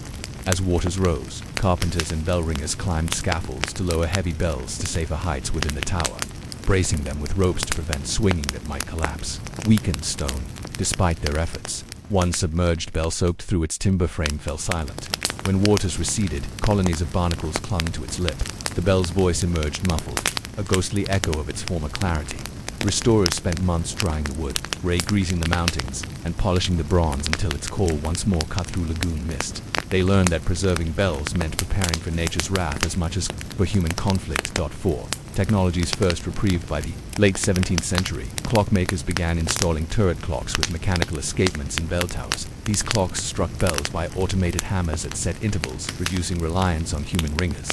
In 1682, the cathedral in Dijon unveiled such a clock. A wooden gear train drove a hammer against the great bell exactly on the hour. Day and night. This innovation offered resilience. Even in plague, siege, or labor strike, the towers could sound time. Yet, many towns retained ringers for ceremonies, and alarms. Mechanical hammers lacked the urgency of a skilled alarum or the solemn modulation of a death knell. Bells regained a hybrid life, part machine, part human, but always central to communal. Spirit 5, the last great bell in war in 1914. As Europe stumbled into World War I, church bells fell silent across France at government decree: no tolls to honor a monarch, no peals to celebrate festivals. Instead, the silent towers served as grim memorials. When the armistice sounded, peals erupted in joyous cacophony, swung by hand and machine, mixing ancient rhythms with modern relief. It was the last mass ringing before electrified hammers took over bell towers worldwide. 6. Reflection on silence and sound tonight. As you imagine the rope in your hands and the bell above your head, consider how sound shapes a society. Bells announce gathering. They call us to labor, worship, warning, and celebration. Silence warns. When bells fail, the world falters. Communities substitute new beats to maintain order. Innovation endures. Mechanical clocks built on bell towers ensure continuity, but only as long as we value the human art of ringing. In the hush of sleep, know that every toll once mirrored human hands, hopes, and fears. Towers may crumble, bells may shatter, mechanisms may fail, but the urge to mark time endures in hearts tuned to the resonance of community. You step through the gate into the silent night. Your lanterns glow a solitary island in the darkness. The air is cool, scented faintly with wood smoke and dew-wet moss. Ahead of you, atop the gatehouse, stands the night guard, a stooped figure in woolen cloak, leather jerkin, and brimmed hat. In his right hand, he grips a stout staff carved with the city's arms. In his left, a lantern trembles, its light half swallowed by the yawning blackness beyond the wall. This is the world before street lamps, a world where safety was forged by human vigilance. The idea of a uniformed, paid night watchman, a specialist whose sole duty was to keep the town safe after dark, did not spring up fully formed. It evolved, century by century, from simpler practices driven by fire risk, theft, and communal need-one fires and the first watchers in the earliest medieval towns. A single disaster prompted the need for organized watches. Fire. Most homes were timber-framed, thatched with hearths at their center. A single spark could ignite straw roofs, sending flames racing along narrow streets. Villagers realized too late that daylight alone couldn't prevent nightly conifella. Grations. Each night, volunteers, often the same smiths and bakers who worked the next morning, remained awake near their hearths, keeping the coals low and smoldering embers under supervision. If any spark leaked free, they would sound a wooden clapper or shout an alarm, rousing neighbors to bucket brigade lines from well to roof. By the 11th century, larger communities formalized these efforts. Legal codes began to require every householder to maintain a brazier fireproof basin filled with ash inside their home. They also had to take turns in a rotating fire watch, stationed outside at key intersections, branded with a simple armband or cloth sash to signal their authority. 2. From fire to theft. The shift in purpose over time. Guards noted that their presence did more than smother sparks. Their watchful eyes deterred petty thieves and vandals. A would-be burglar hesitated when passing a brazier-lit corner. A ruffian loitering in an alley risked a shout of "guard" that would echo on stone walls. Town councils seized on this discovery. They rebranded the fire watch as a common watch, whose duties now included patrolling streets at intervals, ensuring doors and shutters were fastened, identifying suspicious characters, travelers without lodging or known townsfolk caught wandering late, reporting disturbances, brawls, animal escapes, unauthorized gatherings. These duties required more than staying awake. They demanded record keeping. Guards carried simple tablets to note who they saw at each patrol, which street corners were dark, and any unusual noises. These rounds evolved into fixed schedules. One guard at the northern gate from dusk to midnight, another from midnight. 2 dawned foot patrols circling the marketplace on the even hours. 3. The birth of the professional. Watched by the 12th and 13th centuries, wealthier towns with growing merchant classes could afford to hire men specifically for night guarding. These watchmen were paid modest stipends, often in bread, ale, and small coin, and issued basic equipment: a long staff or spear for defense, a lantern tethered to the wrist to keep hands free, a simple uniform, a colored tabard or sash, displaying town colors, a whistle or small bell, used to signal for assistance or to raise the alarm. City charters laid out watchmen's responsibilities in detail. They were to patrol assigned routes twice per night, sound their bell at designated posts to confirm they had completed each circuit, record any violations or emergencies in a ledger, to be reviewed at dawn by the mayor or council, assist in firefighting or medical aid when needed. Watchmen were often first responders, guard key points, gates, bridges, warehouses, and occasionally private homes of prominent citizens. Contracts specified penalties for dereliction. Failure to patrol could cost a month's wages. Sleeping on duty might mean public chastisement or banishment from the watch. 4. The watchman's tools and techniques. Medieval watchmen relied on simple but effective tools. Lanterns, early versions, burned olive oil or animal fat, enclosed in protective wooden or metal frames. Guards learned to shield the flame from wind and rain, often affixing leather flaps that could be adjusted to bathe the light in a narrow beam. Staffs and spears, not just for show-trained watchmen, could fend off bandits with a well-aimed thrust, deter wolves or stray dogs, and even break down locked doors in emergencies. Signal bells. Every half hour, watchmen halted at station posts to ring a small bell. 1 ring for the first post, 2 for the second, and so on. This pattern let townsfolk verify that the watch was active if the bells fell silent. Neighbors investigated or lit warning fires. Route books, leather-bound notebooks marked with station names and times, sometimes illustrated with simple diagrams of key landmarks. In disputes, a watchman's route book could absolve him of blame if a blaze occurred on an unpatrolled street. The council reviewed his book to confirm he had followed orders. 5. Challenges of the night watches were grueling work guards faced: harsh weather, snow, rain, wind, and the bitter cold of unheated stone streets. Many watchmen layered woolen cloaks and wrapped scarves around their faces, but frostbite and hypothermia were common hazards. Limited vision, lantern light revealed only a few paces ahead. Guards relied on hearing, listening for footsteps, clanging, shudders, or the distant crash of falling masonry. Some towns experimented with whistle signals, echo-friendly shrieks that carried farther than shouted words. Hostile encounters, drunks, criminals, and wild animals tested the watchman's mettle. Guards formed buddy pairs to patrol together, reducing the risk of solo ambush. Tedium. Long stretches of empty streets bred boredom. Guards coped by singing soft work songs, reciting civic laws, or memorizing tales. Turning bleak nights into opportunities for personal study or storytelling. 6. The watchman as public figures. The risks. Watchmen held a unique place in the social fabric. They were trusted eyes. Having seen every street under darkness, they often served as informal advisors to councils on matters of security, lighting, and street repair. Mediators, called to break up fights or calm disputes. Their uniform carried authority, and townsfolk respected their ability to enforce order. Writers of night. Their ledgers preserved the night's history, records of fires, thefts, or unusual sightings, which became part of civic archives. In times of crisis, historians later consulted watchlogs to reconstruct events. Some watchmen grew famous. One 14th century London guard nicknamed Old Tom reputedly saved the city from a ring of coin forgers, capturing them by following suspicious lantern signals in the docks. His exploits were retold in pamphlets for generations. 7. The watch. In the age of clocks, with the spread of mechanical clocks and public clock towers in the 14th century, watchmen gained new tools. Bells signaled the hours and quarters, reducing their burden to track time personally, yet their patrols remained vital. Clocks could mark the curfew hour, but they could not deter thieves, rescue travelers, or quench fires. By the 15th century, many watchposts incorporated public clocks and lantern stations, combining timekeeping and security under one roof. Watchmen kept the clock mechanism wound by day and stored extra lamp oil for night patrols, symbolizing the seamless shift from human time to mechanical time, yet underscoring that both were needed to keep the town safe. 8. The watchman's legacy. Police patrols, night shift, security guards, and emergency responders owe much to these medieval pioneers. Their innovations remind us community safety requires participation. Early watchmen were volunteers before they were professionals. Public safety began with neighbors watching out for one another. Structure. Amplifis vigilance defined routes. Logs and signal bells imposed accountability and transparency, deterring negligence. Adaptation to technology.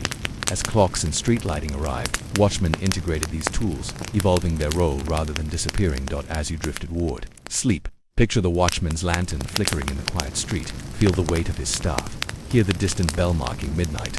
Know that in every era, safety finds its guardians, those who stand watch when we rest, weaving security from the threads of vigilance, routine, and courage.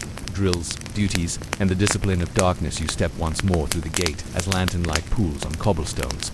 Tonight you join the newly formed City Watch, sworn to patrol after dark. In Section 1, we traced how volunteer fire watchers became rotating civic guards. Now, we delve into the rigor that turned amateurs into professionals, the drills that honed their skill, the duties that defined their vigil, and the discipline that bound them to duty when the rest of the town lay asleep on the watchman's. Muster dust drapes the ramparts when you arrive at the watch house, a half-timbered hall beside the eastern gate. For others stand waiting, two farmhands whose villagers pay their service, a former soldier seeking stable pay, and a merchant's apprentice hoping to learn street knowledge.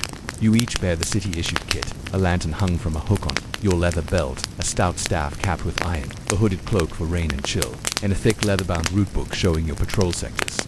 The sergeant of the watch, a grizzled veteran with a scar running from temple to jaw, counts you off by name and assigns sectors. Gate sector, guard the main gatehouse and sound the bell on each hour. Wall sector, patrol the wall-top walkway between northern and eastern gates. Market sector, circle the stalls, ensuring shutters are locked. River sector, watch the riverbank for smugglers at dawn and dusk. Alley sector, thread the narrowest lanes where crime hides in shadows. You each lace your gloves, check lamp wicks, and confirm your sector's boundaries. At the sergeant's horn blast, you slip into the night. Lanterns glow bobbing above your head. Point 2. Patrol drills and silent signals on your first rounds. You learn silent signals taught to every watchman. A single whistle carried at the gate signals all is well. A double whistle at quarter hours summons relief if a colleague is late. A short, sharp bell hung at choke points warns fellow watchmen of trouble ahead. A tapping staff against a wall marks your passing each half hour, leaving a subtle echo for auditors. Auditors. Each sector has checkpoint stall posts with iron rings. At each, you bind a small leather tag stamped with the hour and your initials. Later, these tags are collected at the watch house to verify your complete circuit. Missed tags mean missed patrols, a breach for which you face fines or extra shifts. Your first drill comes unexpectedly. A spilled barrel of fish at the dock. Rowdy fishermen surge toward your sector. You grip your staff, sound the whistle, and shout the prearranged code, Fortune's Tide. Immediately, the river sector guard appears at a side alley, her staff ready. Together, you form a cordon, guiding the mob back to safety and helping clear the mess before dawn's market. In that moment, you grasp that watchmanship is less about confrontation and more about coordination. 3. Record keeping as defense. Back at the watch house, you sit by an oil lamp and open your route book. Under 5th watch, alley sector. You note 9:30 p.m. Shutters secure at Holloway Lane. 10 p.m. Oil lantern law replaced wick. 10:30 p.m. Heard distant argument in Malthouse Alley. Investigated no violation. 11 p.m. Relieved gate sector watchman. Exchange tags. 11:30 p.m. Patrol complete. Cold, clear night. Your legionate. Precise ink. Smudged will go before the night council at first light. If a burglary occurred in your sector, your records decide if you were on duty or idling. Civil authorities increasingly recognize that paper trails deterred negligence more than threats of punishment. A watchman who knew his failures were recorded and reviewed became a more vigilant keeper.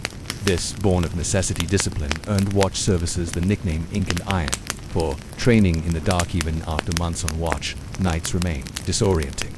To hone their senses, veteran sergeants led recruits through blind drills, lanterns extinguished, staff rings exchanged, whispered commands given in pitch black. These exercises taught recruits to navigate alleyways by sound alone, listening for dripping water in hidden wells.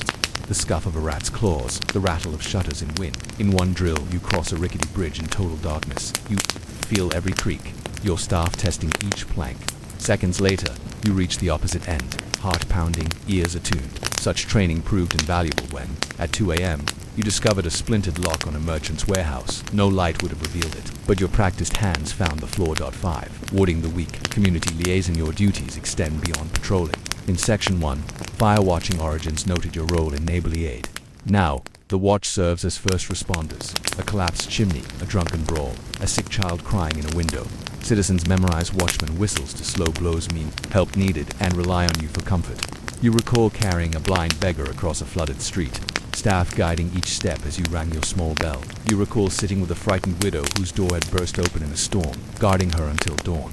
These moments unrecorded in official logs forge the watchman's greatest duty, protecting the vulnerable. 6. The perilous edge. Confronting crime, yet crime remains a harsh reality. One night, a group of masked horsemen speeds through the gates, scouting for rich homes to plunder. You are the only watchman in earshot. You sound the alarm bell thrice, race to a vantage point, and face them as they gallop back. Alone and outnumbered, you fight fiercely with your staff, buying precious minutes until neighboring guards arrive. Though bruised and bloody, your stand costs the thieves their loot and spares the city from a wave of raids. Your sergeant commends you at dawn, awarding extra pay. Townsfolk leave ale and bread at your gate in quiet gratitude. 7. Integration with technology in the dawn.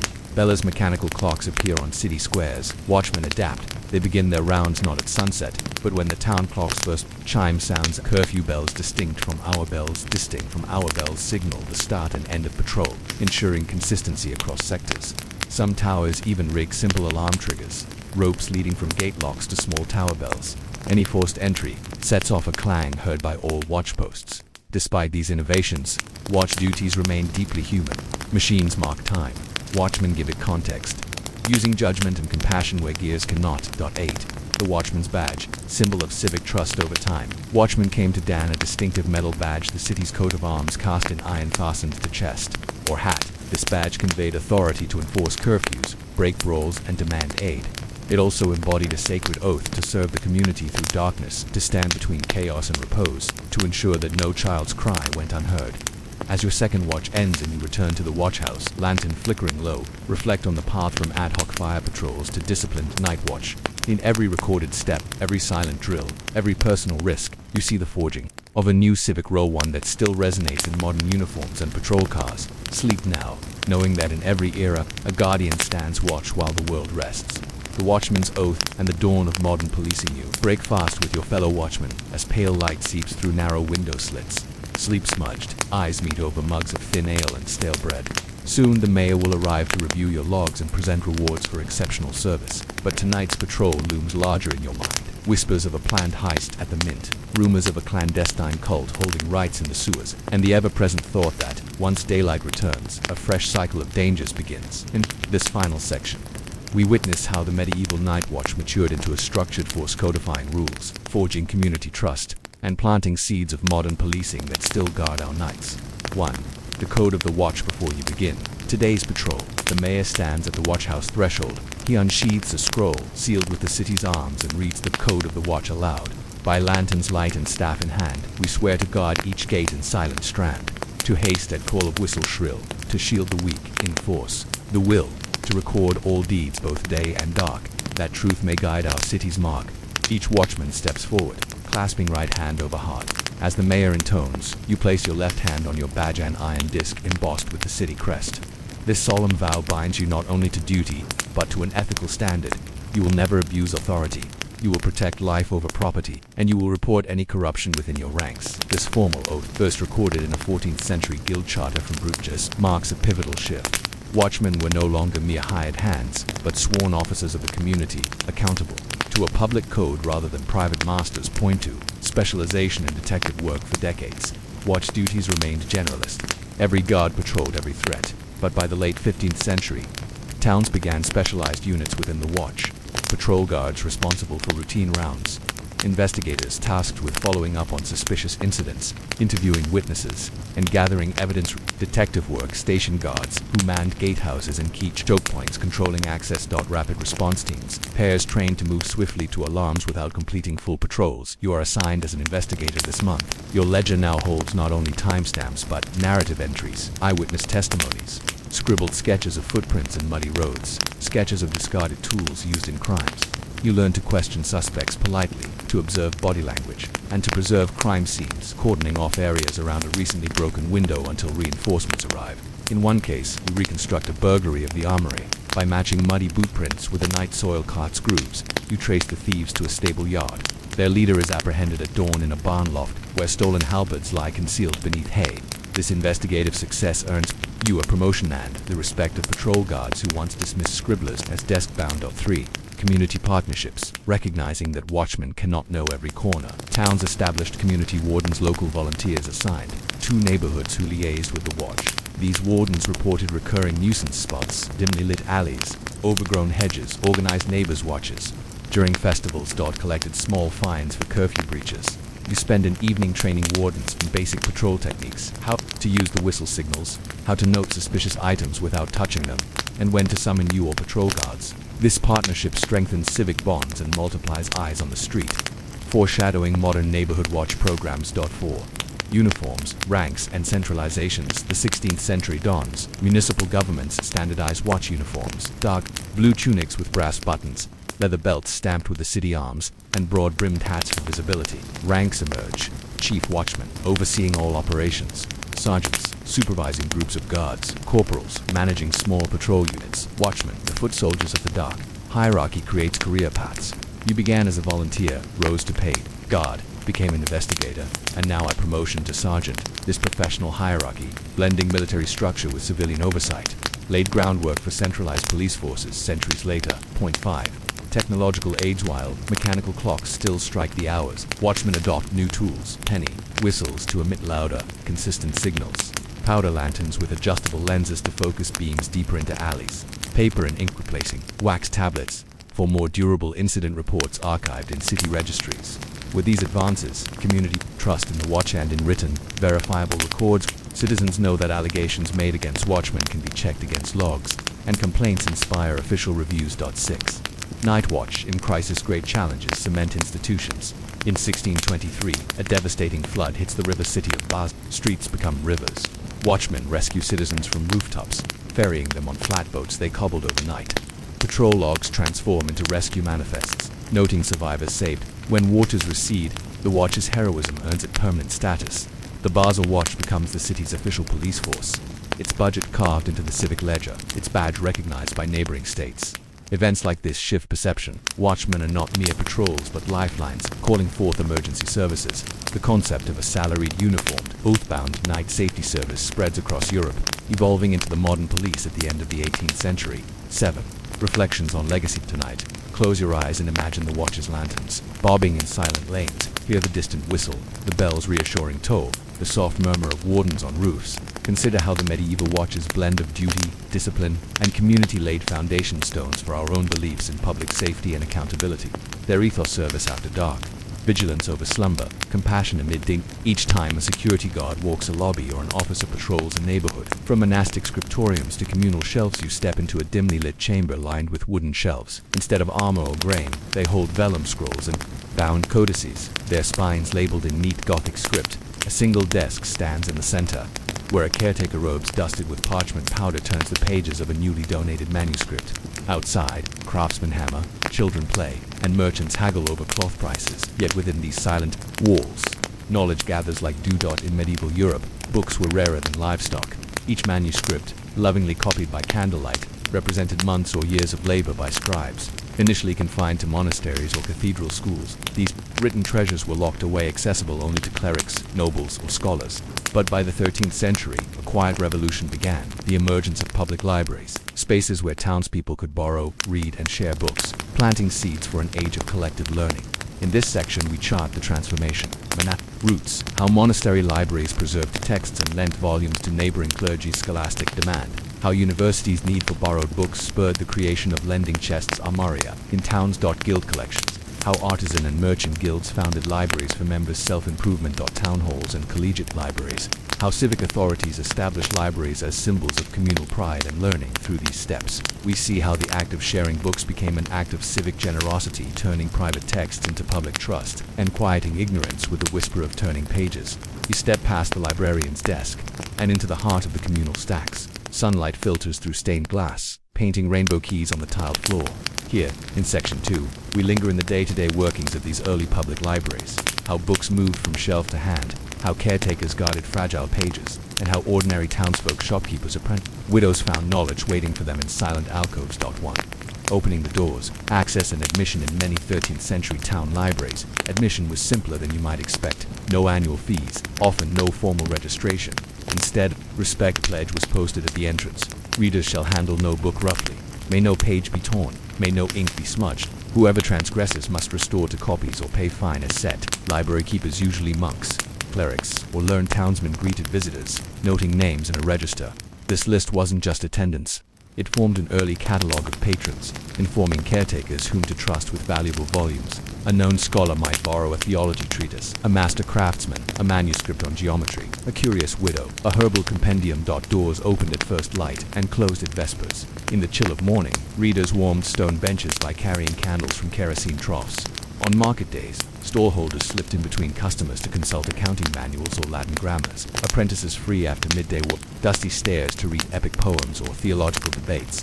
Yet libraries remained silent sanctuaries. No loud prayer calls, no brawling. The quiet was enforced by subtle means. Low-hung ropes marking areas off-limits for children, and small wooden stickers placed on borrowed volumes to alert caretakers if a book left the building without request. 2. The caretakers, guardians. Of parchment and paper behind every shelf stood a caretaker often called the bibliothecarius, whose job was part cataloger, part conservator, part guide. Their day began by inspecting bindings. Cracked leather spines were mended with parchment. Strips, loose gatherings of folios were restitched with linen thread. Scribes carved new board covers for volumes missing their protective oak plates. Caretakers also policed moisture and vermin. Clay pots of hop seed or lavender bark lined corners, repelling bookworms. Small braziers kept low, maintained dry air without warping pages. When floods struck, caretakers moved the most fragile manuscripts to upper floors, risking their own safety to preserve knowledge. They maintained the lending chest system, wooden armoria, each with several secure drawers, into which books were placed when lent. Each drawer bore a metal plaque, law, medicine, theology, craft, poetry, and so on. A borrower signed their name on a slip and took a counterslip stamped with the book's title, a forebear of the modern library. Cart, when volumes were overdue, caretakers sent couriers, often young clerks, to readers' homes or workshops, requesting the manuscript's return. Fees accumulated by the day, a farthing per folio. Persistent delayers paid in labor, copying new books for the library as restitution. 3. Catalogs and classifications. Early indexing as collections grew into hundreds of volumes. Libraries developed rudimentary catalog systems. Large folio-sized catalog volumes listed manuscripts in approximate order, first by subject, then by author, then by shelf location. An entry read D. Military, Vegetius, Theology, Alcove, Shelf 3, Armorium, B, Drawer 2. Caretakers updated catalogs by adding marginal glosses, abbreviated notes in the margins when books moved or new volumes arrived. Printers' catalogs of early 15th century Italian civic libraries show alphabetical indexes for the first time, a clear sign that classification was shifting from broad subject piles to more precise entries, foreshadowing the Dewey Decimal. Leap centuries later, readers learned to navigate boxes of parchment as if they were indexes, opening catalogs, tracing subject headings, and then ascending narrow stairs to find a shelf.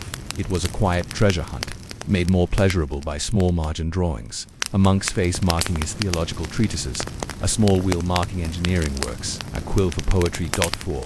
Programs and public lectures. By the mid-14th century, some libraries sponsored public lectures. A noted scholar might draw a crowd of townspeople to listen on a provided dais, her robes sweeping the floor as she read passages from a medical compendium or debated a philosophical treatise. These lectures were announced by town criers at dawn. A man with a wooden staff would walk market lanes, chanting the day's program. Today at the library, Master Emilius reads from Galen on the pulse after none. Citizens welcome. After the reading, attendees could consult the original text, borrowing it if they paid a small additional fee.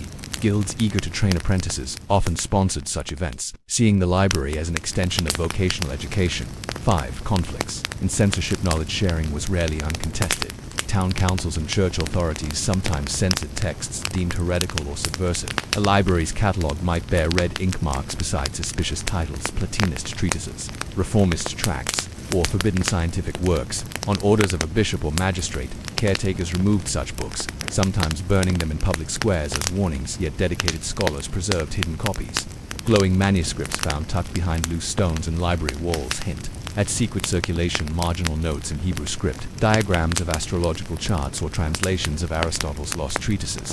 Library caretakers sympathetic to intellectual freedom sometimes turned a blind eye, keeping these volumes in locked, secret drawers, to be unveiled if political winds shifted. 6. Everyday impact on town life or ordinary townsfolk. The library offered more than arcane law, legal guidance. Merchants consulted commercial codes when drafting contracts. A single volume of Consueted Deans guided trade in cloth and grain medical remedies. Midwives borrowed herbal compendiums to prepare poultices and salves for common ailments. Women's guilds kept a small collection of these practical treatises. Technical manuals. Masons, carpenters, and millers found instructions on constructing arches, making gears, and tuning grinders. Apprentices copied diagrams into personal notebooks, entertainment and comfort. Poems of troubadours, romances of chivalry, saints' legends all offered respite after long days at loom or forge.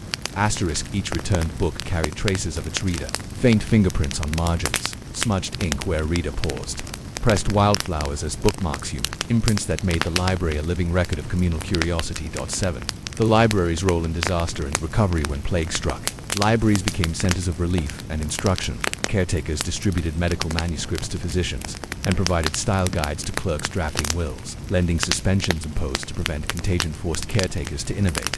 They copied essential passages onto temporary sheets for safe hand-to-hand transfer. In some towns, bedside clerks delivered texts to sick homes, allowing isolated patients to read psalters or devotional guides, providing spiritual solace amid quarantine. After fires or floods, libraries led reconstruction of civic archives, tax rolls, property deeds, and charters. Scribes consulted surviving manuscripts to recreate lost documents, preserving legal continuity. This archival function underscored the library's central role in preserving not only knowledge, but civic identity. 8. An open question as twilight slips into candlelit silence. Consider this: the medieval public library was more than a room of books. It was a hub of community resilience, a place where the humble and the learned shared space, ink, and ideas. But it also depended on goodwill, caretakers, diligence, readers' respect, and civic support. Tonight, when you enter a modern library, rows of steel shelves, soft lighting, quiet hum of computers, ask yourself, how much of that generous openness is owed to those early custodians who risked spoilage, theft, and censorship to let knowledge wander freely among townsfolk? You settle into a carved oak pew as late lantern light warms the library's arches.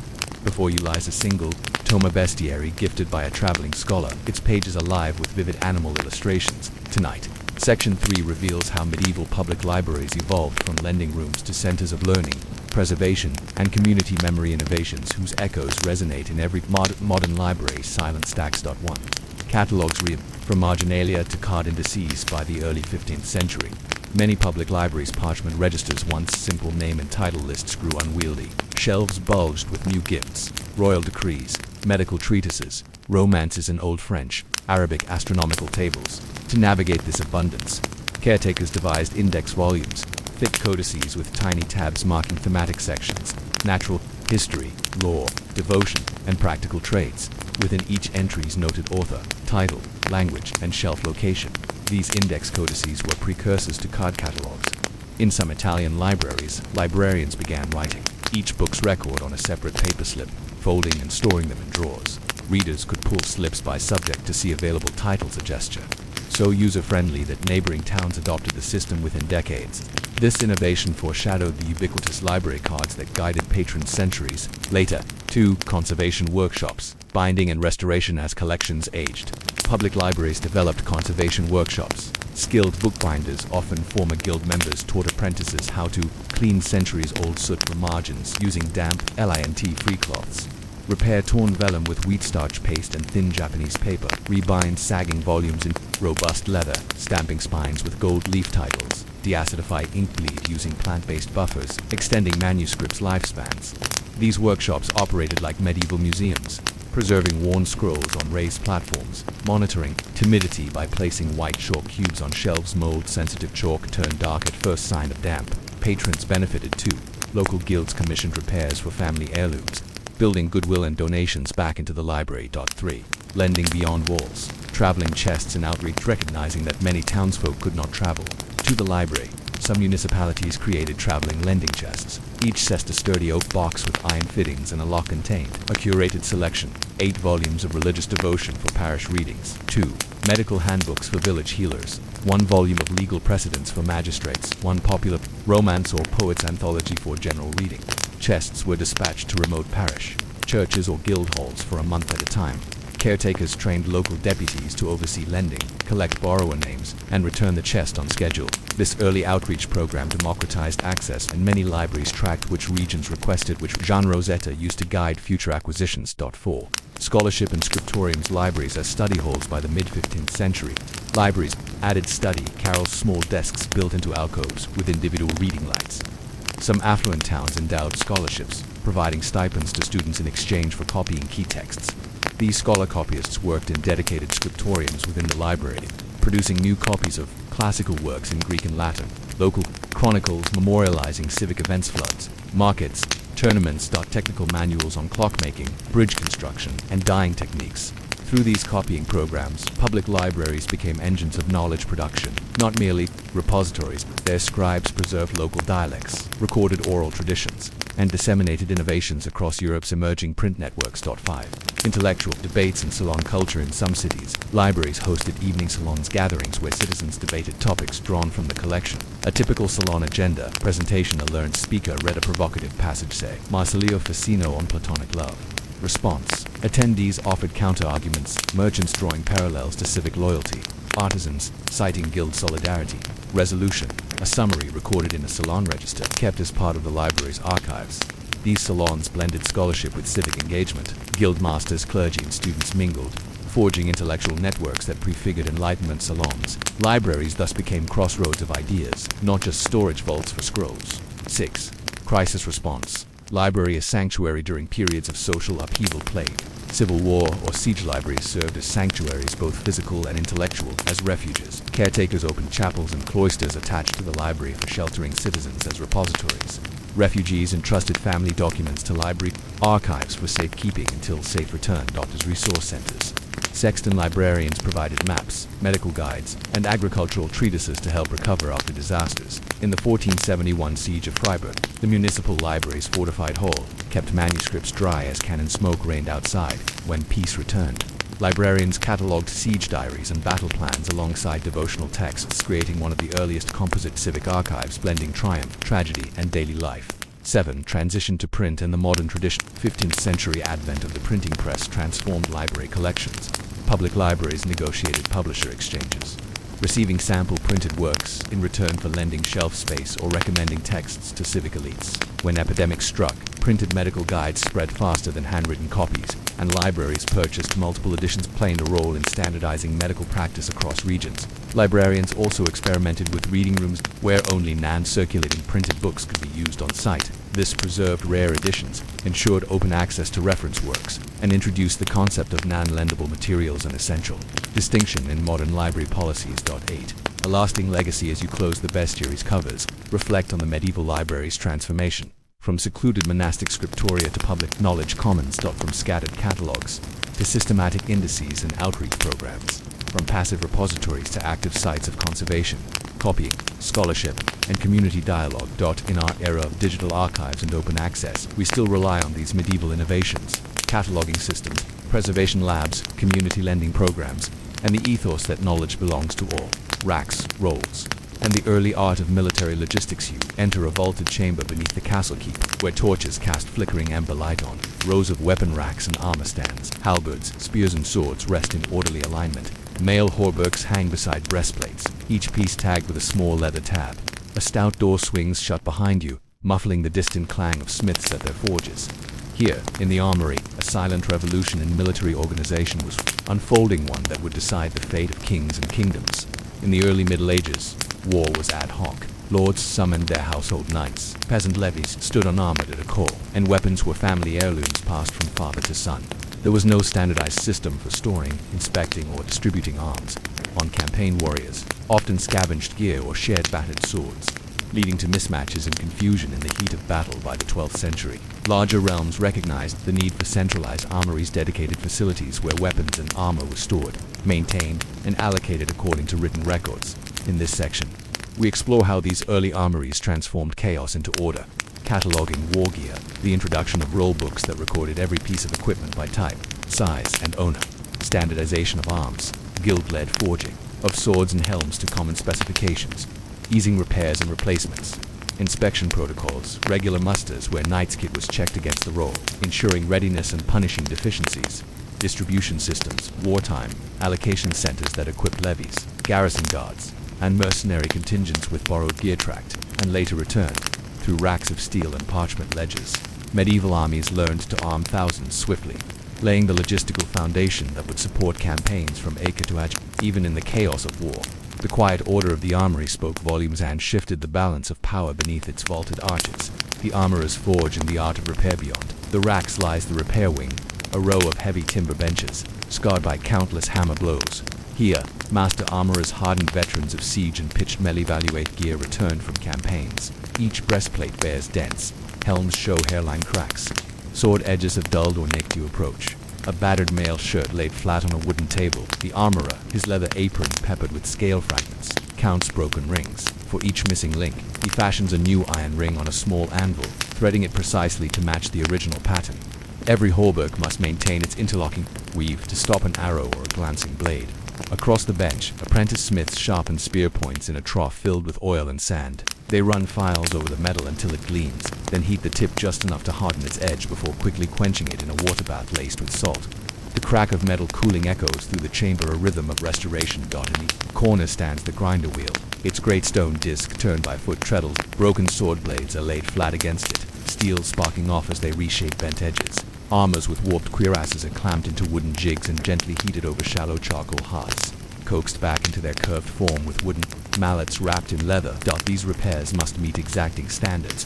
A test challenge awaits each weapon, a trial blow against a wrought iron sacrificial plate. The inspector strikes once. The blade must bend but not shatter, and return to its edge when reheated and retreated. Armor must withstand a thrust from a replica lance without rupturing. Only then does gear rejoin the armory's shelves. 2. Muster inspections and the keeper of rolls once repairs are complete. Your role shifts to that of the inspector at appointed musters. Monthly gatherings in the castle courtyard. Knights, men-at-arms, and levy recruits present themselves in full kit. You stand before them with a roll book, its vellum pages inscribed with names, equipment allocations, and serial numbers for each item. A knight called Roland steps forward. You glance at the roll. His inventory lists a long sword length, 4 feet, hilt wrapped in black leather, serial 4921, plus plate greaves, left and right, size medium, and steel kettle helm with brass crest, serial 1073. You tick off each item as Roland lays them out. The hilt's leather is rough where battle swaggered. The blade shows a faint nickel ready repaired. His helm seal is intact. You mark fit for each and note clean, oiled beside the greaves. Next, a levied archer arrives with a borrowed short spear and a half-damaged spearhead. The roll shows 2 spears, 12 feet, serials 4001-4002. He presents only one. You make a notation. Missing spear 4002, fine assessed, 2 pennies or replacement within fortnight. This discipline ensures the archer or his village lost gear promptly. Maintaining the armory's integrity, inspections conclude only when every name aligns with every weapon. Deficiencies can be appealed. If a spear is lost in honorable combat, a knight may submit a damage report verified by an officer, avoiding penalty, but repeated negligence brands a soldier untrustworthy. Refusal to replace kit can lead to removal from duty or forfeiture of pay. Your rollbook grows thicker with each muster, preserving an unbroken chain of accountability. Over time, it becomes a living history of the garrison's readiness, charting not only gear but greed, valor, and respect for arms. 3. Issuing arms for campaign when war drums beat from distant keeps. The armory mobilizes, banners held high, soldiers form lines before the issuing window, a shuttered hatch in the armory wall. You preside at this slit, handing out gear according to pre-war muster rolls. A sergeant major steps forward, speaking a name. You trace it in your ledger. Seer Chatabaratu, plate jerkin size, large. Serial Tigaribu, Tuju, longsword serial 4905, kite shield, serial 2120. An armory clerk passes the items through the hatch. A squire stands ready to sling the sword and latch the shield straps. Each piece bears a small leather tag linking it to the bearer and his debt to the armory, in case of loss. Campaign issuance unfolds swiftly but precisely. Infantry receive standard spear and shield combos. Cavalrymen draw lances and laminar cuirasses. Crossbowmen collect bolts stored in separate lockboxes. Even camp servants are issued javelins or halberds for rearguard duties. Nothing leaves without a name recorded and a vow of return. By sunrise, thousands of weapons stand lined up beyond the gates, ready to march. The armory's silent order gives way to the thunder of hooves and clanking mail. The quiet revolution of logistics meeting the chaos of war. 4. Post-campaign reconciliation. After battle, the armory faces a flood of returns, some battered, some missing, some never to come back. You oversee the reconciling process. Each item is cleaned, repaired, and inspected before reshelving. Missing arms trigger ledger fines. Irreparable gear is struck from the rolls, its cost charged against the lord's war chest or the soldiers' wages. Exceptional items captured. Banners. Foreign blades are displayed in a special trophy chamber, catalogued as war relics. These acquire their own roles where they were taken, by whom, and in which engagement. Scholars later study them to glean foreign forging techniques or battle tactics. But the armory's true triumph lies in its capacity to reassemble. even after devastating campaigns. It replenishes equipment, swiftly repair wings working day and night, craftsmen forging new blades, and inspectors remustered musters to restore the garrison's armament to ready status. 5. The armory's enduring, rolling quiet moments. You walk past polished shields glinting under torchlight, mail shirts lined like obedient soldiers, and swords hung blade down in silent salute. You know this chamber is more than a storeroom, it is the chessboard of war, where each piece is meticulously arranged for when the king calls it forward. The medieval armory's innovations, systematic cataloging, rigorous inspection, networked repair, and precise issuance laid the foundations for modern military logistics. Armies today still rely on central depots, serial numbers, maintenance cycles, and accountability roles that trace their lineage to these vaulted chambers. You stand alone in the armory's great hall after the last squire has carried away his shield. Torches gutter in iron sconces, and the scent of oiled leather and smoldering coals lingers in the air. Tonight, Section 3 unfolds the armory's ultimate test, the crucible of large-scale war and the innovations that transformed medieval stores of metal into a template for modern military supply.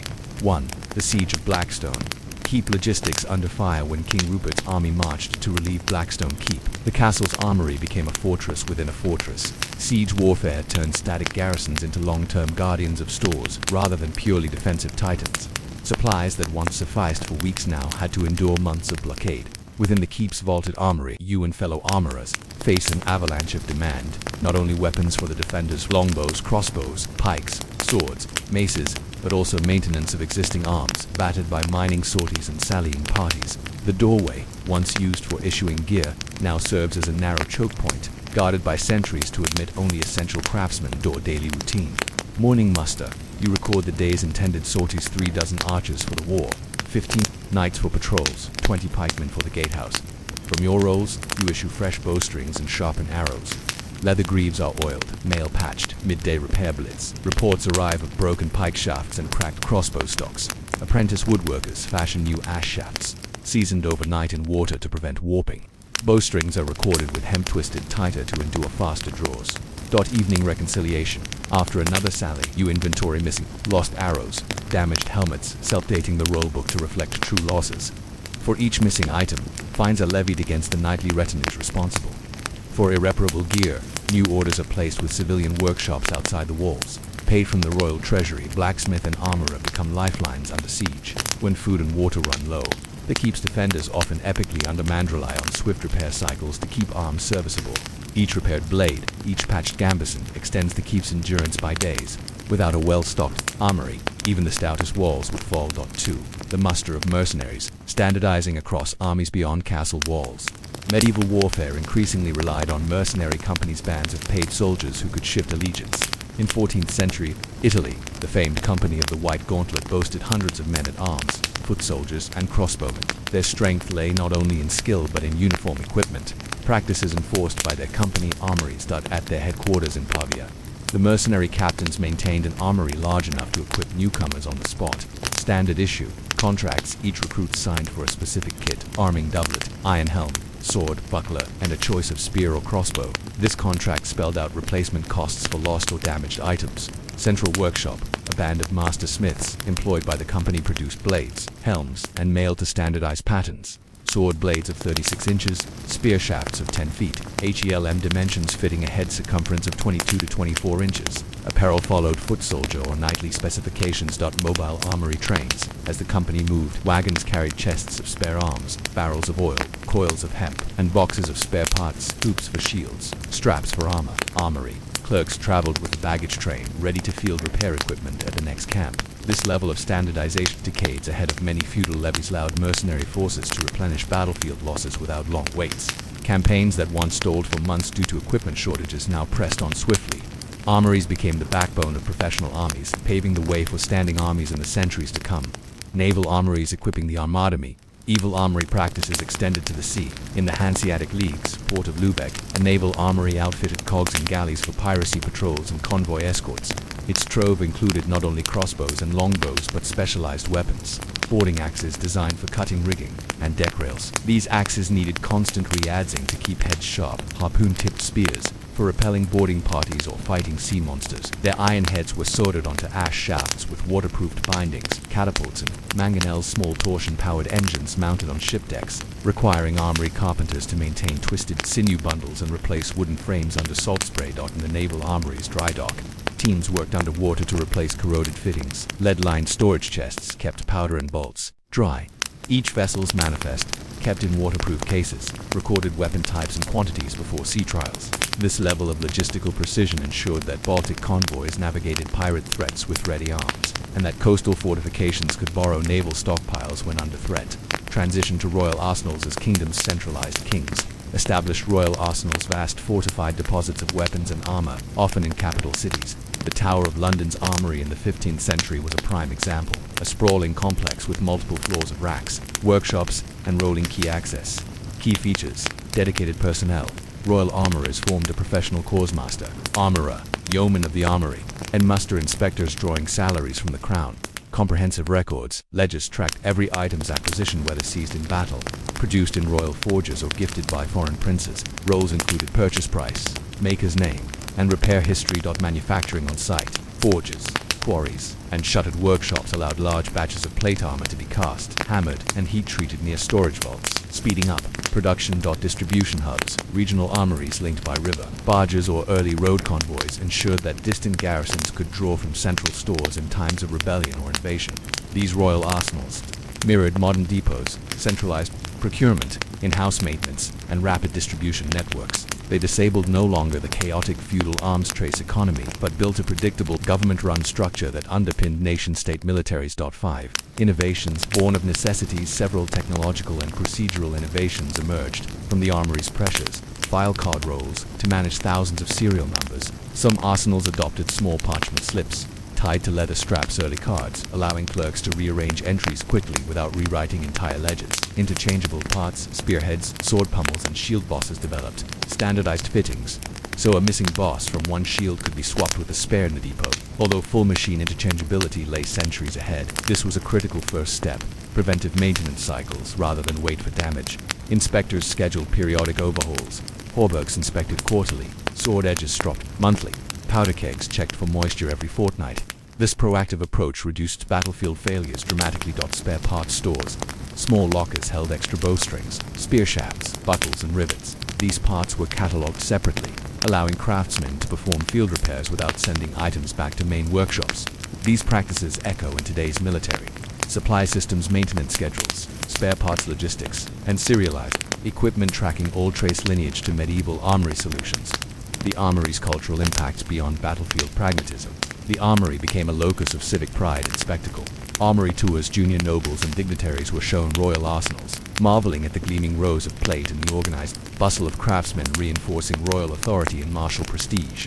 Ceremonial displays. On state occasions, armories opened vaults to exhibit royal weapon swords with jeweled hilts, jousting lances ornate with pennants declaring the realm's strength to visiting envoys guild. Competitions, blacksmiths and armorers held annual contests to display superior workmanship. Who could forge the hardest plate, the most balanced sword, or the most ornate helm, judged at the armory grounds. Armories thus shaped cultural conceptions of war not merely as chaos but as a disciplined, honorable craft worthy of ceremony and artistry. 7. A final reflection. As torches dim and the last locks click shut, remember that every sword on the rack, every repaired cuirass, every neatly penned roll represents a profound shift from personal swords carried at one side to an organized system ensuring that armies could mobilize swiftly, remain supplied, and endure in the field. Modern military logistics, centralized depots, serialized counting, preventive maintenance, and spare parts distribution owe their foundations to these medieval armories. By turning war gear into a managed resource rather than a haphazard collection of family heirlooms, they transformed the very nature of conflict, enabling larger, more sustained campaigns and, ultimately, the rise of the nation-state. Tonight, as you close your eyes, hear the quiet echo of hammers on anvil, the scrape of mail rings, and the turn of a quill across a rollbook. In those sounds lies the legacy of order beneath the din of war and the knowledge that even in battle's darkest hours, structure and care could tip the scales toward survival. Foundations in flux, why bridges were more than stone you approach. The swollen river at dawn, mist, swirling around a single arch spanning churning waters.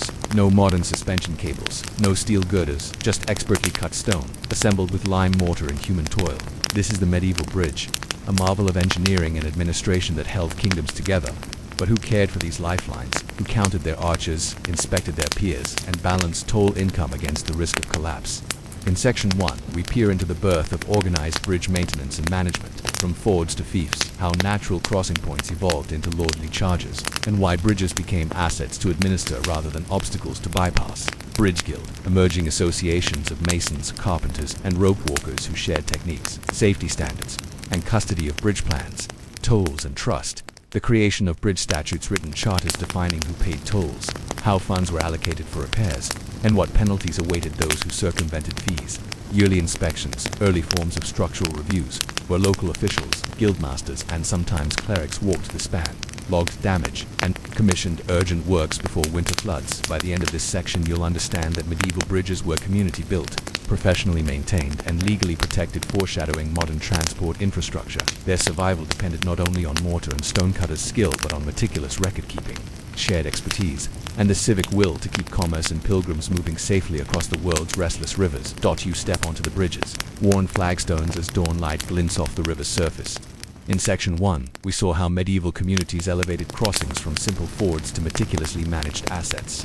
Now, in Section 2, we join the bridge keepers, the men and women charged with surveying stone and timber, organizing repairs, and balancing public safety with toll revenues, through guild halls, parish records, and on-site inspections. We trace how these vital structures were sustained against floods, frost, and the grind of commerce. 1. The bridge house and its keeper. Most significant bridges featured an attached bridge house, a modest hall built at one end or in the central pier. Here, the bridge keeper lived and worked, performing three core functions. Toll collection, a grated window faced the roadway.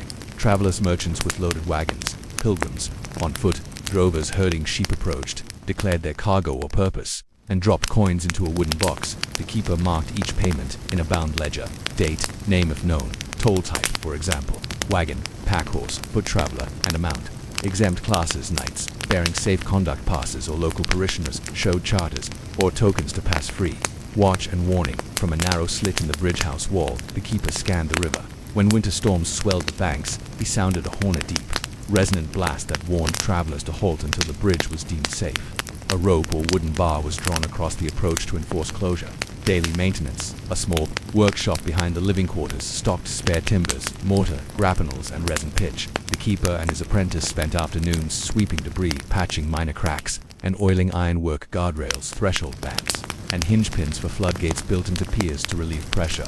The bridge house also served communal roles. Parish notices were posted on its door, and curious townsfolk collected news of repairs or closures beneath its beams. The bridge keeper's ledger logged not only tolls but weather events, flood heights noted against margin dates, and appeals by travelers whose carts had damaged STONEWORK.2.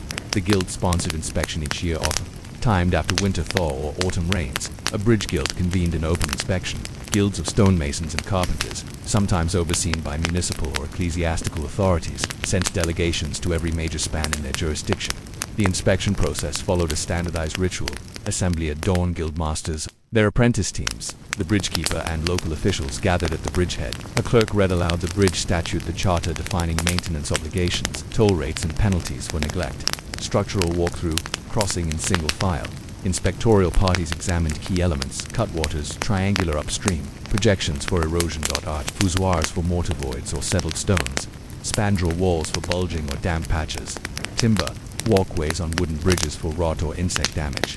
Each defect was noted in triplicate, written in the guild's master rolls, recorded in the bridgekeeper's book, and stamped onto the local town council's copy. This tripartite record ensured accountability across stakeholders. Load testing. Select teams marched in unison across a particular arch, their rhythmic steps generating vibrations that revealed loose stones. A mounted knight might then ride slowly, his weight highlighting hidden deflections. Observers marked any arch that deflected more than a finger's breadth and flagged it for urgent repair. Floodgate trials. If the bridge featured sluice gates or scour holes designed to relieve water pressure, these were opened and closed in sequence to test hinges and ceiling.